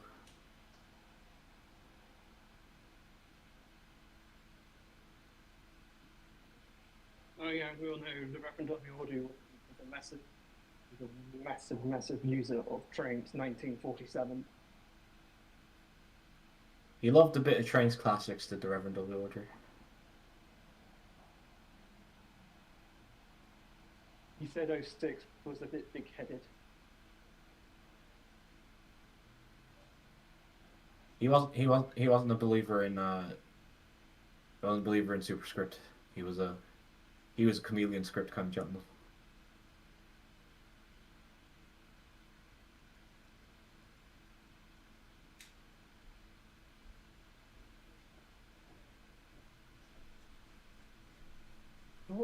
Oh yeah, he died in what? Oh, 97, Sam. I know. I'm tired. I have only got like 2 hours of sleep. I'm fucking.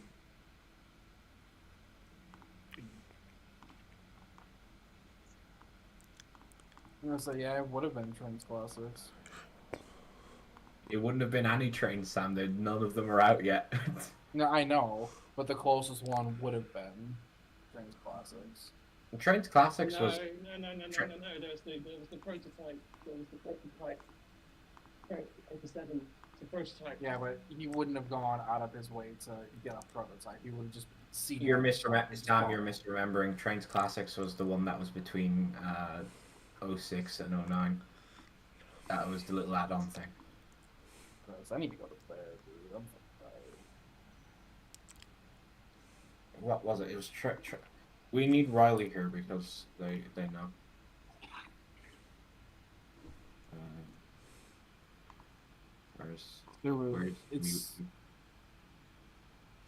Where's me wiki? The first person was UTC. UTC. And then 04, and then 06, and then Trains Classics, and then 09, and then obviously then 10, 12, whatever. Yeah, Trains Community Edition was in December 2001. That would have been the first widely available one. That's 1.0.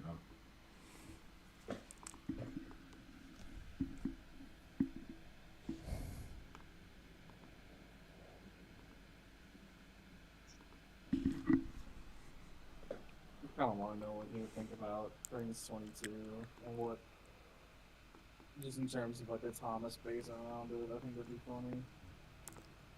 Who's the Rev? Yeah. The Rev would hate anyone that isn't him doing his characters because he definitely had that fucking autism that nobody knew about then. What do you think? He's trying to sue everybody? No, it's not even a sue everybody thing. He'd just be really grumpy about it. How many times do we have to tell you, old man? I love the young people.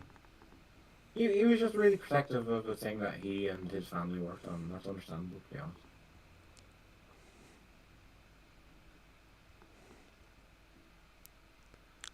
I don't know.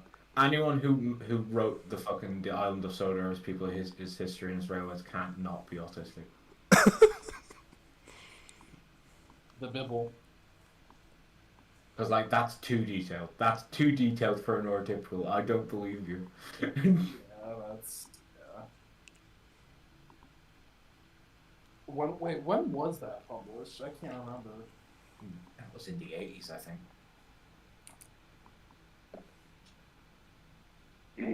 If it was in the 80s, there's no doubt in my mind that they didn't work with the Rev for that. Yeah. There's First September 1987. He wrote that. Oh yeah, yeah. There's no way that they didn't work with the Rev to publish that. What do you mean work with the Rev? He wrote it. Oh, was it there? Jesus Christ, dude. It's People, Its History and Its Railways was written by Reverend W. Audrey and George Audrey. I do really bad. See, you might need to.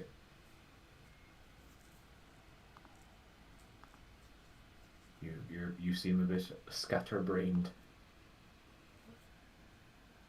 Batter-screened. Fucking went to bed at like 1. Fucking didn't. I stayed up until like 5:30 for some goddamn what? Why would you do that to yourself? I don't know. And then I was up looking at fucking TikTok and Facebook all night. Go to your shit at once.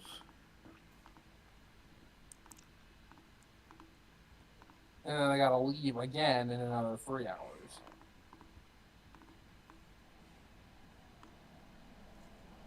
The one thing that that reading between the lines has over the Rev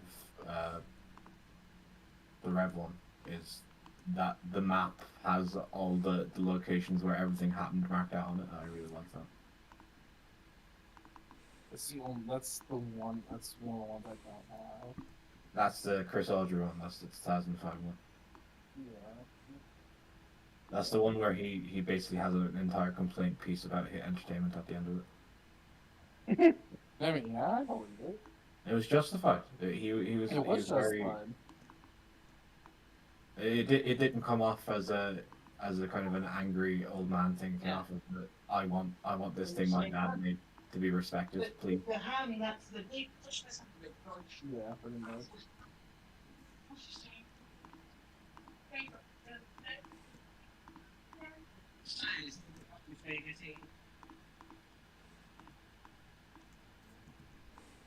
Unless you're Brett sending cease and desist letters to actual railways.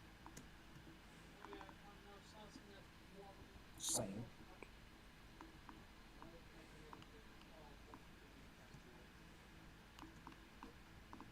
Brit's sense of branding overrode her common sense at certain points, I think. Yeah. Which still just boggled my mind. It's like, why? I understand it from a producer a standpoint that knows nothing about railways. I kind of get it, but it's a complete lack of knowledge of what she was dealing with caused that, I imagine.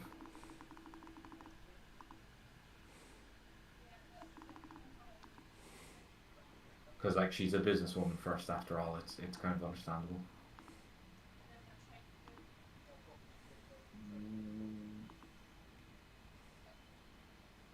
I don't know. I never feel right joining the Brit hate brigade because like she's literally just a children's television producer who found Not even something hate. successful. For me, it's just more of a trying to understand, like, what went through her mind at the time. It's kind of like we have the point of view of like liking railways though and being interested in that kind of thing, where like she would have no knowledge whatsoever of how things would be done in those circles. Or Well, not only that, or it's the- also the fact. Oh, sorry, go ahead. Sorry. Oh, I was just gonna say it's also the fact that fuck, what was I gonna say? I don't know. Something about the engines already existing. I can't remember.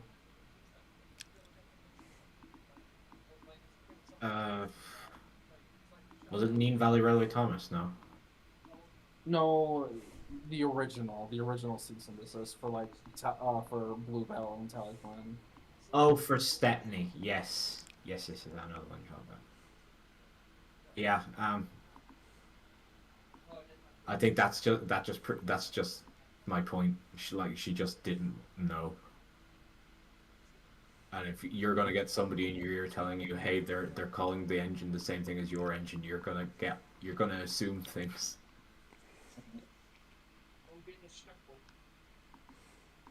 And in that regard, well, people say, well, didn't do her any favors. It's like, yeah, because those people were never in favor of her in the first place. No. It's like, what are you getting at? The second Thomas went on to television, none of them cared about, despised it because it was children's muck. Yep. Yeah. Still to this day keeps 70% of their railways alive. I know. Whether or not they want to believe it or not.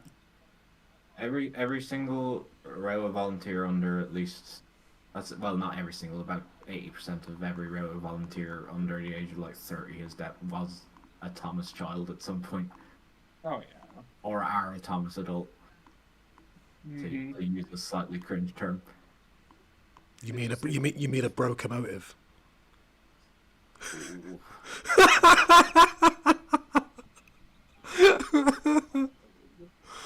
I hated that trend of random names. I'm just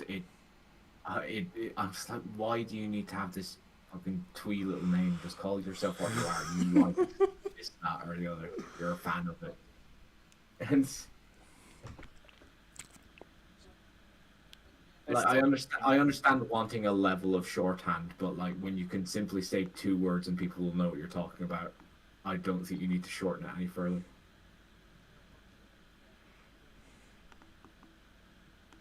Or Like- tanky. I can't Like hate that word. Brony came about just because everyone was so what's the word? They weren't confident enough to actually tell people, "Oh, I like My Little Pony," so they had to come up with some clever workaround for it. And then because they got so big, everyone was like, "Oh, we should have our own nickname." That's crazy. Tankies. that was state sponsored fandom name, and I hated it. Yeah, I still hate it to this day. I fucking despise that name. It's hilarious to me Because- because tankies is a term used for a certain political stance, and every time I see it on my timeline on like Tumblr, it just makes me laugh. Well, see, that's the thing. When it was introduced, it was haha, meme, funny, but now it's literally just used as a derogatory insult. Like, get the fuck out of here. Not even a derogatory insult. It's just when people are taking the piss. Well, I mean, more so. Yeah, it kind of is. It's like it's so stupid. It has literally no weight behind it. The one I hate the most though is Hoovian. That just sounds wrong. It just I got no stance on that one because I've never watched a single Doctor Who episode in my life. I'd rather just be called a Time Lord. Like, you know, the Time Lords. I would rather be called a Doctor Who fan, please, or a person who likes Doctor Who. I can't not think of that. Not think of this one episode of the Ricky Gervais show where, where they find someone they find someone that's a Doctor Who fan, and he looks at him and he look at him. And he's a spitting image of Steve Merchant. One that my friend Stuart likes to keep bringing up that I think was genuinely used for a while is they call themselves Dweeks. Dweeks? Yeah. I think that's very early days fandom. That's like 80s, 90s fandom nickname. This sounds like a slur. Probably why it got stopped being used. Saying, yeah, I'm gonna be real. That sounds like a slur.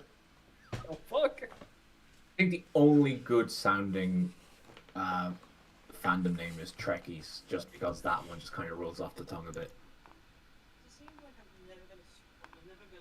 Yeah, because you really don't associate it with anything else other than Star Trek. Yeah.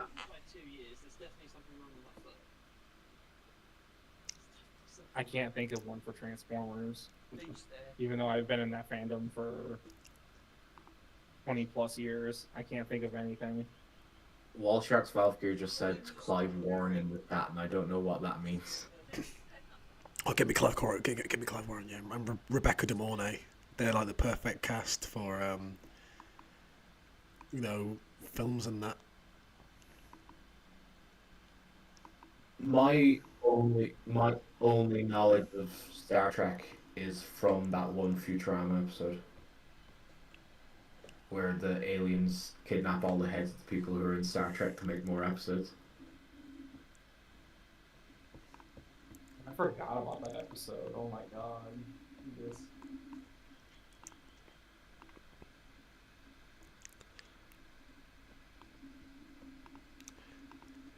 Do. Oh shit. I did not mean to do that.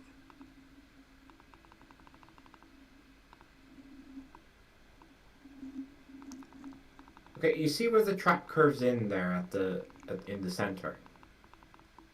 Oh, you've moved up. Okay, There. never mind. I mean there. I'll wait until the stream catches up. No, to the left and down. With the tramway bit. I think so. It kind of ends at a little indent in the embankment. Yeah, you're hovering over it on the stream. Does that go? Oh no, it goes onto it. I'm getting an awful I'm getting an awful optical illusion. It looks like it's trying to go under rather than onto it. Oh. That's what I was trying to direct you to before. I think going to the other perspective made me think we were looking at something else. Oh, okay. No, I'm just just copy and pasting the textures, but I'll alter it all properly later. Soda lift.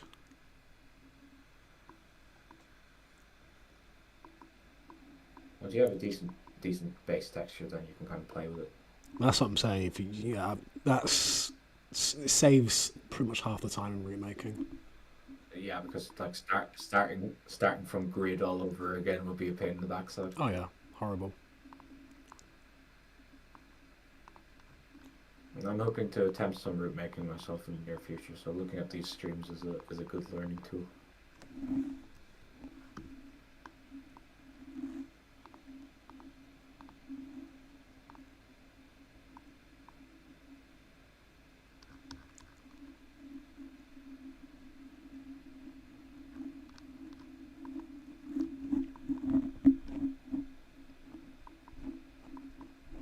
I'm just trying to figure out what to put on this road here.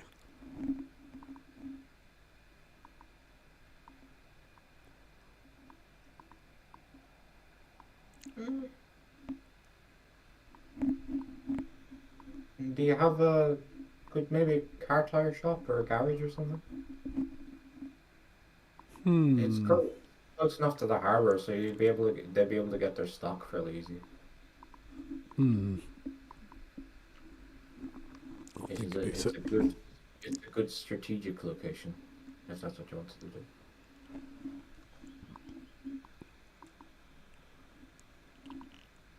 I think the proximity to the harbour should be considered with what people think.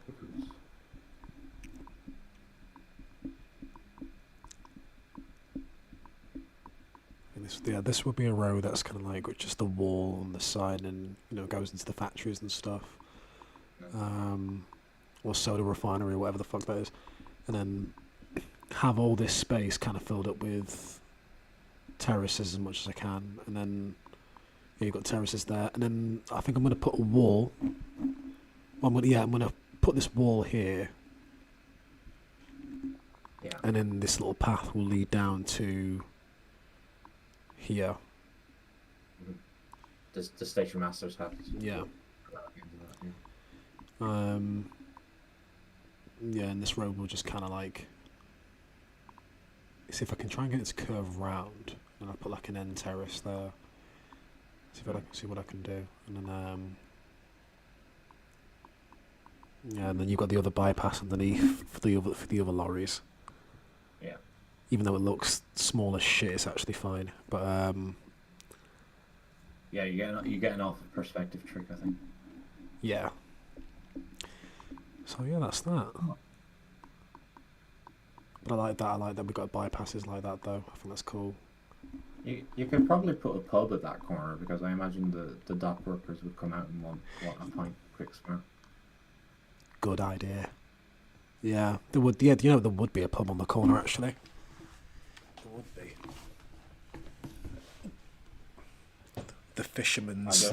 I don't know if any of the pub assets would be big enough to fill in the gap, though. You might have to do a bit of dressing.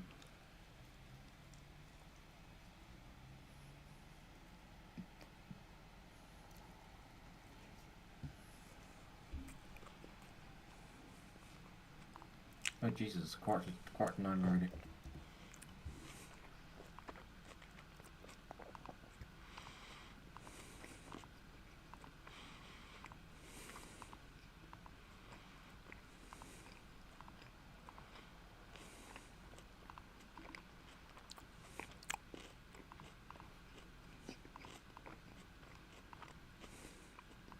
Walsharts is asking, is there a grey ground spline you could use over the bridge so there isn't a brown patch under the track?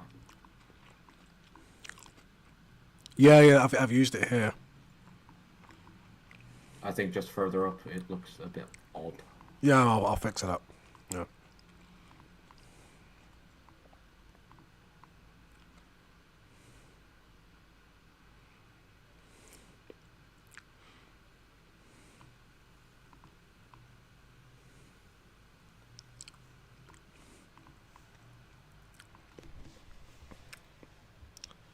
Oh, I was talking about the corner where you were looking for something to put there, but that works too.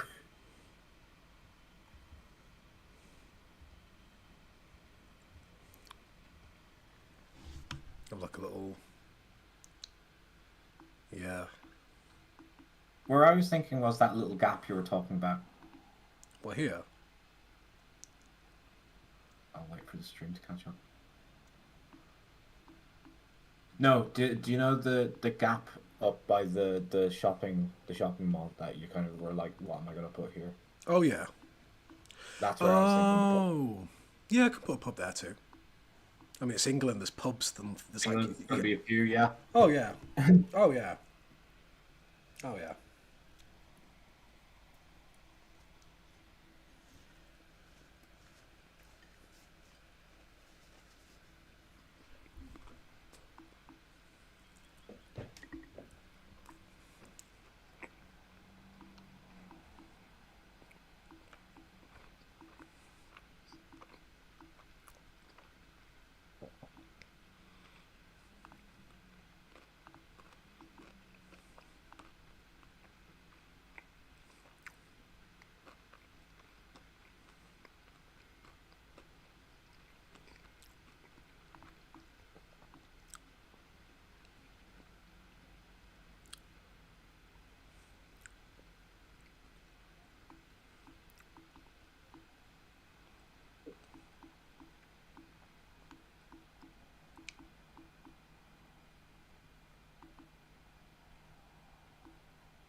I will be back in a moment. I am just going to acquire myself some sustenance.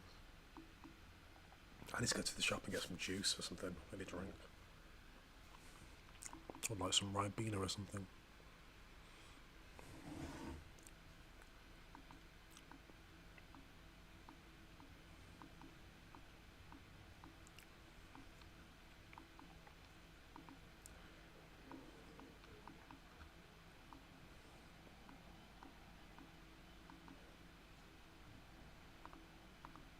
Yellow buses, because I think I might colour code the buses so that the yellow buses inside the town are like the free bus that you can only use in the town centre.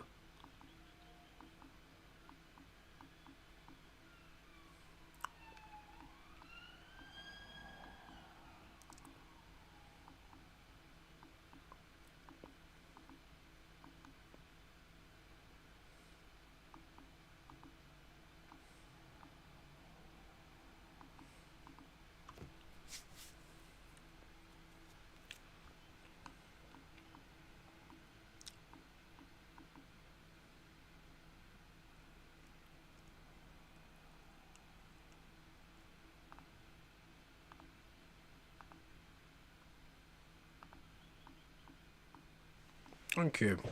I mean, it's gonna be a while till it's done, but I think I think in the next 2 weeks I might be able to get at least this section done. If I put my mind to it. I believe in you. You're doing way better. Not way better. You're doing way faster work than the rest of us are. So. Well, this is the one thing I wanted to talk about. So, my, I'm so it's like my only job left really on section 1 is just Tidmouth Town stuff. The rest is literally Jake like stuff. Now, other than that though, I'm just on town duties, so I've got to do Wellsworth and Dryall, and I was going to ask Cam Jones if he wanted to do Ellsbridge and Torrywreck, and then I've got to go do Crovan's Gate. But literally, like, yeah. So I was thinking, do you think you need any help on your section in the new year to speed things up?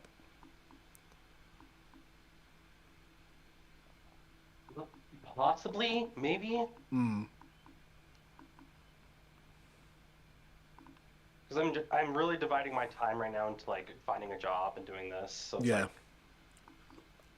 No, it's totally and then once fine. I get a job, I don't know how much time I'll have in general, anyways. Yeah, yeah. If you feel like If you feel like sometime in the new year you want to pass it to me, buy it. Yeah, just don't worry about it. I could probably get your section finished. Most of the main sets are done. It's just all freaking fields. Just copy and paste and just kind of blend them together. I have been. What do you, if you look on that stream? Look, if you see all this, you know where underneath the little, in between the little western, all these new baseballs I added. All of that was just literally just copied and pasted. Yeah, I know. And then you know when you can't be asked doing a field all the time, you just get like a big bunch of trees and just create like a little bit of a wood. I mean, I didn't think about the woods thing, so that's kind of smart. Oh yeah, because they do crop up in here and there like a little woods. So Yeah, that's true. I'll let you know. I'm making my way up. So yeah. kind of worked on the not south side, the side that's been connected to Marin, and I've been just working my way up. So I really haven't even touched like the Kildane section part yet. Yeah, I get you.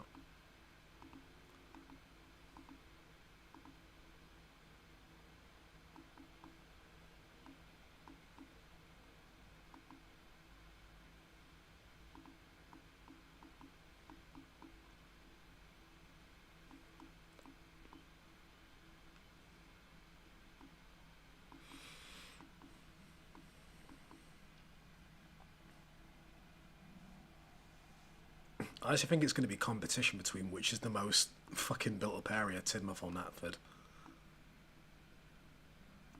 Well, you did both, so This is, yeah.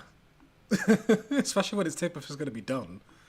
Because, I mean, I'm going to wait till after Christmas to do the north side of the town, because that's going to be Wallace and Gromitville, so we kind of need the new movie to see all the new stuff that they're going to do. All the pretty stuff. Yeah.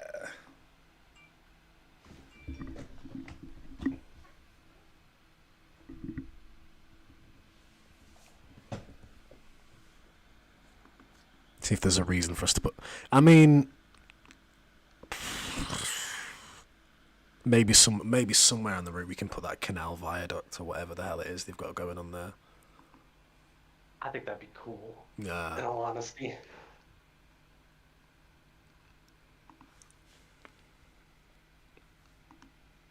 You know where it probably would have to go? What? Vickerstown. For fucking course, everything goes to Vickerstown.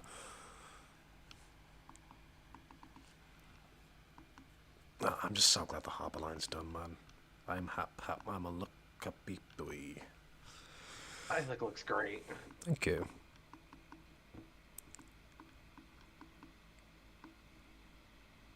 You've done a fantastic job, and I think it all just looks... No. Sorry. It all flows very perfectly and nicely. Thank you.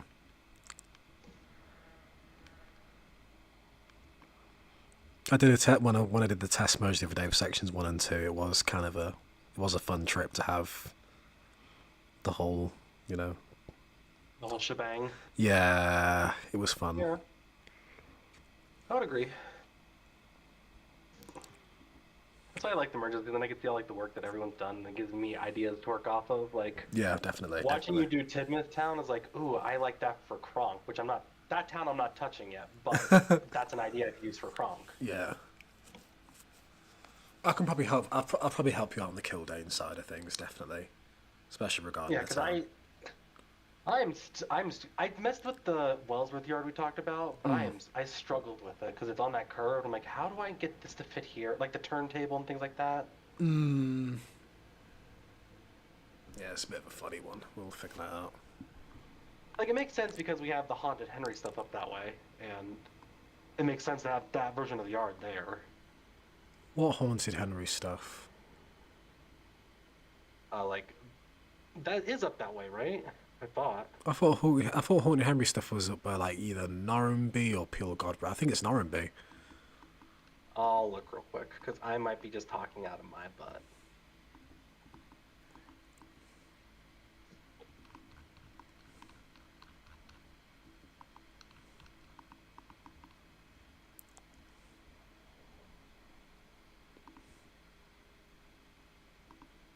Nope, no, you're right. You're right, Normby. Yeah.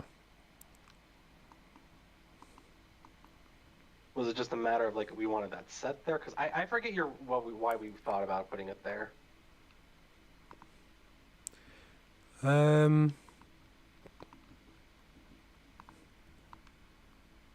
What, the Horton Henry stuff, or No, the Wellsworth yard for Kildane. I mean, I kind of like the yarn. It was just kind of the sake of giving it a place, since we didn't. No, that makes sense. I would agree.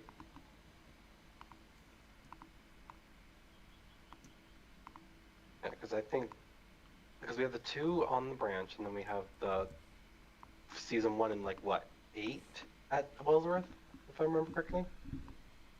Season 1, 3, and 7, 8. Yeah. Yeah. Hello.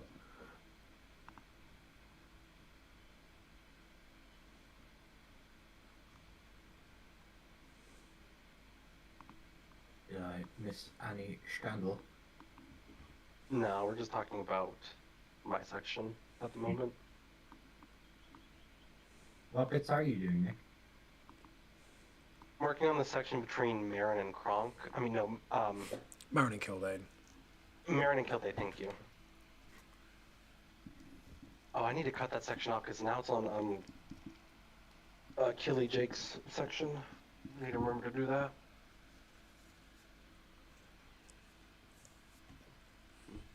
There was a little section on a railworks route I saw recently that I kind of want to show you guys because it might be a cool visual if y'all were short or something. Yeah.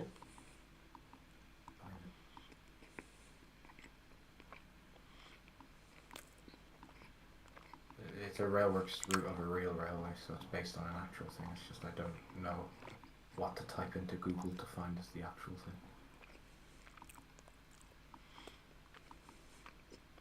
Oh, I gotta do that too. I gotta do that. Like Thomas, one of the, it's 4 in the fucking morning! It's T, Jock.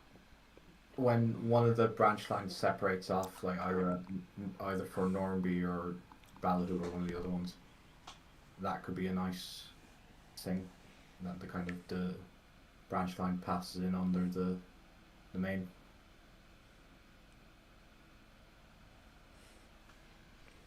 I don't think we have a lot of crossovers in all honesty anymore. That's from the S&D, so like if you wanted to have it that you, I don't know. Oh, is this the bridge from Evercreech?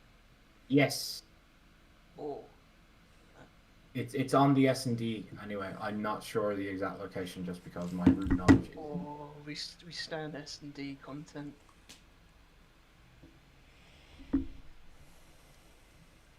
I think the Titfield bridge is elsewhere. Mm.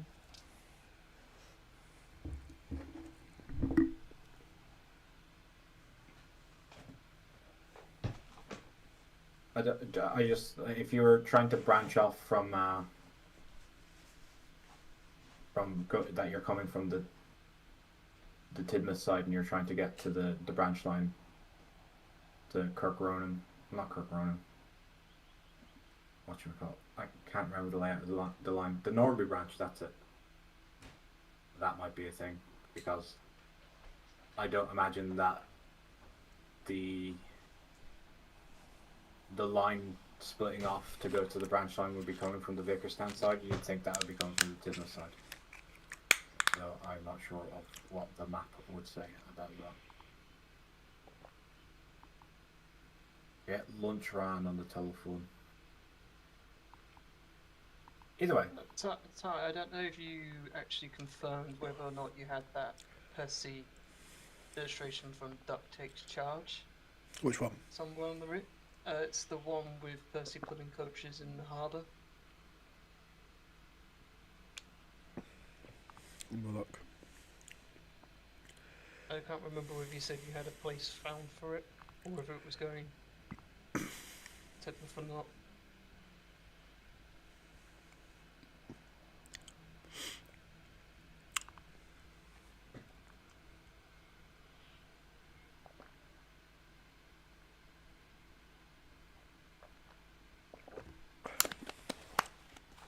And another thing that I just wanted to suggest that if you guys are thinking of what to do in certain locations, do you know how sometimes you get the station where the platforms are in the cutting, and then you have like footbridges going out to either side, and that's where the station building is. That the station building is elevated above track level or platform level.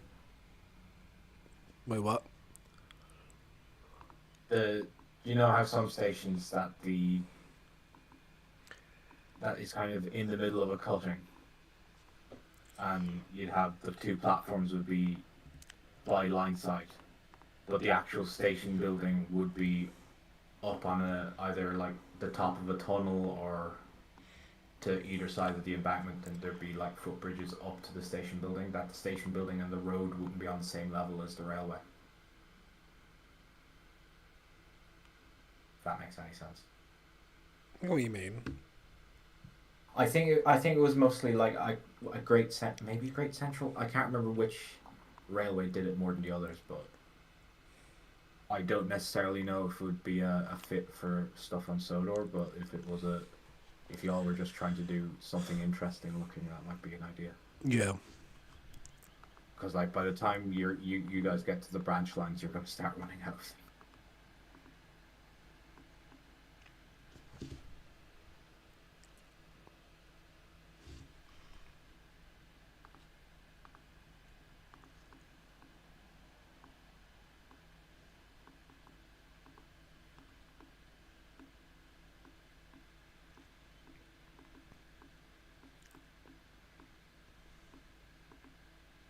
No, wait, no. Looking at the map, the line for Coquerone does split off at the Vickerstown side, not the Tidmouth side.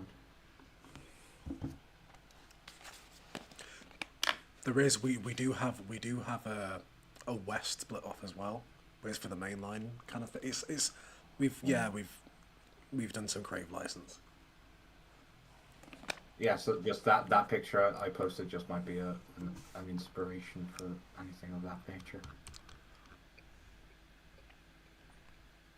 Ah.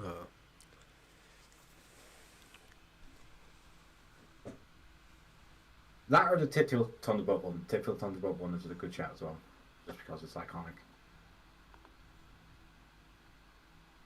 The Normanby branch has two separate splits as well, but. What is this? Is this Railworks? That is a railworks route of the Somerset Dorset. Is that the updated Somerset Dorset? That's the Golden Age Developments version, yeah.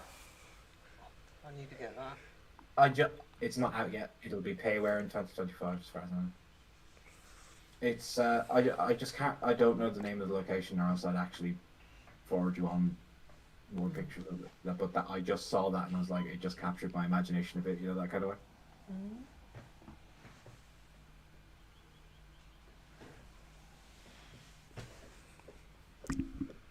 As long as we get some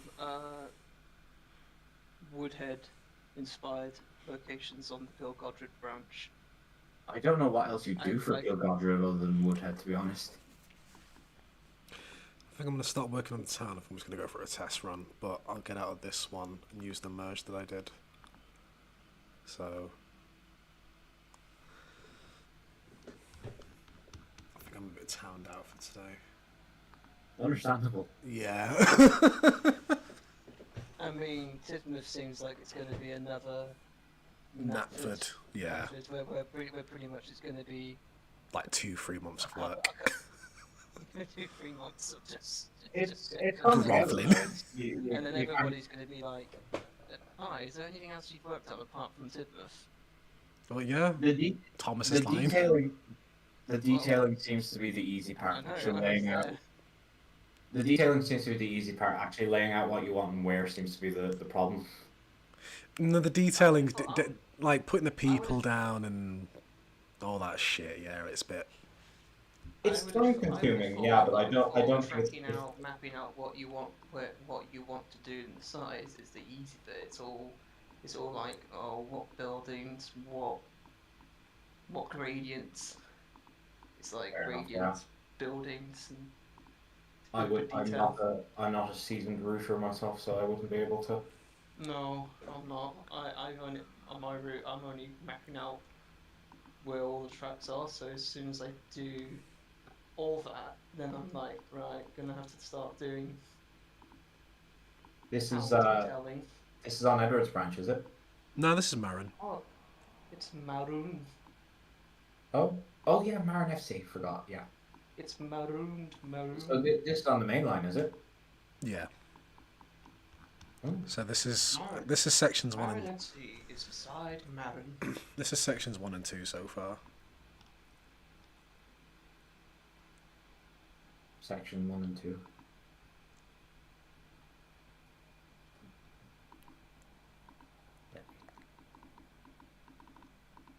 Can't wait for all the other empty baseboards we're gonna have to fill up with eventually.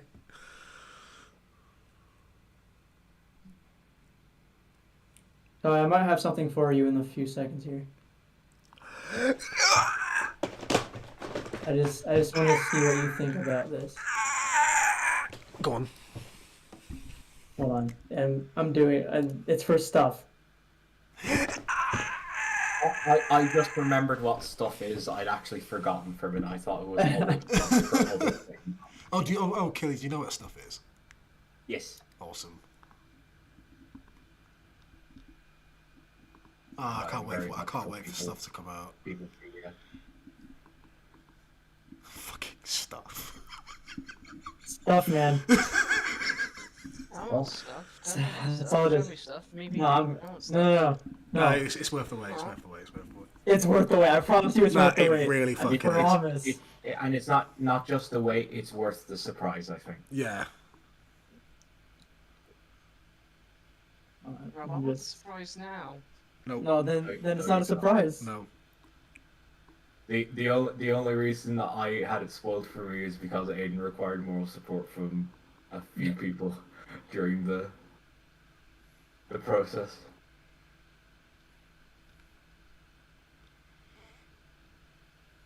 Will there be any ERS stuff on the route time?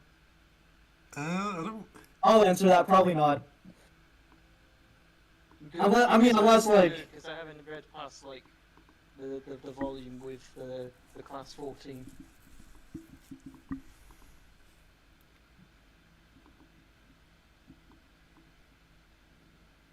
Where the fuck am I on the route? Oh, I think you just went past Greenwald. No, I'm on top of I'm this. hoping this actually works. I'm scared this won't. I'm on Thomas's You're on the line. loop. I think you're on the loop. No, Thomas's line.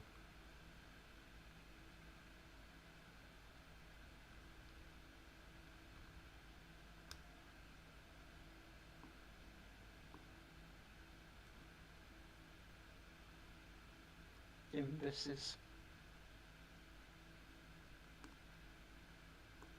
Oh yeah, there is a road that goes up here. That can connect up to this then. I'm just going to mute quick while I'm crushing the crisps in my sandwich.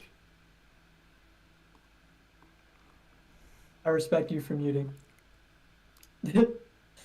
Oh, but we don't get crisp crunch shake ASMR. It's okay, and the world kept spinning. Let's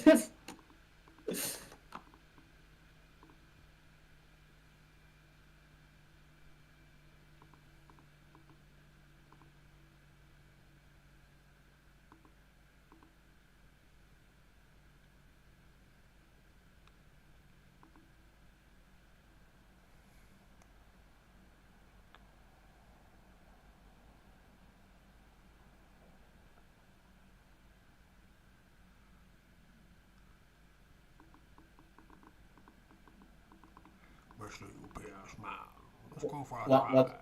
What's very satisfying for me is to see the massive grey grid filling in over time. Well, we're just. I agree. Just less and less grey grid. Yeah, on the map view, you just see the sections just slowly close in.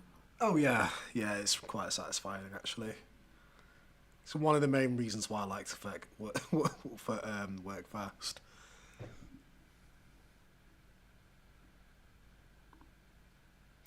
What was something Aaron said the other day? Something about... What's also really satisfying is when you're looking at the zoomed out screen, you can kind of see where all the rivers kind of connect and meet, and it looks That nice. makes me very happy. Yeah, I said to Jake that was very important.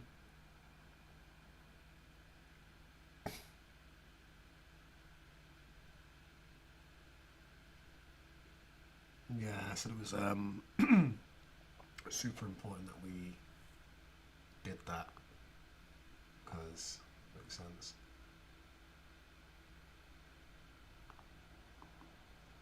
It's nice to have a Thomas Street that seems to have like a kind of a real world flow to it rather than feeling like a series of sets just strung together, if that makes any sense. It feels like a network. It feels like a place where people could conceivably live and do their day-to-day things. Yeah, we really tried to bring all that out here.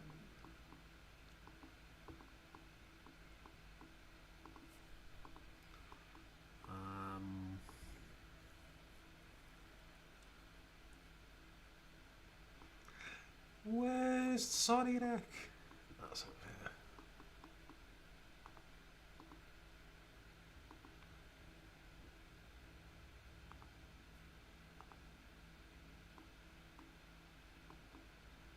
here.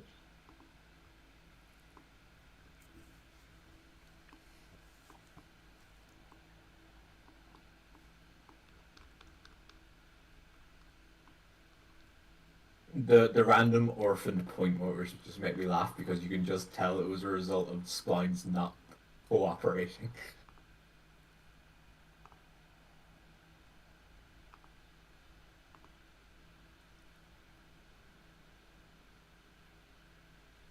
That must have been 5 hours. Crap.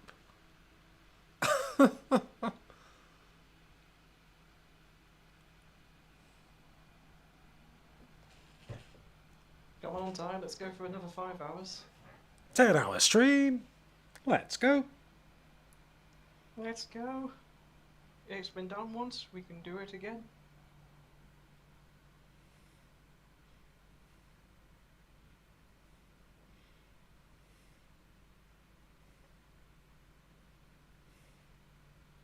What a nice 5 hours we had. What enlightening conversations took place. Well, we've only been here properly for like an hour. Oh, you missed out on the best bits then. Yeah, because I had a job.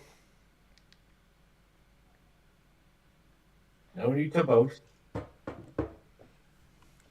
not. I missed out on half the stream.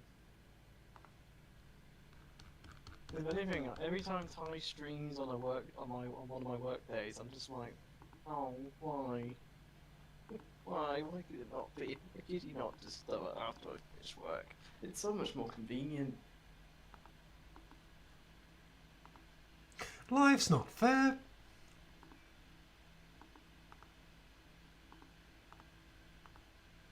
I never realised Marin on the main line just went straight south on this route.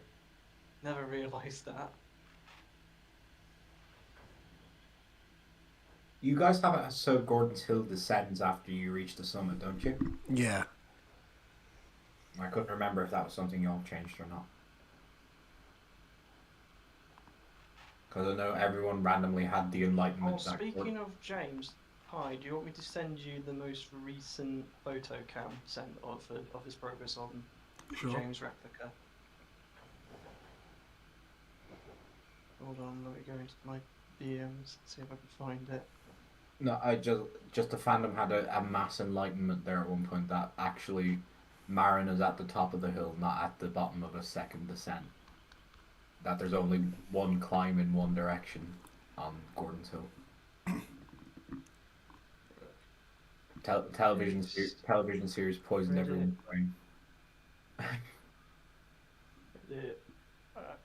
Ham bones. Gambones, gambones, gambones. It's in live stream chat. I sent the picture.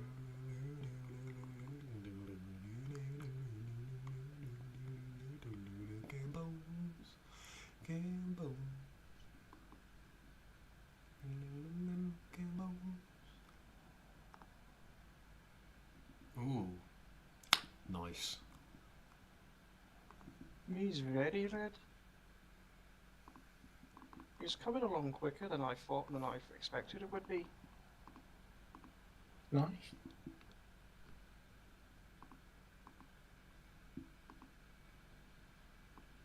A lot of people getting into Gauge 1 these days. The wonders of modern technology.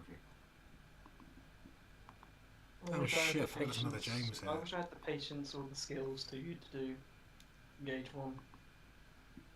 Oh no, 2 Jameses? Whatever will we do? You Li- may oh, li- oh wait, liquid James. oh wait, this is the SI3D one. They haven't got the tab delivery for it. No, that isn't the SSAG one then, or is it? You use TBC's James model. Oh, sorry, I thought you were talking about Tom Chalmers. Oh, Chombus. Oh yeah, Chombus is branch line 3. I was thinking. Oh, I don't load it when I can't be bothered. It's a lot of effort for something just a touch different to what you've already got. And have been using for about 50 years. But if you're using Tane, you might as well use the best one. But SI3D 2012 James doesn't have local script. Yeah, but I'm lazy. Mm. and look script is only really relevant if you're taking screenshots of videos anyway. Technically, Ty, I'm a stream sponsor because I pay for your Patreon. I'm technically your sponsor. Told you, didn't he? Shit, he showed me. Oh, yeah. Shucks. Oh my. Oh wow. Oh my. I pwned Ty. Pwnage. Wow. 10 out of 10. The 10 out branch of 10. line- IGN approved. The branch line crew or whatever the thing is called, their SI3D imitations are really impressive, to be honest. They actually managed to capture the style that was being, the house style that was being going for at the time. And you know what? They're also in scale, unlike SI3D. No, the SI3D was trying to create a new scale. That's different from being out. It's a new scale. It's called we're gonna do growth spurt scale. Well, yeah, but when all the other SI3D stuff is in the same scale, I don't think you could necessarily call it out of scale. I will say this from the hint. Every time when Ty uses the unreleased 2012 Gordon, it looks so tiny compared to the other SI3D models from that era. Because there was like a 2 or 3 year gap between the two of them, wasn't there?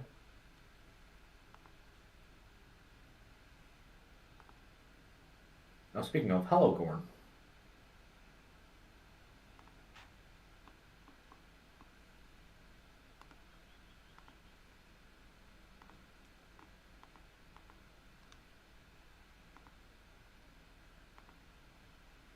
Oh, speaking of SI3D Gordon, it's Gordoning.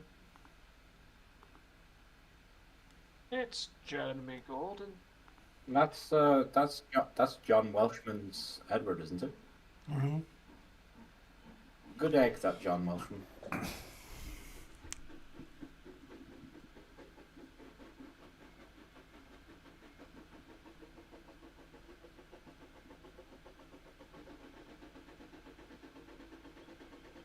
The Tidmouth Coal Pit sounds like a really cool nightclub.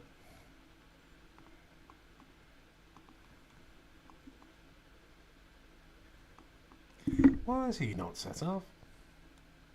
Oh no, Edward, you're Because going he away. plays- You're running away.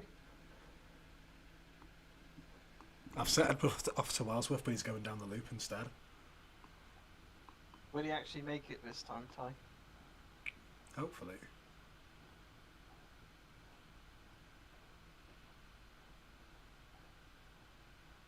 Is he going down the frigging harbour?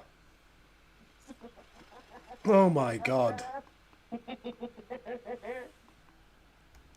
No! Up there, no, up there. Funny.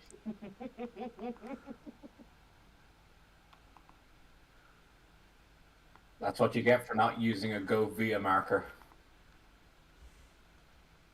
Oh, Ty, did you not select Go Via? And did you just select, oh, go to Wellsworth, but did you not select Go Via? Why? What's the difference? I don't know. Because Go Via will make sure that it passes a certain destination. Right. So if Oh, say that's you had a track mark for that milk dock, if you put it as Go Via that milk dock, it would pass that to get to Ah. Oh, that's funny. You put the order in front of the destination marker.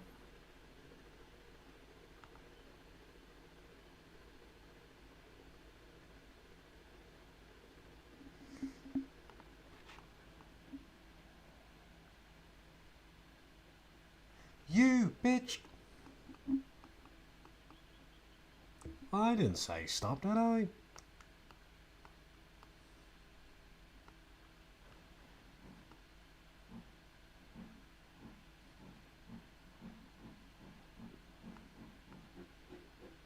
I think your Go Via order and your destination order are the same. I think you put it in twice. Nope. Yeah. Oh no.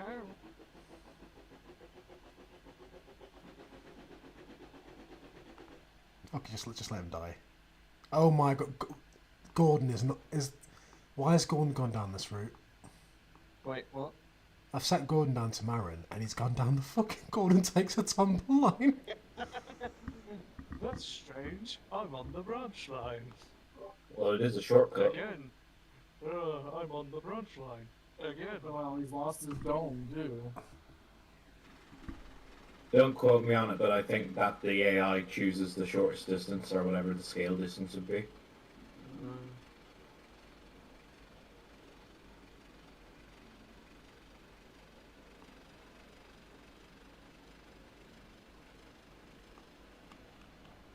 If you put track marks at the junctions for big turnoffs like that, so you could put a Go Via rule in there to make sure they go the right route.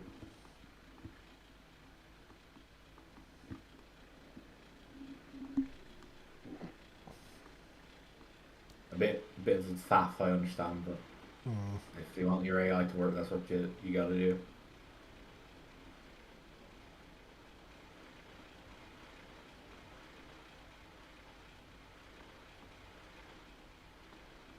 I always like it when the iOS streams have a Curtis hybrid moment where something just instantly goes wrong.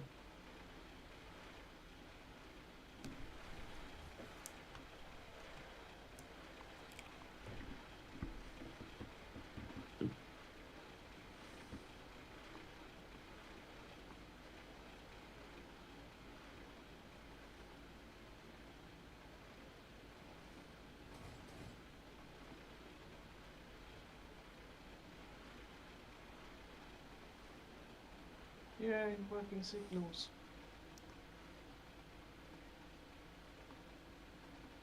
Now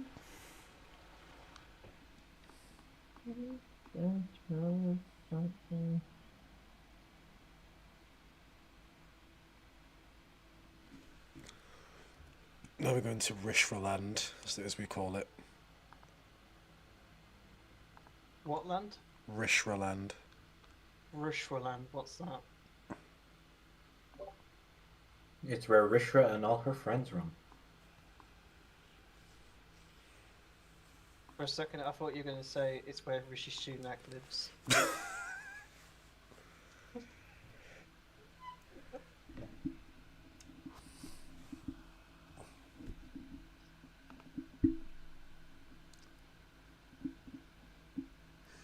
Check your DMs in like 2 seconds.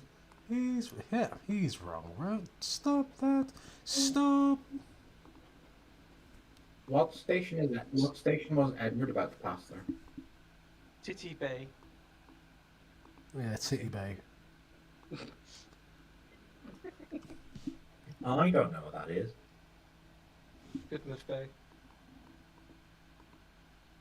And then Gordon That stops sounds this tricky for me. random. It is both. Oh, you've brought me to the fairground. How lovely! And the new loop line is completed. Oh, that one. Yeah. I want you to teach me how to run it properly. But sir, why Stephanie running the loop? I'm so used I to don't seeing. know. I'm so used to seeing Tidmouth Bay from like one singular angle that seeing it from any other just made me think it was a different station.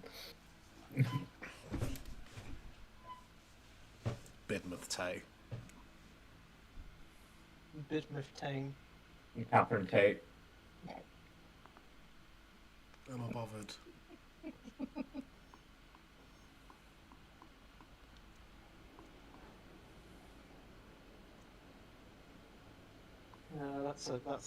That's an old reference.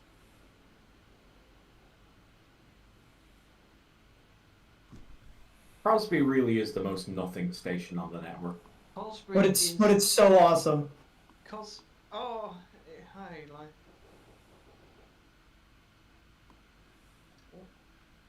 It's good in the route and it's a decent set. It's just it's hilarious because Sorry.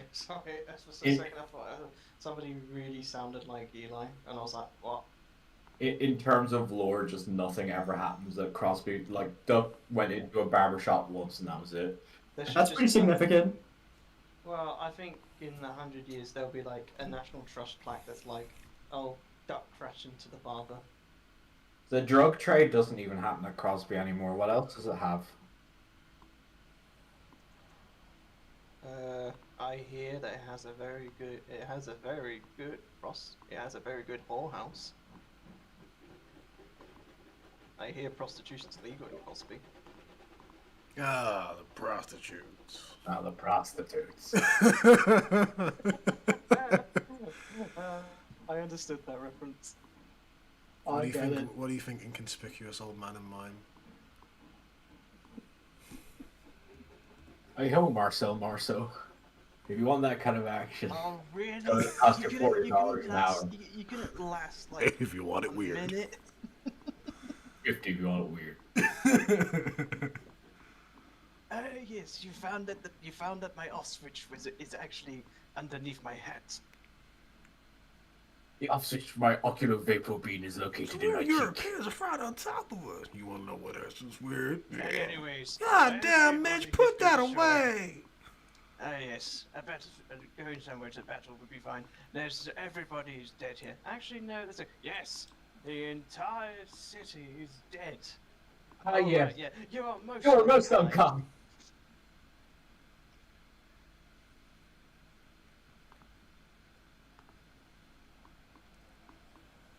I swear I can never get Percy to take a smooth route from Natford. You can't take that guy anywhere, bro.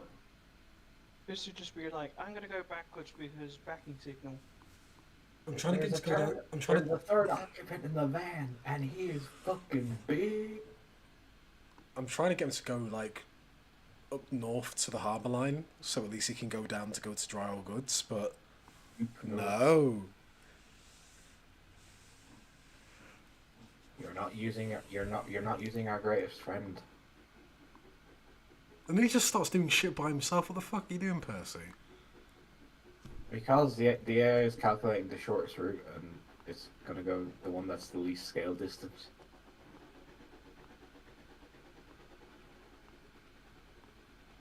That's why you use our friend, the go via rule. Your friend and mine. The go via route, everybody's friend. Go via. What's a go via? That was a joke. That was a joke for Aiden, and he no-sold it. It's a new I don't know.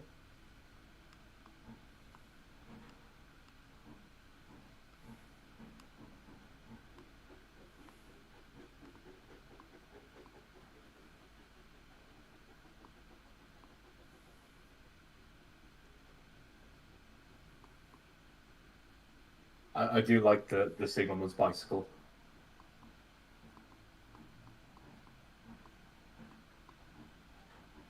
It's always cool to put like a little bike on the signal box. I don't know why, it just is. It works because it's a bit of a trek from where you'd arrive to get to that signal box.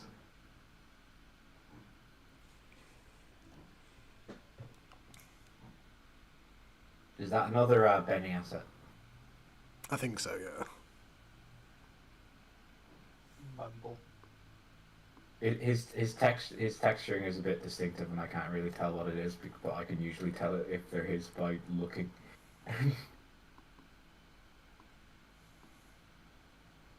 God damn it, Percy! I'm just leaving you. Just leave me alone. Where's Gordon? Oh, he got down there quick. I am the bastard. I think this signal is going to confuse him. Oh, where is it going? He lost it?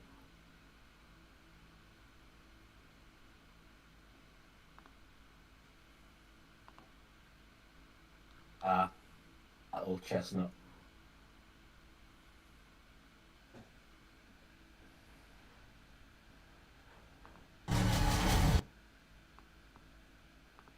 You silly little tram, learn your signals. Hi, was that it? I'm just looking at it now. Oh. I spent I think an hour and a half on that just now. Oh no, this is brilliant. I love that. Oh, this is gonna be insane. How long do you reckon? How long do you reckon like stuff's gonna be in total of length? Just want to get an idea. Like for like the entire thing. 3 minutes and 15 seconds. Okay. Yeah. It's Kelly. Hello. Hello. You feeling better today, Kelly? A little bit. Did you Right now- enjoy Inferno? Was good. Was very good. Right now, I'm replacing stickers on a Trackmaster Douglas.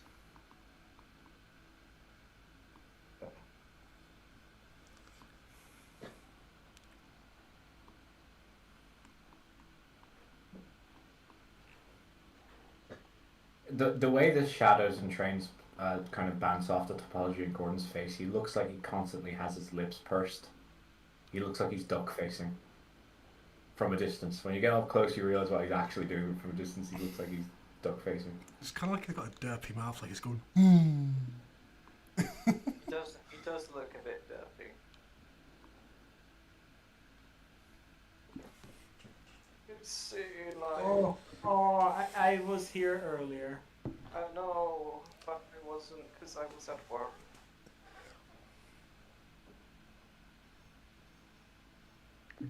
I'm finally back home.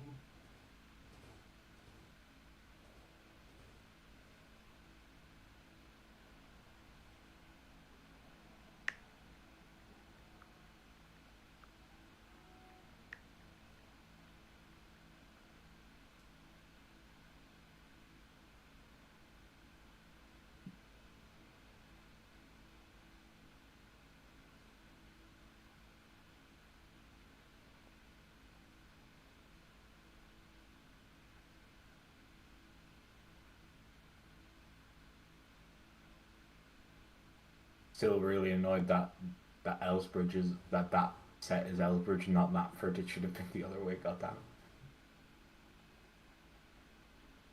I'm Oh, there's opinion James. that Ellsbridge, Oh, yeah. that Ellsbridge should be on the loop.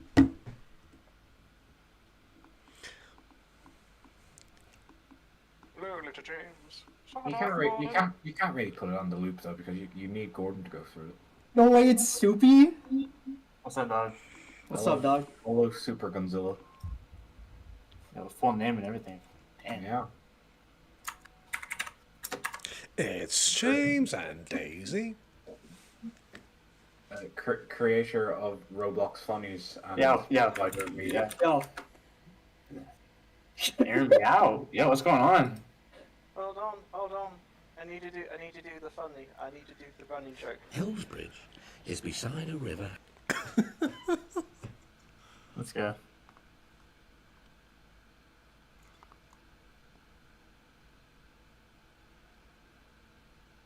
Where's the gravy train headboard?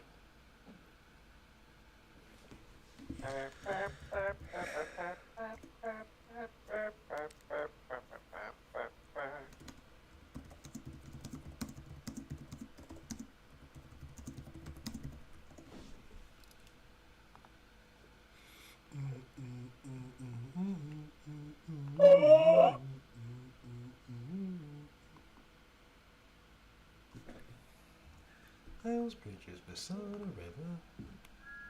River is beside an Elsbridge. Of course, Thomas is stuck here. For You us, have Daisy in the way.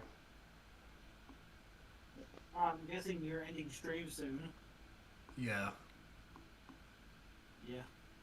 Wasn't here Or- for very long. I was able to just call because I was at the airport. I just made it. I was already back by the time I got into the call. Fuck Daisy and fuck everyone. Speaking of gravy train, for us old heads in the call, that video turns 10 years old next year. Fuck off. Shut up.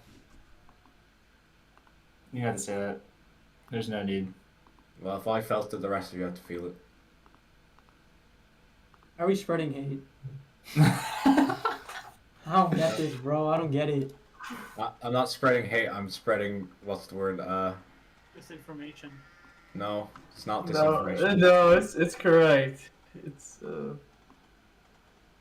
Spreading oldness. yeah. Well, he's spreading oldness. I'm spreading entropy. I'm making you aware of the entropy of the fandom. Spreading memory, lad.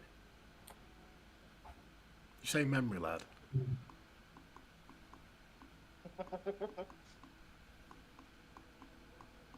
Temper mad.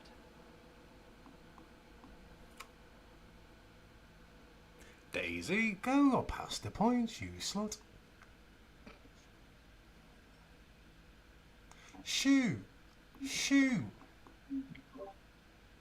I love how Daisy almost seems to glide around corners. It's just a very fun prop to see in motion. I'm just going to set Thomas backwards as fast as he comes. Thomas looks. One thing I do like about this Thomas is the acceleration, though. That or the Lewis Gordon engine spec.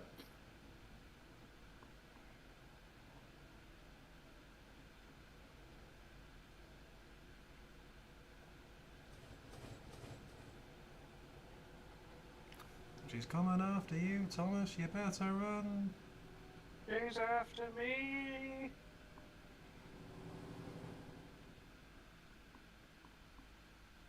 Is there a tame Toby?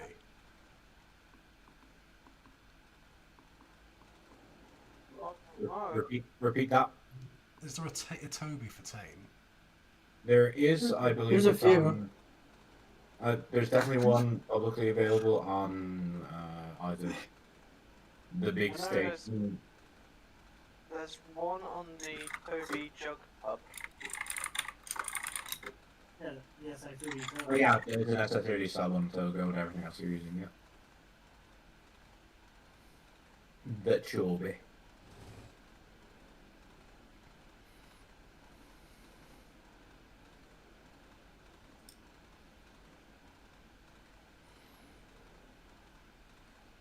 Not going to Elsbridge, said Thomas. I'm going back to Tidmouth. You can use Xavier's Toby from back in the day. I think he'll You love could, it. you could use that Toby. That's a classic. It's a classic radio. It's a classic. It's a classic. It's a classic.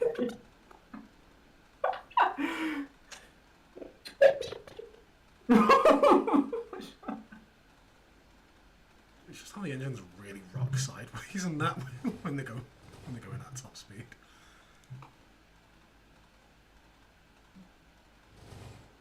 Xavier Just entered the chat. Hell no. He's here. He's here. No way. There's no way. Xavier, let it happen. Let it happen. I'm gonna hand deliver it to him, bro. I promise you I will. I promise you I will. Xavier's fire. It's fire, bro. I used it. I still use it. Okay.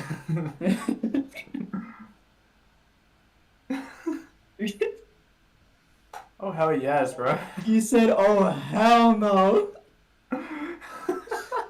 he was there, bro. You heard his name and he got active. You got involved. Like a neuron activated in his brain. He said, "Not my Toby. Not my Toby."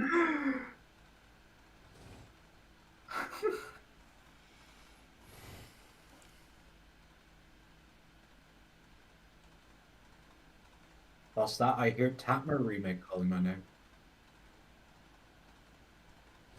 For coming up to a top more set right now. Ty, what is the rush, bro? He's going over. He's going over. What's the rush? Yeah, where you got me? Get your finger off the Right? Like, you have an appointment? Get your finger off the get your finger off the control key, Mr. Debug. Jesus. Oh, did you not know? Daisy is the solo loan shark. Parkour guy. I know the driver is gripping the throttle. Like, let go. Relax. Learn to sit back and observe. Parkour branch line speedrun. No, everyone needs a reaction, bro. Just sit back. Thomas's crew driving. Fucking James is like, what the fuck was that? iOS speed run with Thomas. Thomas's crew driving him like he's fucking running did cut. And you see how cool Thomas is with this? You see how cool he is? Driver, was that Thomas disobeying the speed limit? Keep running Thomas like that, they're gonna find third valve really quick. Fucking Thomas trying to pull a Did anyone ever do that? You know, you know we do. You know we do. We do couple the train. I love doing so that. Cool, dude. He is beaming. He is beaming, bro. That is not safe. Thomas has stopped Annie and Clarabelle, haven't? Oh no! Oh no! Wait. That's right. It's over, bro. It's over.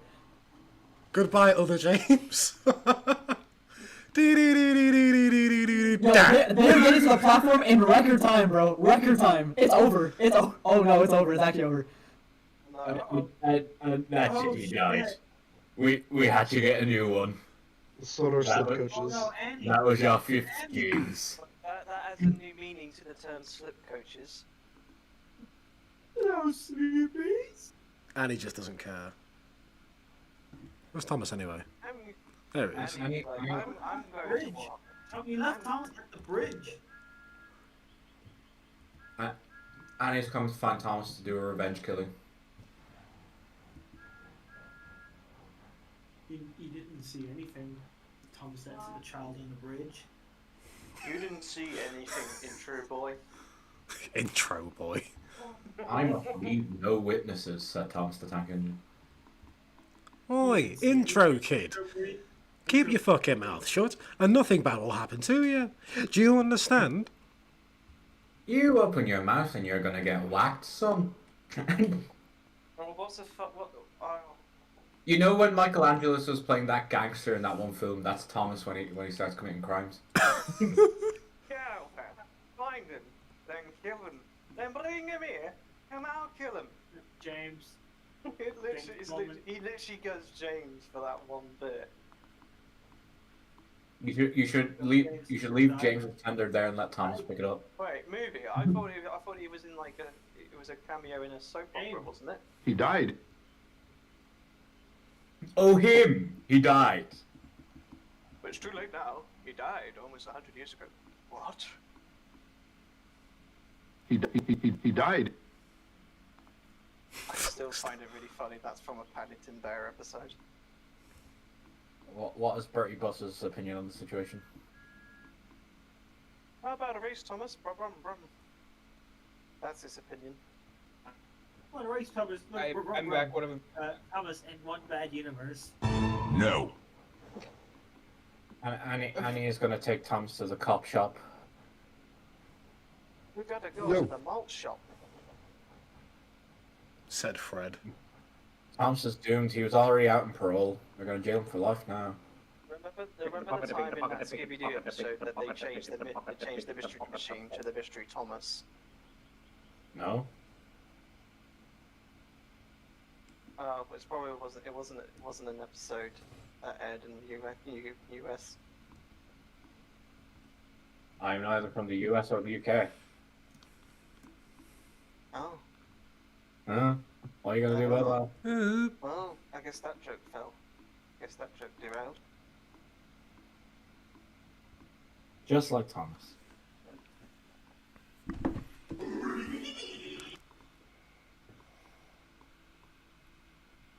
I can see your computer even starting to lag in Tane. It's bad when it's lagging Tane. No, it's the fact that if Ty's got a pretty decent laptop, if it lags on this, it's gonna lag on everyone's computer.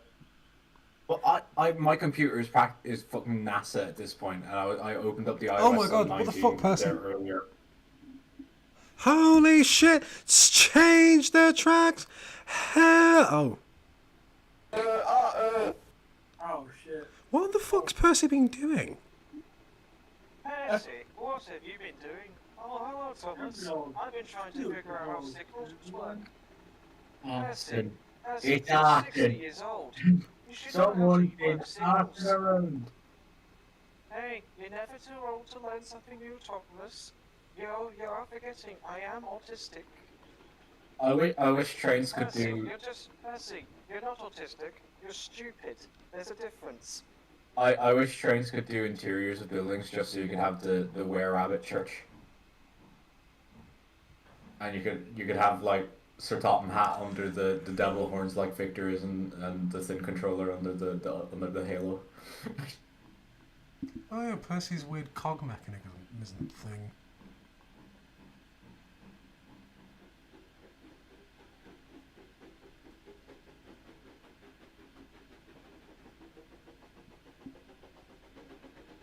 That is interesting to look at.